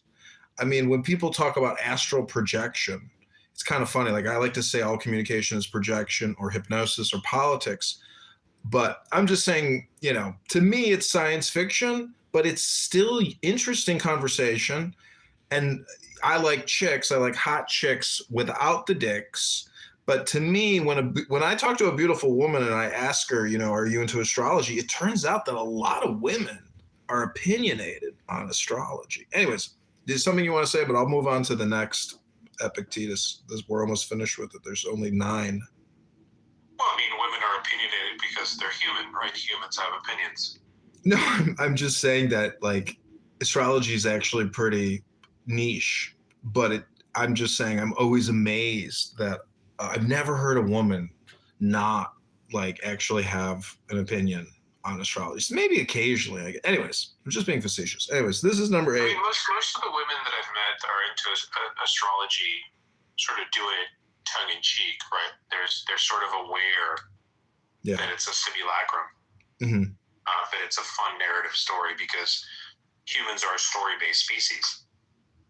So we tend to sort of communicate and operate within narratives and stories.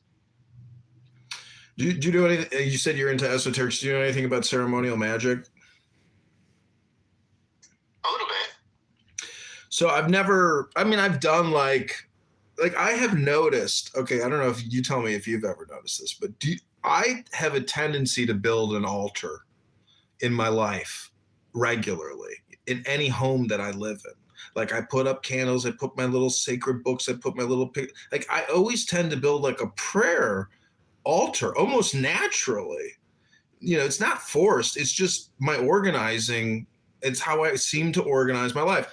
And my question to you is like, you know, see, ceremonial magic or that type of Comic-Con gameplay it's very complicated. Have you ever read the Gnostic Mass or like read a Gnostic poem or anything like that? Maybe. I can't recall. So basically what they're trying to do, in my opinion, when they're doing this type of Comic-Con gameplay, is they're trying to do Gnostic art, you know, magic, or they're doing Gnostic art performatively.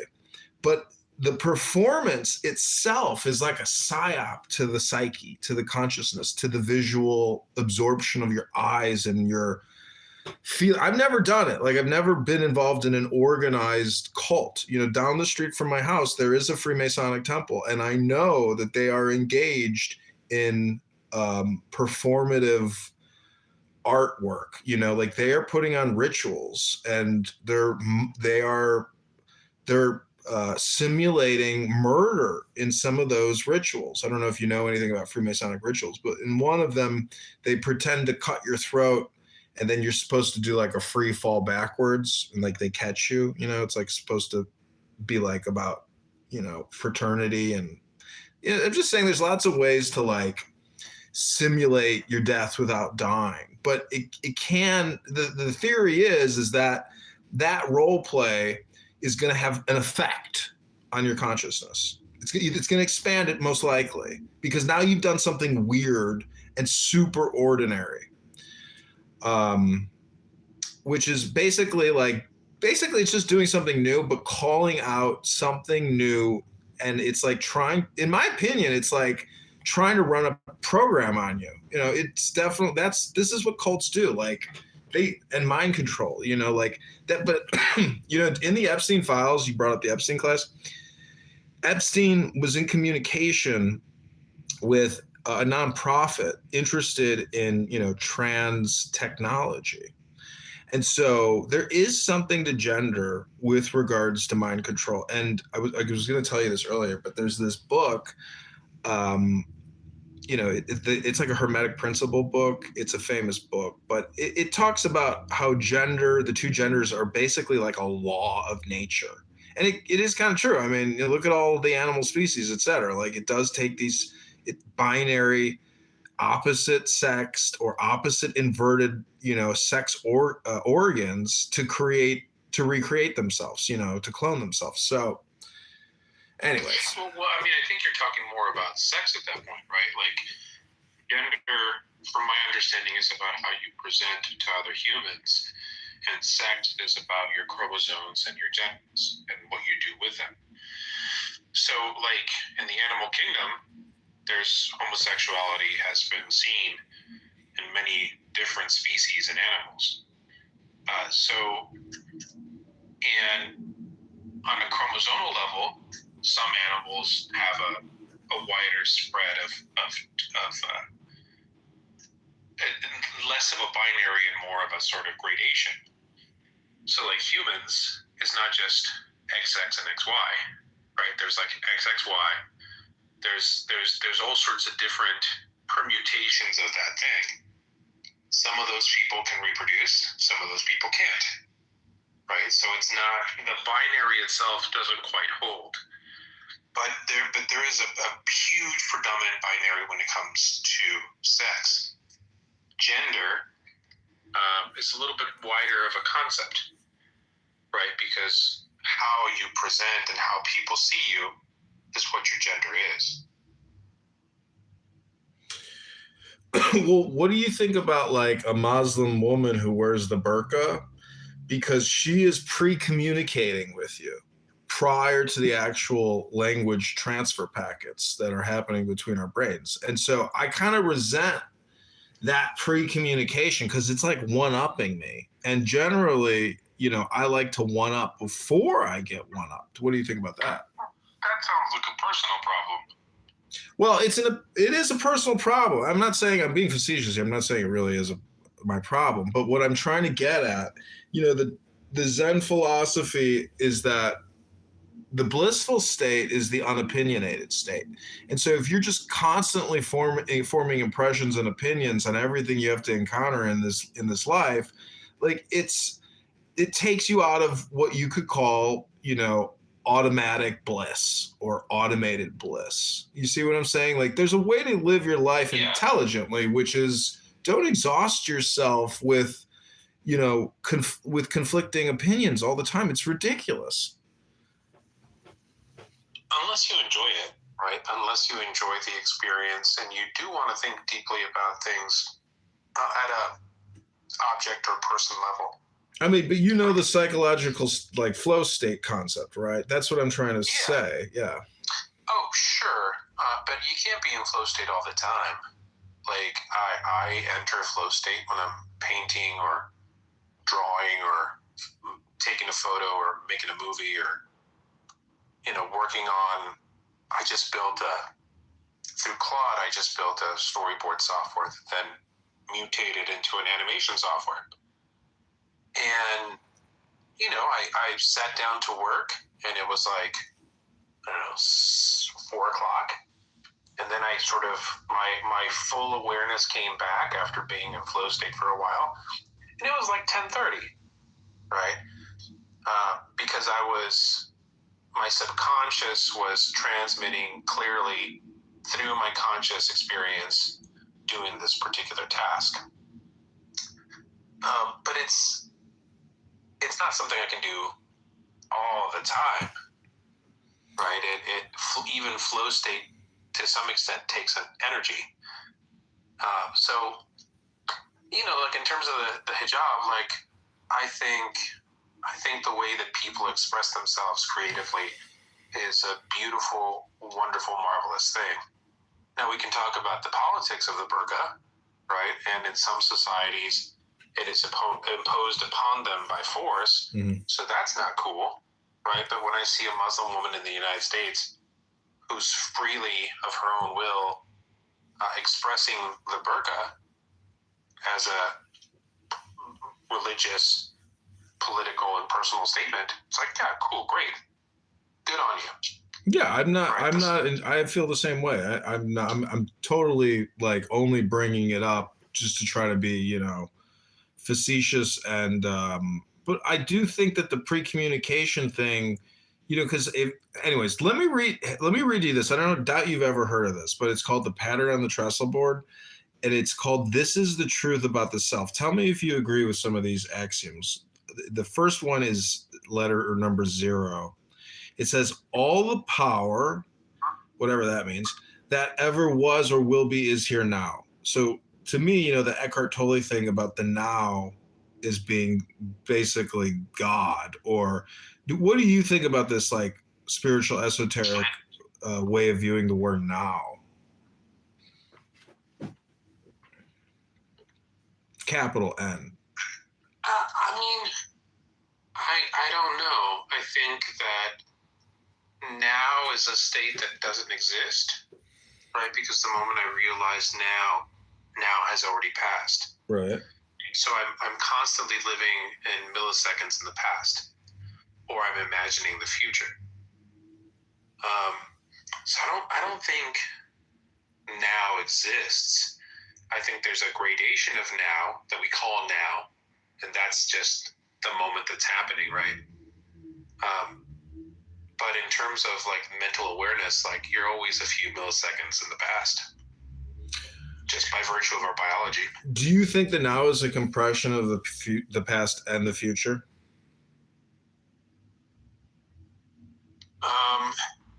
Is time compression of past and future?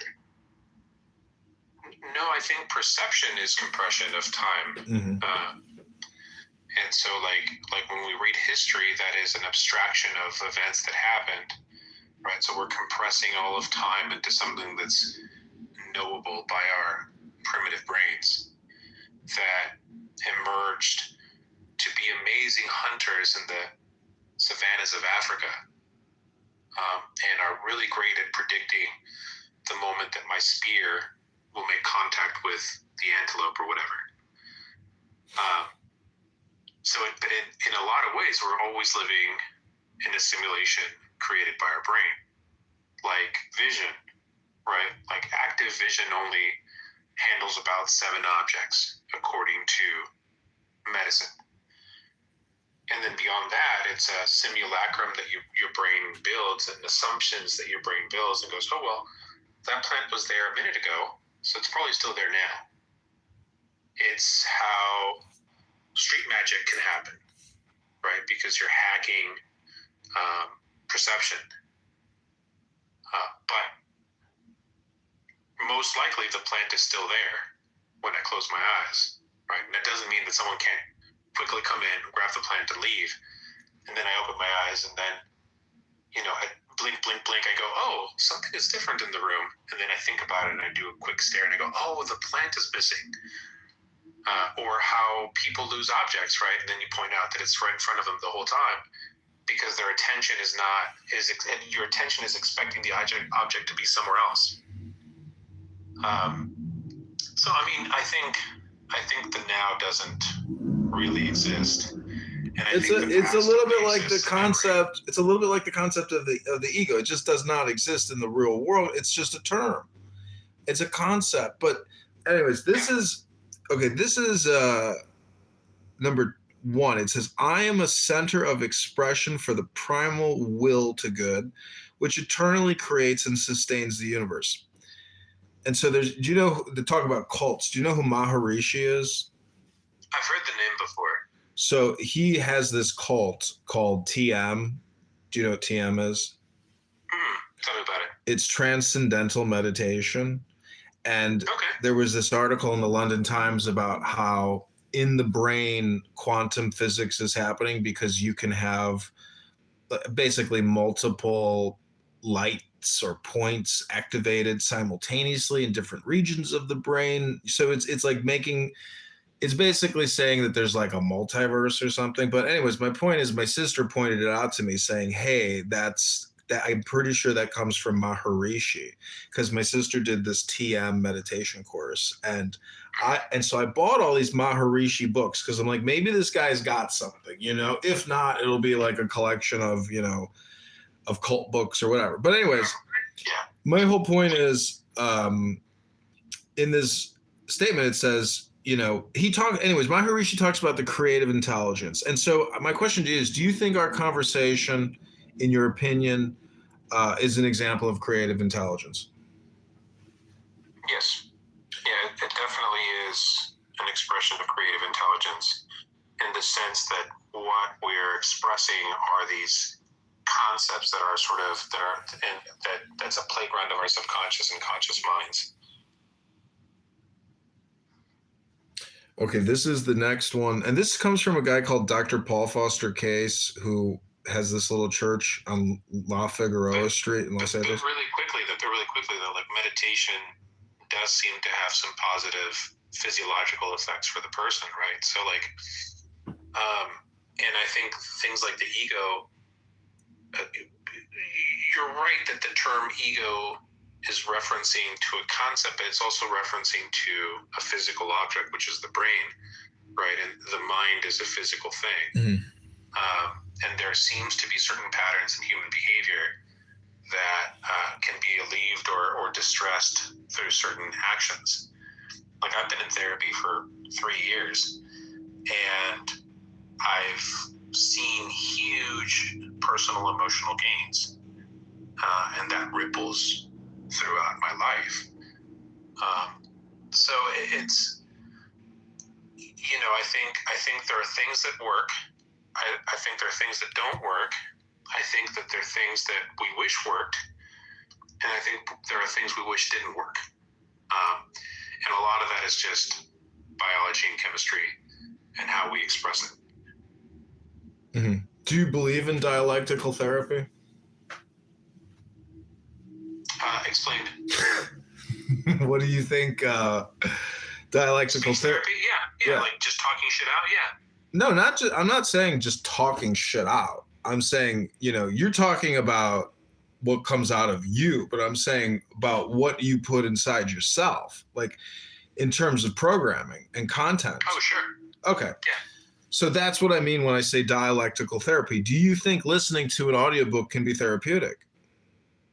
Yes. I also think that watching certain things can be harmful.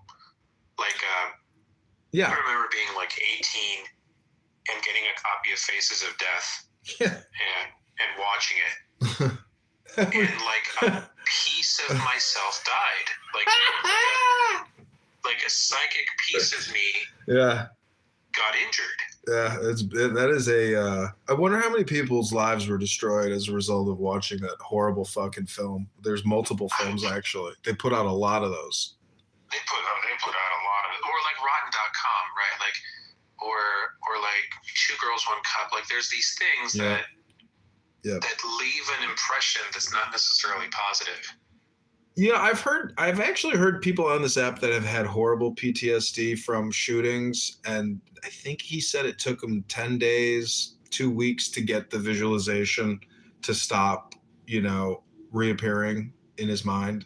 And, there are things that trigger me as well that can like essentially send my stress levels way up, like getting things in the mail can make me extremely, agitated. But let me read this to you. This is the next one. It says, through me, its unfailing wisdom takes form in thought and word.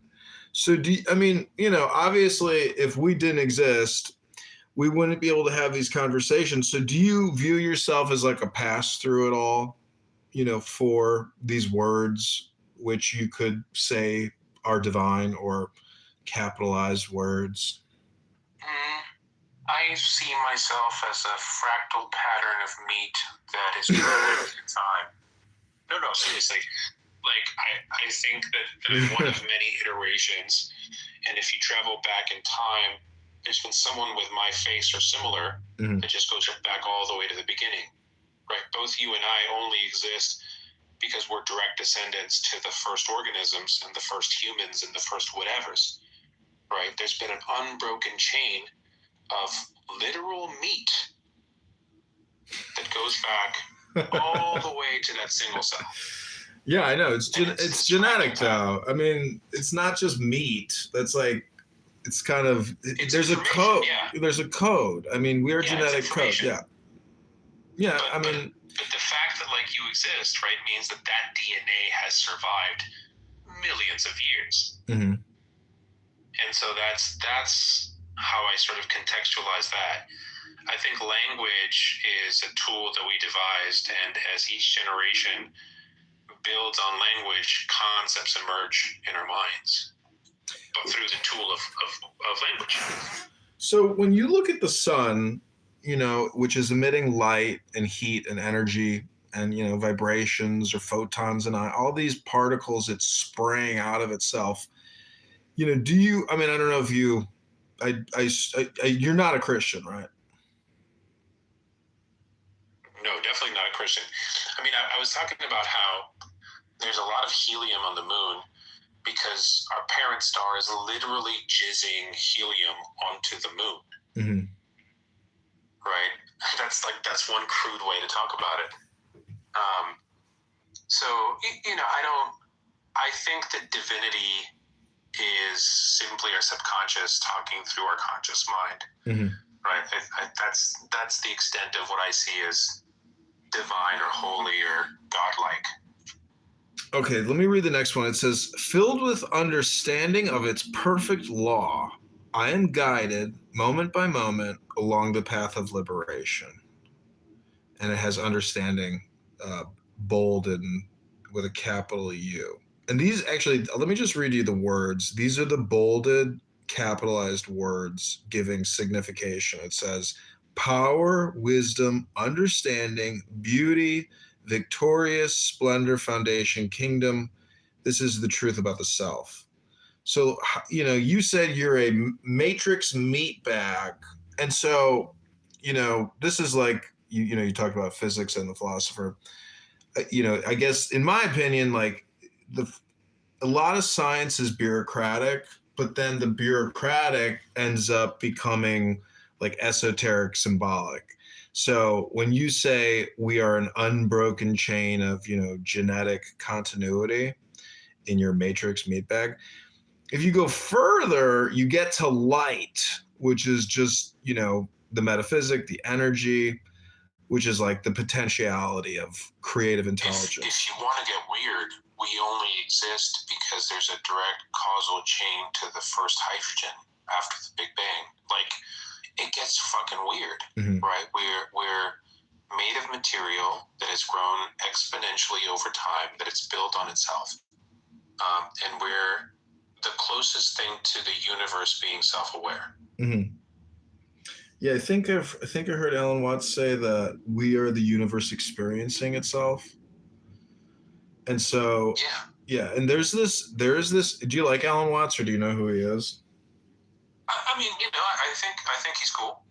I'm not against him.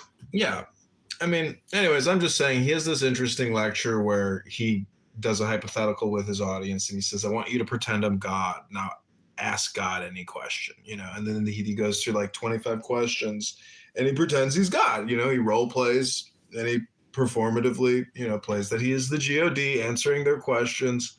And it's just really interesting how he resolves all their questions by framing it that way in the lecture, in the debate, in the conversation. So it's the most popular video on this one channel. It's called, I don't know, What If I Was God or something by Alan Watts or whatever. But anyways, this is, so I read the power ones. This is the number 10 one. It says, the kingdom of spirit is embodied in my flesh. So is the kingdom, symbolically represented by the DNA helix spiral, like, in that type of architecture? I'm a moron. I'll be honest. Like, when I compare myself to somebody who understands like how to do complex computer science, I know I'm stupid. When I compare myself to an engineer who can build skyscrapers or bridges, I'm a stupid person. But see, this is the thing about spam and communication and survival, manipulation, how to get your bread. There are some people who are very successful and they're stupid, but they understand communication, manipulation, mind control, the power of the symbol, of various symbols, how to performatively deliver those symbols, So the brain, has been conditioned throughout all these generations. Like, look at the emojis at this room. I mean, the crescent moon and the star and the crucifix. There's a lot of occult understanding there. Anyways, it's basically like keyword expansion technology. That is like kind of how you could describe intelligence or consciousness, because your brain is like a Rolodex and an index of all the words that you have ever heard or read, which is like saying, it's like saying the more sounds you can make, that's what we consider high level intelligence, and then being able to utilize them in some type of way, power way, so to speak. Anyways, I'm just saying that to me, I've heard it said that like the I am is a mirror or a polishing cloth. So it's like, I don't know. I really enjoy Thelema. I don't know if you know what Thelema is, but it's basically Aleister Crowley magic, and poetry and whatnot. Like rituals and orgies. Put on a show, have some sex.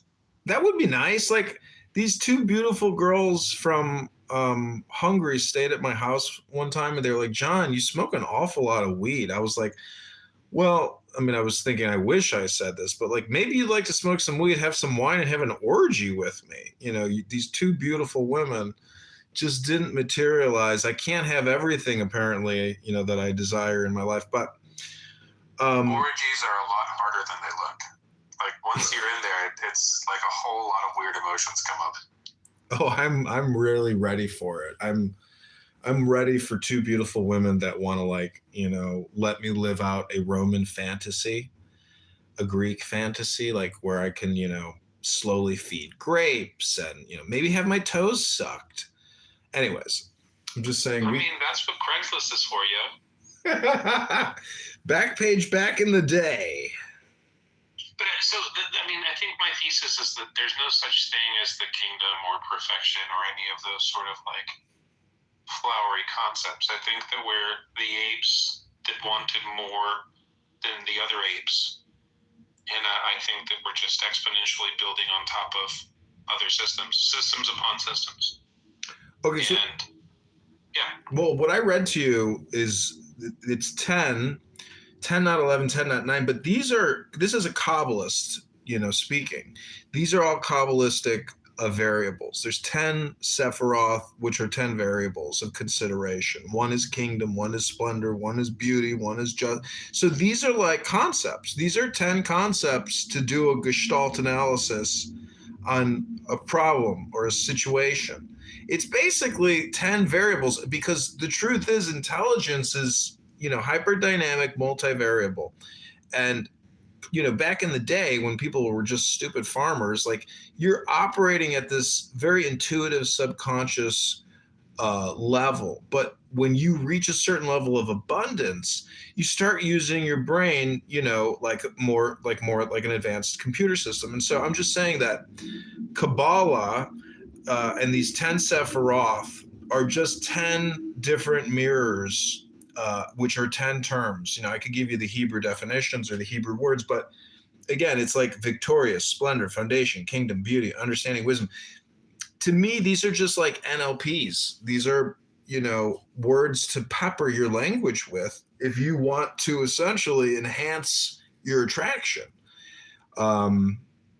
Life really does come down to the gift of the gab, but my problem in life really is basically irascibility, like, not being able to basically, I'm not saying there's a speck of dust out of place in the whole universe. I'm just saying, to me, this is like the game that Alan Watts was playing. I see the fun in it because so many people are caught up Clubhouse is like the perfect. I love Clubhouse because it's like a free experimentation app. You can run a simulation here. Each room is a simulation and it's free to run. And where all this conversation and data, huh? So whenever something is free, that means that you're the product, right? And all we've been doing for the last few years is creating content for these people to then sell off to AI companies to build LLMs, right? Like there's an exchange there. Well, what I read is on Wired magazine, it said that that Clubhouse is using third-party data brokers to sell the data, and the biggest buyer of data, guess who? It's the taxpayer. It's the government, which is buying most of the data through CIA, NSA, and the other agencies and their subcontracted organizations and Palantir, etc. So isn't it funny that Palantir is actually buying data from Clownhouse? But to what end, Romero? Because there's only a few problematic people here on the app that are actually potentially homicidal, aka, terrorists. There's so I don't want to say anything that's going to be too controversial, but I think that I love Clubhouse too, but for different reasons. Right? Clubhouse has helped me see people from a different subjective viewpoint than the one that I grew up with, and I've become a lot softer to people that I used to see as enemies. So in that sense, this app has helped me broaden my perspective and become more empathetic to people that I used to see as foes. So in that sense, I think that there's been a positive return. Now, of course, we live in the information age, and you're right that governments are buying information because they're spying on us all the fucking time. And they're trying to control our movements and beliefs and ideas and to justify their military-industrial complex and their spying-industrial complex. Romero, my point is they're just blindly buying data because they don't know what else to do. Like, there's no intelligence analyzing the data. There's no action on the data. And so really, it's just like an agnostic spend and agnostic data. They're just cramming the data. And now I'm projecting because if you look at my PTR, I too I'm essentially mirroring Clubhouse into YouTube across 30 different YouTube accounts and 4 different Clubhouse rooms simultaneously. So I'm able to take a huge amount of data, put it into video format, and put it into Google for no reason whatsoever, in the same way that our government is wasting money building data centers, buying data. Is it for nothing? Is it for no apparent reason? I'm just doing it because I'm basically like a squirrel. That's one. I have a lot of squirrels on my property. Satisfies a need, right? Or else you wouldn't be doing it. Well, a lot of this is because I'm running for Congress, and to actually sit there. Anyways, I'm just saying that I want to So it does serve a purpose, right? It's not just for shits and giggles or for no reason. There's a reason. Well, it's a little bit just amazing that with just one poke of my fingertip, I'm able to send so much data through AT&T fiber optic into Google. I'm basically creating art videos because, again, I think everybody here is just doing Toastmasters, but in the ghetto. And so I'm like a ghetto Toastmasters producer director. I'm like the new Norm Green. Let's just put it that way. I am the new Norman Green. Norm Green, success. I don't know if you know this about Norm, but he made Tupac Resurrection, which is an actual movie with Tupac. Have you ever seen it? No. Do you like Tupac's music? He's sold over 65 million records. Yeah, he's very popular. Oh yeah, I think Tupac is great. I've seen some of his movies. I've listened to a lot of his music, and I've listened to a lot of his politics, and we definitely have philosophical overlap. Like what? I think that he's sort of a descendant of the Black Panther movement in a lot of ways, and I think that he was definitely a poet, and I think that if he had gotten the chance to grow older, he might have made one hell of a politician. And so, listen to his music, listen to his interviews. Like that's sort of what I'm referring to.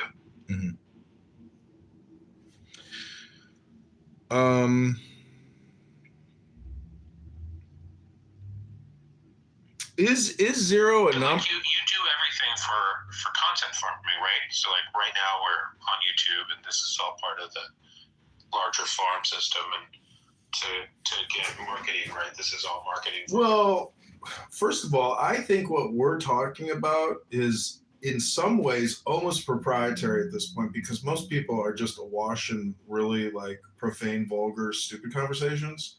So like I hope that this conversation is that no one will ever listen to it because I just put out too much spam. But I thank you for the conversation, because this is the kind of conversation that I like and I'm interested in, and that I find to hit my dopamine, the standard you could say that I enjoy. That's why I asked you, do you consider this conversation creative intelligence? Because right now I could play to you a couple Clubhouse rooms and you could take a sample of just 3 minutes of audio and say, yeah, this is really stupid compared to what we've been talking about. But even our conversation has its limits where, like, it's fun to have. Do you like Thanksgiving as a holiday? I like turkey. I like mashed potatoes.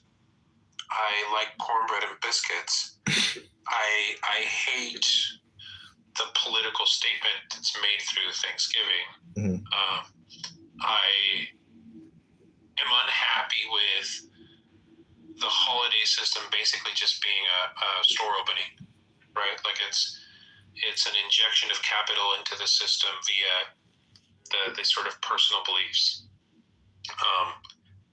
And that bothers me a little bit, but I see how it's useful, and I like the concept of community, and I think that some shared experiences build community. I think Thanksgiving is probably one of the worst expressions of America or Americanism, because it's dependent on a genocide, right? So they took that frown and turned it upside down and sold it as something beautiful and noble and spiritual, and it's gross. Like, the colonists literally murdered people, spread disease, cheated, lied, and took over a continent. It's grotesque. But I like turkey, and I like mashed potatoes, even though I'm not really allowed to eat potatoes anymore. Have you ever read Hindu or Chinese sacred texts? I've tried reading the Tao, and what I've understood I've really liked. I've read some Hinduism. I've read summaries of Hinduism is probably a better way to express it. And I think that from like a fiction perspective, I think all stories are beautiful. Right, like I genuinely love the Jesus Christ story. I think it's a really cool story. I like the clay golem story of the Garden of Eden. I like some of the Hindu stories, right? That like the god awakens or falls asleep and reality starts over again. I love La Llorona. I love Mexican folktales. I love European folktales. I think that they're all sort of expressing a sliver of reality, fictionalized to make it better transmittable. This is the last of the Epictetus. It says, the nature of the universe was, is, and always will be the same, and things cannot happen any differently than they do now. It's not just mankind and the other animals on Earth that share in the cycle of change, but also the heavens and even the four basic elements. Up and down they change and alternate, earth becoming water, water, air, and air in turn becoming fire, with an analogous change from above downwards. If we try to adapt our mind to the regular sequence of changes and accept the inevitable with good grace, our life will proceed quite smoothly and harmoniously. Do you think your life has proceeded smoothly and harmoniously? I know nothing about you, but... Not at all. But it's been a fun ride. We are lucky enough to live through interesting times, and interesting times are never harmonious. In fact, I would say most of human history is lacks harmony. Probably the last time that we as a species were harmonious was when we were hunter-gatherers. But we're the apes that wanted more than anybody else. So I asked you if you've ever read, Hindu or Chinese sacred text, but this is the first Zen poem ever written. It's called the Shin Shin Ming, which means faith mind. It's by the third Zen patriarch, Sang San. This is the first little verse. It says, and this is with regards to, the question I asked you, do you like Thanksgiving? You couldn't just say yes or no. You had to go into Holocaust, genocide, apartheid, occupation. I went into a narrative. I went into a story. Yeah. Right. But what I'm trying to tell you is, like, for your own sake, possibly, that like this conversation could actually have durability or lasting impact on you from me, philosophy. This is what it says. The great way is not difficult for those who have no preferences. When love and hate are both absent, everything becomes clear and undisguised. Make the smallest distinction, however, and heaven and earth are set infinitely apart. What does that mean to you? Well, these are attempts by people to fight their basic natural instincts and pursue a level of level-headedness, right? So, like in a fight, the person that stays calm is going to most likely succeed in that fight, right? The person that panics starts making mistakes, or the person that gets really angry starts making mistakes. So in that sense, in a confrontational situation, keeping your cool can quite literally save your life. Falling apart, panicking can get you easily killed. But there's human nature, right? Sometimes we do hate. Sometimes we do love. Sometimes we love and hate in equal amounts or disproportionate amounts. And sometimes it becomes obsession. Sometimes it becomes harmful. It's just the byproduct of our animal emotions. It says, live neither in the entanglements of outer things nor in inner feelings of emptiness. Be serene in the oneness of things, and such erroneous views will disappear by themselves. When you try to stop activity by passivity, your very effort fills you with activity. As long as you remain in one extreme or the other, you will never know oneness. Does oneness mean anything to you? Like, in terms of like the whole organism, the whole environment?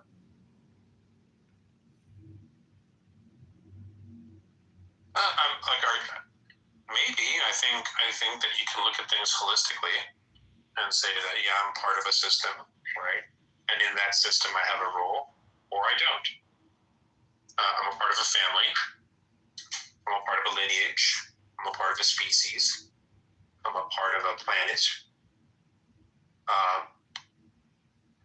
And there's a point where that collectiveness sort of ceases to matter, right? So, like, saying that I'm a part of the universe, but yeah, okay, that's cool.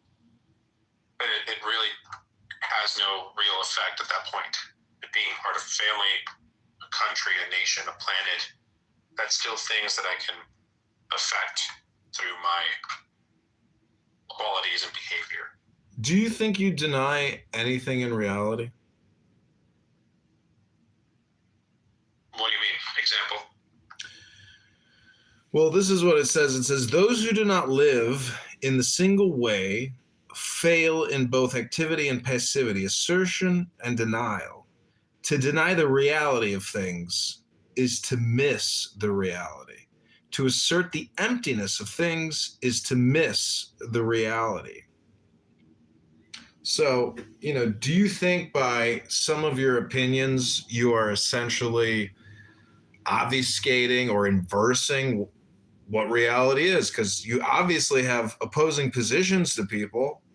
So how do you rationalize what some people, like, for example, men and women's sports, like, is that a denial of reality? Men and women's sports? Men who are men who say they are women to compete in women's sports. Like, is that a denial of reality? I don't think that. Well, go back to my original question. I was trying to give you an example of something that might apply, but generally speaking, you know, what do you, is there anything you think that you are opposed to, which is essentially, you know, denying reality? So I work hard to not necessarily have beliefs about things. I try really hard to be evidence-based, right? So like reality to me is presented through evidence-based, right? So like, got it. Do you gay people exist because it's a thing that manifests in humans, right? You can see it. But is gay a concept? How is gay not a concept? Just like ego and God. Well, because it's an action. You mean to tell me when somebody says they're gay, that's an action? It's a proxy for behavior and action that they do.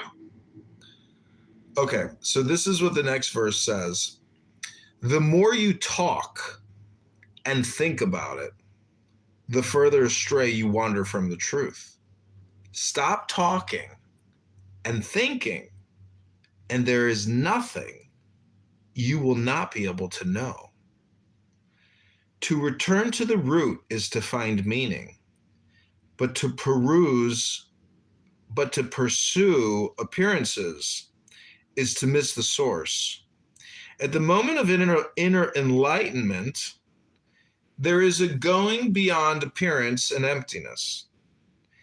The changes that appear to occur in the empty world, we call real only because of our ignorance. What do you think that means?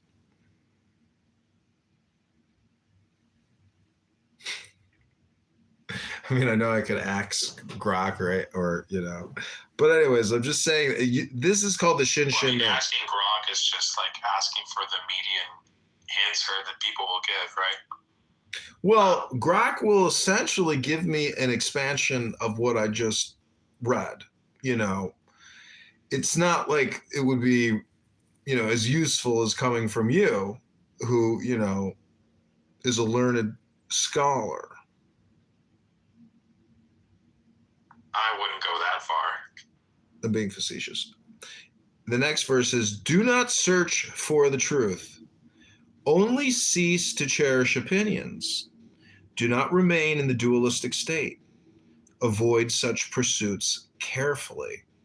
If there is even a trace of this and that, of right and wrong, the mind will be lost in confusion. And that's why, you know, I see, if you ask somebody, Romero, a question, guess what? It's a trick question. So when I asked you, do you like Thanksgiving? It was a set. Will be an expansion of your consciousness or your enlightenment. I mean, do you think the concept of enlightenment is like controversial or stupid? You know, I mean, it doesn't mean nothing. Like the Enlightenment period or enlightenment as a concept of an individual? Well, both. I mean, I think they both deal with the same thing. No, I don't think they're controversial. Well, do you know Dr. Jordan Gruber on here? Yeah. You don't know Jordan? I don't think so. You probably know him. Anyways, he owns enlightenment.com. I said the true enlightenment would be not re-registering it. You know, he's never done anything with it. He's never done anything with it in like 30 years. I know a guy, successful guy, his name is Titscombe, and he owns tit.com, T-I-T, and like, for God's sakes, over fucking 30 years of online porn, he probably could have made $100 million by now with tit.com, but he still has never done anything with it. Okay, this is the next one. It says, although all dualities come from the one, do not be attached even to this one. When the mind exists undisturbed in the way, nothing in the world can offend. And when a thing can no longer offend, it ceases to exist in the old way. I mean, what do you think about that? Like, are you open to change, Romero? Because you're very polarized and, in my opinion, rigid. But maybe you're flexible. Do you think you're flexible?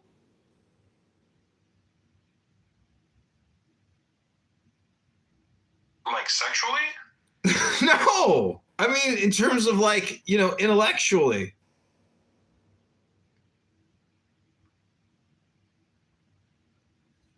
I'm not saying politically, I'm saying intellectually. Because enlightenment deals with the intellect, you know, understanding and knowledge of the way. What do you think the way means? I asked you what the will means, and you told me, you know, spirit and soul. But like, what do you think the way is? Because that's what the Tao deals with.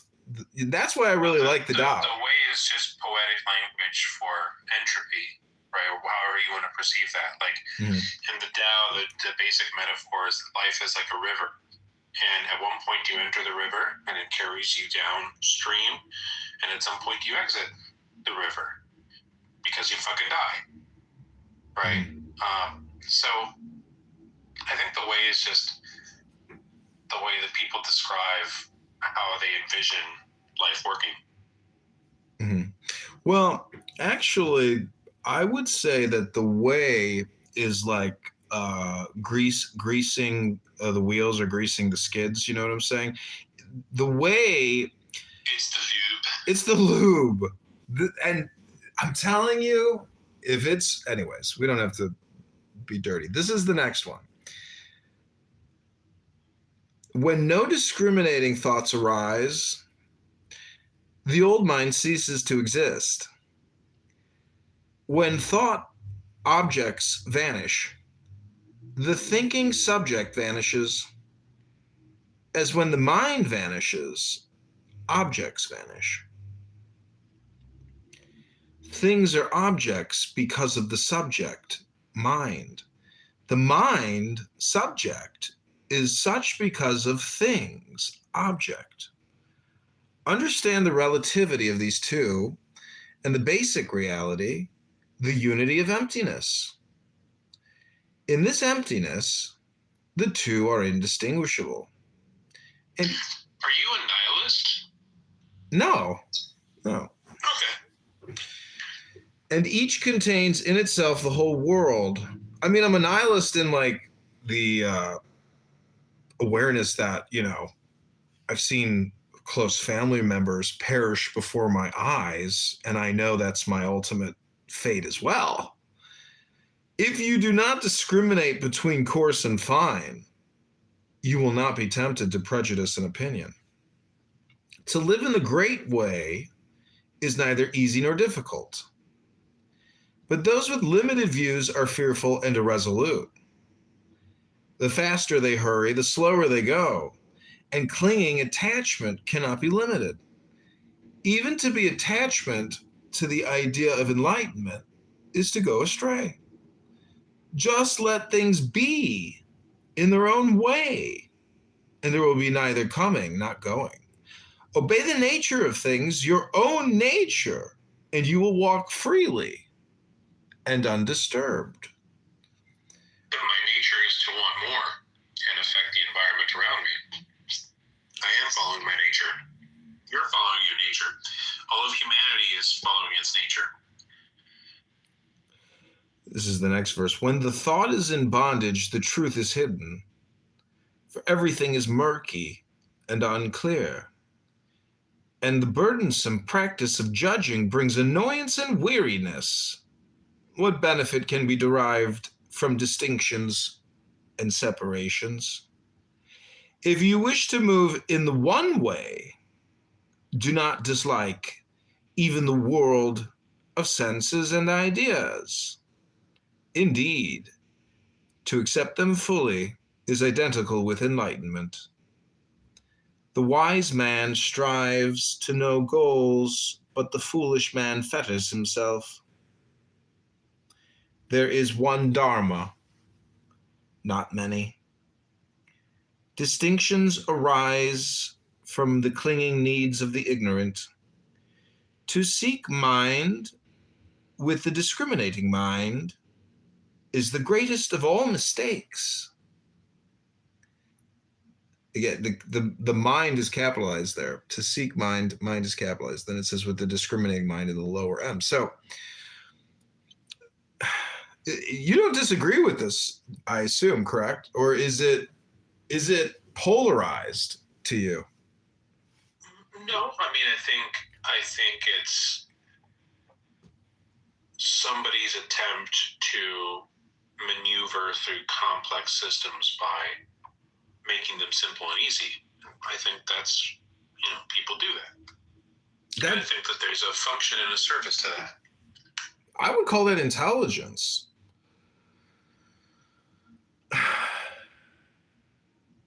This is the next verse. Sure.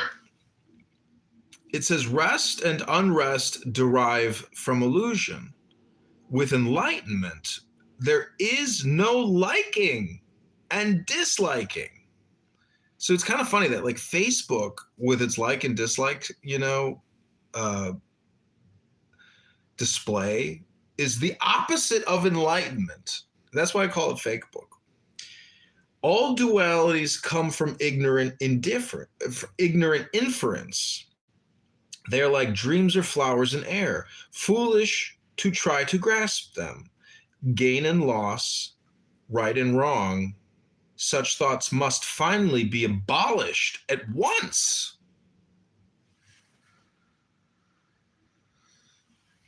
Yeah, that just seems to go against the messy process that we actually do.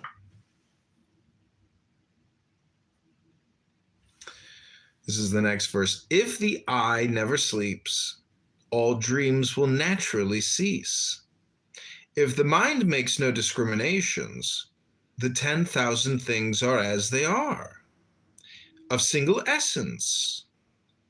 To understand the mystery of this one essence is to be released from all entanglements. When all things are seen equally, the timeless self-essence is reached. No comparisons or analogies are possible in this causeless, relationless state. Consider movement stationary and the stationary in motion. Both movement and rest disappear. When such dualities cease to exist, oneness itself cannot exist. To this ultimate finality, no law or description applies. So do you think enlightenment is kind of like that Scientology statement, going clear? Meaning like you can essentially numb the mind as like in the same way that you put Novocaine, in your jawline to extract a tooth, like a wisdom tooth maybe. I call this. So you're talking about sort of like esoteric personal enlightenment versus like the age of enlightenment, right? No, like I have a quote by Socrates on my arm. It says, I am the wisest man alive, for I know one thing, and that is that I know no thing, or the nothing. Meaning that the enlightenment, of our forefathers, Benjamin Franklin, Jefferson, Washington, etc., as Freemasons, they were synthesizing essentially Americanism, or, what we call that New Age Enlightenment, whatever. I mean, they're very unique and special. Like I have many Masonic books, and it's Abrahamic because it's all based on Kabbalah, and this like concept of the multiverse, which is, they call it spheres, of realities. Even in the Age of Enlightenment, also the Age of Reason, was a period of history of Europe and Western civilization during which the Enlightenment, an intellectual and cultural movement, flourished, emerging in the late 17th century in Western Europe. It's basically the emergence of science, of the scientific revolution, which is process heavy. It means that we can know things. We can process things. I think the kind of enlightenment that you're talking about is more akin to that sort of Zen enlightenment, right? The wanting to achieve oneness with everything else. But we're distinct, discrete consciousness that can have a collective identity, but we also have a individual identity. And if you're going based on the Age of Enlightenment in Europe, then you can know things by experimentation, by observation, not just by belief, right? And I think that if all you're trying to do is just believe in something to comfort yourself, like, that's great. That's what a lot of humans do. And this sort of goes back to what I was saying earlier. Like, I try really hard not to believe in things. I try to look for the evidence of the thing itself, and the same way that I like the evidence of a 1978 Pinto, right? I can look at it, I can touch it, I can get it, I can drive it, I can look at the engine, I can taste it, I can lick it, I can piss on it. There's a whole lot of material interaction I can do with it. I can dissect it. I think that the esoteric things are fun subconscious exploration. I think that it lacks the kind of ability to dissect the way that I can dissect a frog, right? And it's one of the things that frustrates me quite a bit on Clubhouse, which is like the sort of meta talk. Talking about talking, talking about reading. Yep. That's like, okay, cool, great. I like somebody who can give me meat and potatoes. Like, read me a 60-second poem, rapture me. Oh, yeah, it's beautiful. Poetry's great. Okay, listen to this next verse. It says, for the unified mind in accordance with the way, all self-centered striving ceases. Doubts and irresolutions vanish, and life in true faith is possible. With a single stroke, we are freed from bondage. Nothing clings to us, and we hold to nothing. All is empty, clear, self-illuminating. Sounds lonely. With no exertion of the mind's power. Here, thought, feeling, knowledge, and imagination are of no value. In this world of suchness, there is neither self nor other than self. To come directly into harmony with this reality, just say, when doubt rises, not two. In this not two, nothing is separate, nothing is excluded. You know what's interesting, Romero, is, I wish that at the end of every room, like, you would get emailed the transcript of that fucking room, because then you would know just how stupid you were, like, to have all these, and not you, but I'm saying, like, a lot of these people on this app that you would just basically read it and say, this is a comedy script, right? Like, if there was no, context of the speaker, to the script, like, and you just gave the script of a room to a person who wasn't in the room, didn't hear the person's, voice, then you would really realize that we're just basically exchanging scripts. So anyways, I'm just saying it's all information packet. That's all that any conversation ever is. Ever. Okay, so then the performative aspect is the emotional aspect of the script delivery. I'm only saying that, like, the transcript matters, despite the performance, despite the speaker's identity, the transcript matters, because that's like reading a book out of context, like, I'm just here for information gathering. So anyways. But you're not, because you're also here for your emotional needs, right? There's something you're getting out of this. No, it's not just information gathering. I'm not being facetious, but I'm trying to say that, like, we should be more aware of our time, because our time is essentially the words that we are either saying or listening to. Like, we're just addicted, anyways. This is the next verse. I don't know if we're you. social creatures and we hunger for social interactions, and in a world where we're becoming much more isolated through technology, this is a sort of placebo that we give ourselves because it's a little too difficult to get to the park and hang out with people, right? Like, or our private personal network that we made in college or grad school is spread across the country and world. I mean, it serves a purpose for the individual, and it obviously serves a purpose for the masters that own it.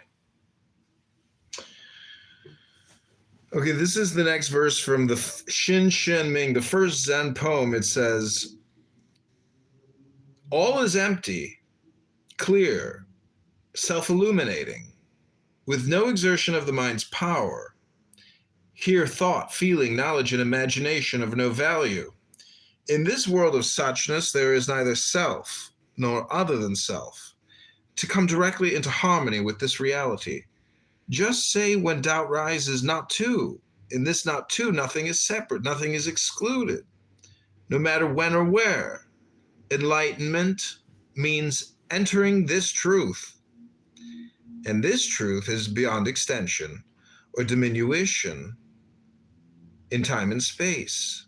In a single thought is 10,000 years.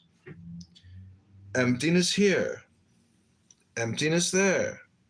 But the infinite universe stands always before our eyes, infinitely large and infinitely small. No difference, for definitions have vanished and no boundaries are seen. So too with being and non-being. Don't waste time in doubts and arguments. They have nothing to do with this. One thing, all things, move among and intermingle without distinction. To live in this realization is to be without anxiety about non-perfection. To live in this faith is the road to non-duality, because the non-dual is one with the trusting mind. Words, the way is beyond language, for in it there is no yesterday, no tomorrow, no today.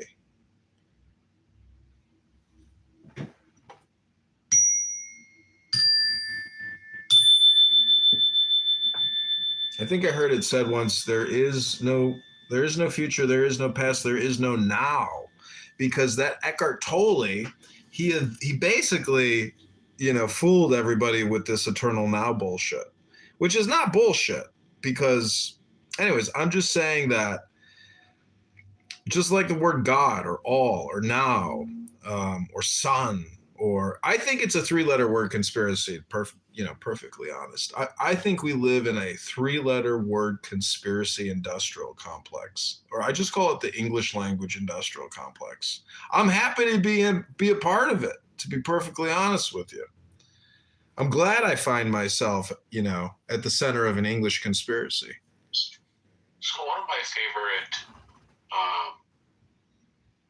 concepts or stories in physics is how it's hypothesized that at one point the galaxy or the universe itself will expand so far out from each other that, let's say that Earth survives and it continues being a viable place for life to continue, that there'll be a point in the far future where stars will have sort of flown apart from each other because of the expansion of the universe, that whoever is alive on this earth will know nothing of stars because it'll be beyond our light cone. Everything is contextual. We happen to be in a point in the universe's life where we see lots of stars, where we see the crowded sky. that we happen to live on the planet at a time where the moon happens to be at the distance that it's at. So we see it as, the round, smallish disk that it is. But if we had been alive around the time of the dinosaurs, the moon would have been a lot closer to Earth, and it would have seemed massive, giant. We live in 2026, not in the early 1900s. So for us, the Lady Liberty is green, but she's actually copper, right? So it's everything is context and time based. So this nothingness that a lot of these Zen poets are sort of talking about is outside of my realm of experience, because I am an ape that's part of a species of apes. I know, but Romero, it's talking. Any other ape. Romero, it's So talking. Romero, it's talking about the usefulness of uselessness, meaning that the emptiness in a cup, which is nothing, seems to have extreme value to us. So it's this. It does not exist. It's a void. It's a nothingness. It's the emptiness. It's the chalice. It's in a cup. To you, it's empty. Right? Well, to me, there's air there. That is something. It is not void of nothing. Okay, but look at it from the perspective of personal development. The metaphor in magic is that you're a cup, but there's 4 instruments. It's the wand, the sword, the cup, the disc. I'm just trying to tell you that Zen is really there is an author you have to read. He's so remarkable. His name is, anyways. Continue, but I do have to get going soon. I probably need to get going too. But yeah, I don't believe there's that word. I don't see evidence for nothingness. And I think that the kind of oneness that some people want is an illusion, but also a truth, right? Depending on your vantage point. We're one species. We're all earthlings. You, me, the cockroach, we're all earthlings. But now we can sort of dissect and separate it through species, and there's categories that we create. But if at its simplest form, we can just say we're all earthlings. Okay, cool. Right? How does that play out in my life? By saying, oh, I'm an earthling, you're an earthling, the deer's an earthling, the dog's an earthling. Does that mean that I'm a cannibal if I eat chicken because that is an earthling as well? Does that mean that I need to stop doing that and just allow myself to die because anything that I eat is causing harm to another earthling? The whole concept of returning back to source and oneness, I think, is poetically beautiful, but it doesn't really do much for me in terms of the world that I exist in. Well, I go back. You got things to do. I got things to do. We can talk later. Wait, hold on one second. I go back to the dialectic therapy, meaning that I don't think it's. See, when I go into Donald's room, prove to me God exists room, Donald. It's a little bit like so unhinged and angry. It's wild.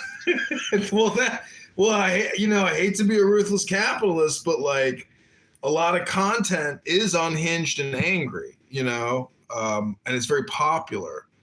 Well, sure. I mean, it's like as a capitalist, right? Bum fights is one of the greatest things ever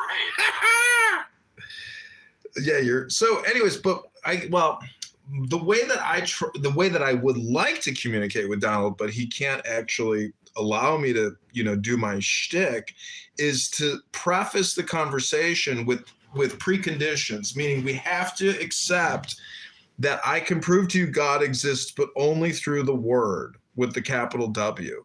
So that's why I say God. I think God is actually living in as a mind virus. Just like COVID-19, somehow spread around the world and everybody seemed to get it.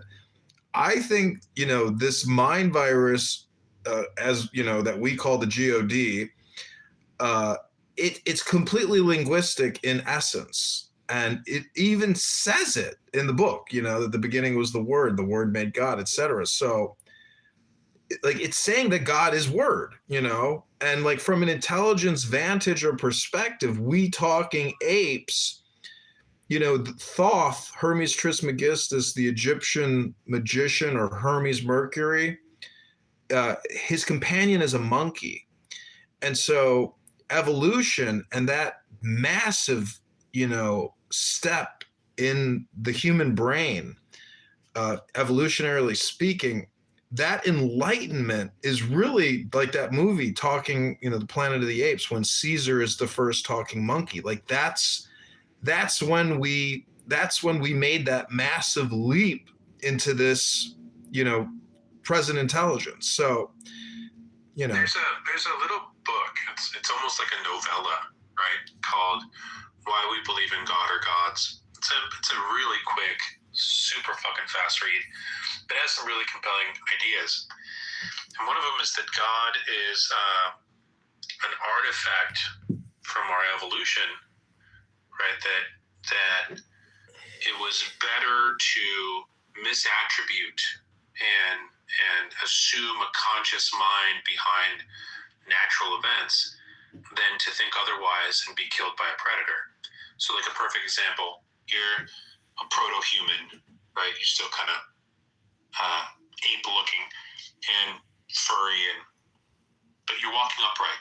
You're walking through the savannas of Africa, beautiful golden grass, and you feel the breeze, and the grass moves. The tall, up to you, almost your fucking chin or chest, right? Starts moving. And you go, oh, it's just the wind. And then the lion leaps out and kills you and eats you, and you don't reproduce, right? So it's from an evolutionary perspective, the concept of God or the disembodied consciousness served a survival role, right? To assume that there's a mind, whether it be a predator or something greater, helped people survive those early stages. And then it was also, an easy copy-paste, like religion itself was an easy copy-paste moral document that you could just sort of stamp on people. It was also symbology, right? So the iconography is a quick way to assess friend or foe. And these are all just sort of things, artifacts of our evolution, of us surviving, that then becomes these bigger concepts. So I think God, the idea of God emerged probably before the word did. So I don't think that it's necessarily a linguistic mind virus. I think that it's a offshoot of our evolution, and that it's the same part of the brain that has imagination, abstraction, dreams. So it's an artifact that we'll probably never be able to get rid of. But there'll always be people that sort of overcome that.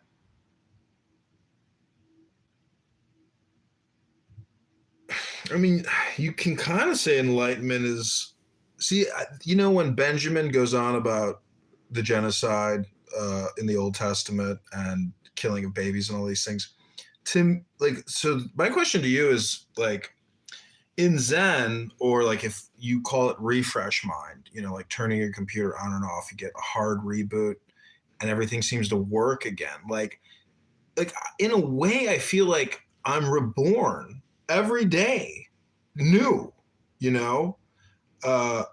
almost quite literally, as in, because my... Like an LLM, right? Like every conversation is the first conversation.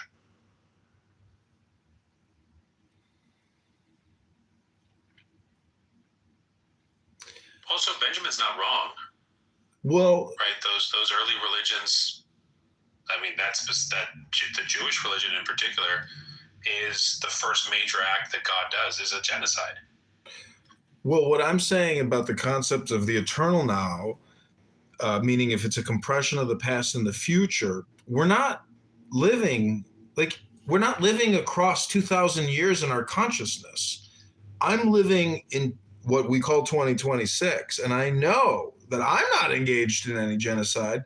Now, whether or not the Israel, anyways, this is too, branched. What I'm trying to get at is that it's still politic. Actually, almost just about everything is politic. Whether it's the abortion, the vaccine, the genocide, the apartheid, the occupation, etc. These are all political, frictions and conflicts and debates. But again, I think it goes back to that statement that the more you think, the more you speak, the further from the truth you're going to get. So most people are far away from the real truth when they're doing their political communication here. It's just my opinion. I think that sounds great, but that's basically saying that the less I think, the less I do, the closer to truth I am. And that, I think, can have its own set of problems. Okay, so nature will always choose the best answer. And the best answer is always the answer that requires the least amount of input, but yet still solves the solution, solves the query. Humanity shows that that's not true. We're sort of an anomaly in nature. Nature doesn't always choose the best solution. It just chooses the solution that survives and reproduces. Well, what I guess my point in that is that you're anthropomorphizing nature to have some kind of wisdom, some kind of mind behind it, and it's just not. It's not that. You really don't think that the Earth is as alive as you and I are right now?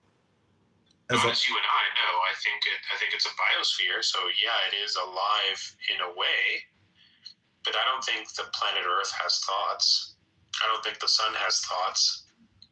I don't mean thoughts. I mean intelligence. I'm not talking about words. I'm talking about some type of higher level intelligence, which is actually operating with a type of intelligence, not a consciousness.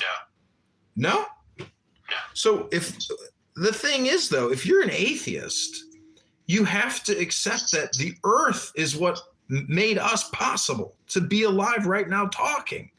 That means like I said earlier, if you remember what I said earlier, right? Quantum physics leads to physics. Physics leads to chemistry. Chemistry leads to biology. Biology leads sometimes to technology. But just one big fucking straight line. Yeah. And so it's not an intelligence, it's just energy settling at its lowest point. Okay, so the Alan Watts statement that we are the universe, observing itself, experiencing itself, is a little bit like saying we are the Earth observing and experiencing the Earth. The truth is your consciousness is the environment, and the environment is the Earth, and it's just a question of how big is your consciousness. If, like that guy on YouTube says, if you have a golf ball size consciousness, that's your understanding of reality. If you have a consciousness the size of the universe, you've got a universal consciousness. And so that's malarkey. There's we live. It's your opinion that it's malarkey. We live in a black hole in that sense, right? There is a point, there is an event horizon by which our imagination no longer works. Right? So you can claim to have a sort of universal consciousness. It's not. It's connected to the 30 or 40 people that you have around you. You can feel empathy for life on Earth. Mm-hmm. Right? But again, we get back into the dilemma. Am I going to stop eating altogether because I'm hurting other Earthlings? Or am I an animal that needs sustenance? Well, Moses talked to a burning bush or he smoked it. But in the Cecil B. DeMille version of the film, it's actually Charlton Heston talking to himself with a supernormal voice, or essentially Charlton Heston's big boy voice, So it's like his inner monologue. And what I'm trying to say is, if you want this oneness, you can do it without additional chemical additives to your cup. You can do it sober. You can also do it not sober. You can do it with beer in your cup, or cannabis in your cup, or coffee or wine in your cup, or a book in your cup. But I'm just telling you, whether it's real or not, it doesn't make a difference, because it's about the experience. The experience is the action, the karma, the doing. But anyways, it's been a fascinating conversation. Let me ask you a personal question. You don't have to answer it if it's too painful. But what is your most painful memory? Oh, that's easy. Having my one of my fingers ripped off in a freak tug-of-war accident. It literally hurt. It hurt. The worst physical pain I've ever heard. Now, if you're talking about emotional pain, well, losing my younger brother when he fell to his death. So you always have to sort of contextualize it. Are you talking about physical pain, emotional pain?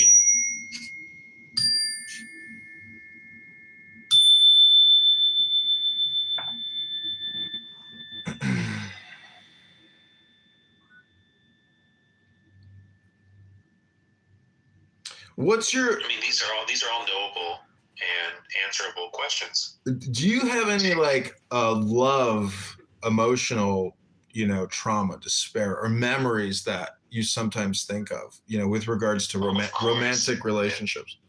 Sure. I mean, all humans are a mixture of trauma responses and intelligence and knowledge and XYZ, right? Sure, but I'm not going to talk about them. You know what I find myself, like this quantum theory, like multiple, like multiverse, or like almost telepathy or something. I know so it's quantum physics is happening inside your body right now, right? Because of course it is. That doesn't mean that you're connected to a multiverse. No, I know. I'm just saying that it's like a delusion. It's like a imaginative. Do you know what somnambulance is?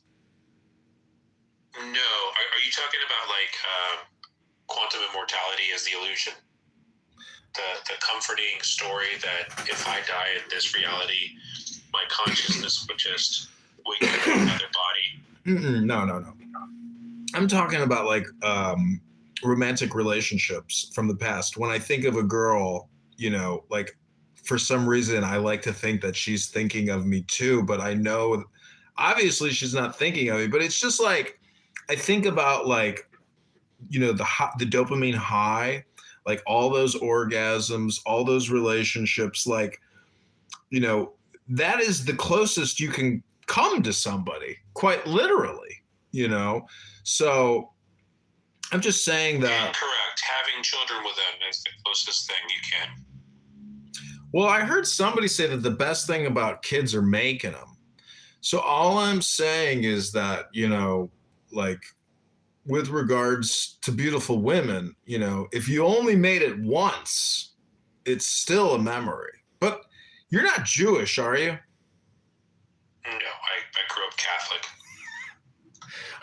If you ever get a chance, read Maimonides, because you'll, read what a lot of Jews read. But he says in there that every woman you sleep with is your wife, from a cosmic karma, universal. I mean, that makes sense to a religion that occupies itself with property law. It's talking about it in a spiritual way, though, meaning that every bang is a destiny bang. It's like the Big Bang. Well, because there's no other. Once something happens, there's no other way it could have been. Right. That's just causality. Well, causality is that's something pedestrian being presented as something amazing. It's pedestrian. Yeah. Okay. Well, I'm not saying. Of course it is. Of course it is. Like, of course it's the only way it could have happened because that's how it happened. But isn't the pedestrian the comical? I mean, to me, I think it's just funny that, you know, you can. Elevating it to this big spiritual thing is funny. Yeah. But it's also kind of like boring and passe. Well, Alan Watts says when, you know, the priests are laughing, like that's when the religion dies. Like if it's not presented in a serious way, it's just not going to be an effective cult. But do you know who the Source family is? Tell me about them. There's a documentary. You should take the time to watch it. I can get you a link. But they were, I think the guy's name was Jim Baker, and he was a World War II pilot who started a vegetarian restaurant on the Sunset Strip. And he started basically a Yahweh, like a white Hebrew Israelite cult, or a mixture of, you know, that type of esoteric type of thing. They would smoke cannabis in the morning, have an orgy in the afternoon, go to Beverly Hills for a dinner in their Rolls Royces. Like it was a highly organized and very hippie cult. Like the way that they presented themselves was like peak American hippie of the 60s, you know? They had dinner with Ronald Reagan while he was dressed in a black tux and they were wearing gowns with flowers, like crazy cult vibes. They played music, they made films, they had vegetarian restaurants, they were with all the celebrities. And then the founder liquidated everything and they moved to an island in the Hawaiian Islands. I can't remember the island. And they tried to live in harmony and peace. But the transition destroyed the cult because of the financial impact of not having the income from the restaurants. They couldn't support themselves building in the middle of nowhere. They needed, you know, the financial resources of what Los Angeles and the media industry, you know, provided them. Anyways, the guy, the cult leader, gets on a hang glider, a real hang glider, and dives off of a cliff. I think in Malibu. Was it Malibu? Anyways, he you know, crashed and on impact, you know, snapped his neck. But I think it took him 3 days to die, or for the cult members to like admit that he was dead. Or he was, anyways, maybe he wasn't dead. But anyways, it's in the documentary. It's fascinating. The music is pretty good. They've got like a lot of good songs, and they play the electric guitar in a way which is really cool. It almost sounds like a synthesizer, you know, by going up and down on the guitar and the way that they amplify it or whatever. But the music is exceptional. Welcome, BB Kapara. I got a couple rooms open here, but anyways, Romero, do you have any questions for me?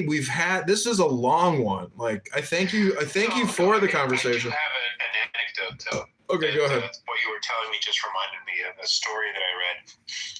There was this Christian church, I don't know, 5-10 years ago, and one of their parishioners, their little girl died. She was like, I don't know, 6 or 7, and died of, maybe younger, like 4 or 5, died of some disease.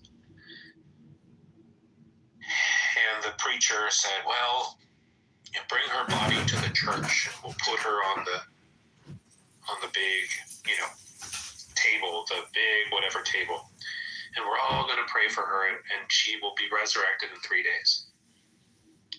And you know what happened? She started smelling after a few days, and they buried her. It's this existence is ruled by laws of physics and biology that don't have a mind, yet still affect every moment of our lives. The dead don't come back to life after they're dead. Right? If you're in cardiac arrest, they can kind of stabilize that. Right? They can, if you stop breathing, they can get you back breathing. But once you have brain death, right, there's no coming back from that. If you throw yourself off a cliff with a hang glider, one of the potential outcomes of that is crashing and dying, because gravity. Right? Gravity has no thought, ill will. It's just the bending of space-time. So in most of the things that impact us, that put pressures on our lives, are to some extent without agency. We call that nature, and we personify it, and we try to negotiate with it because we're primates with great intellect compared to other primates, but compared to the size of the universe, we're pretty small creatures, right? And we still think that we can negotiate with nature. And nature always shows us that, no, you can't really do that. You can negotiate with nature in the sense that, like, you can create seatbelts for your cars, and when you have that high impact, you won't just go flying through the glass. Sure, that's a form of negotiation. But once something happens, that's it. It happened, and there's no other way it could have been. Is that destiny? Okay. Or is that just causality? So I'll leave you with that thought.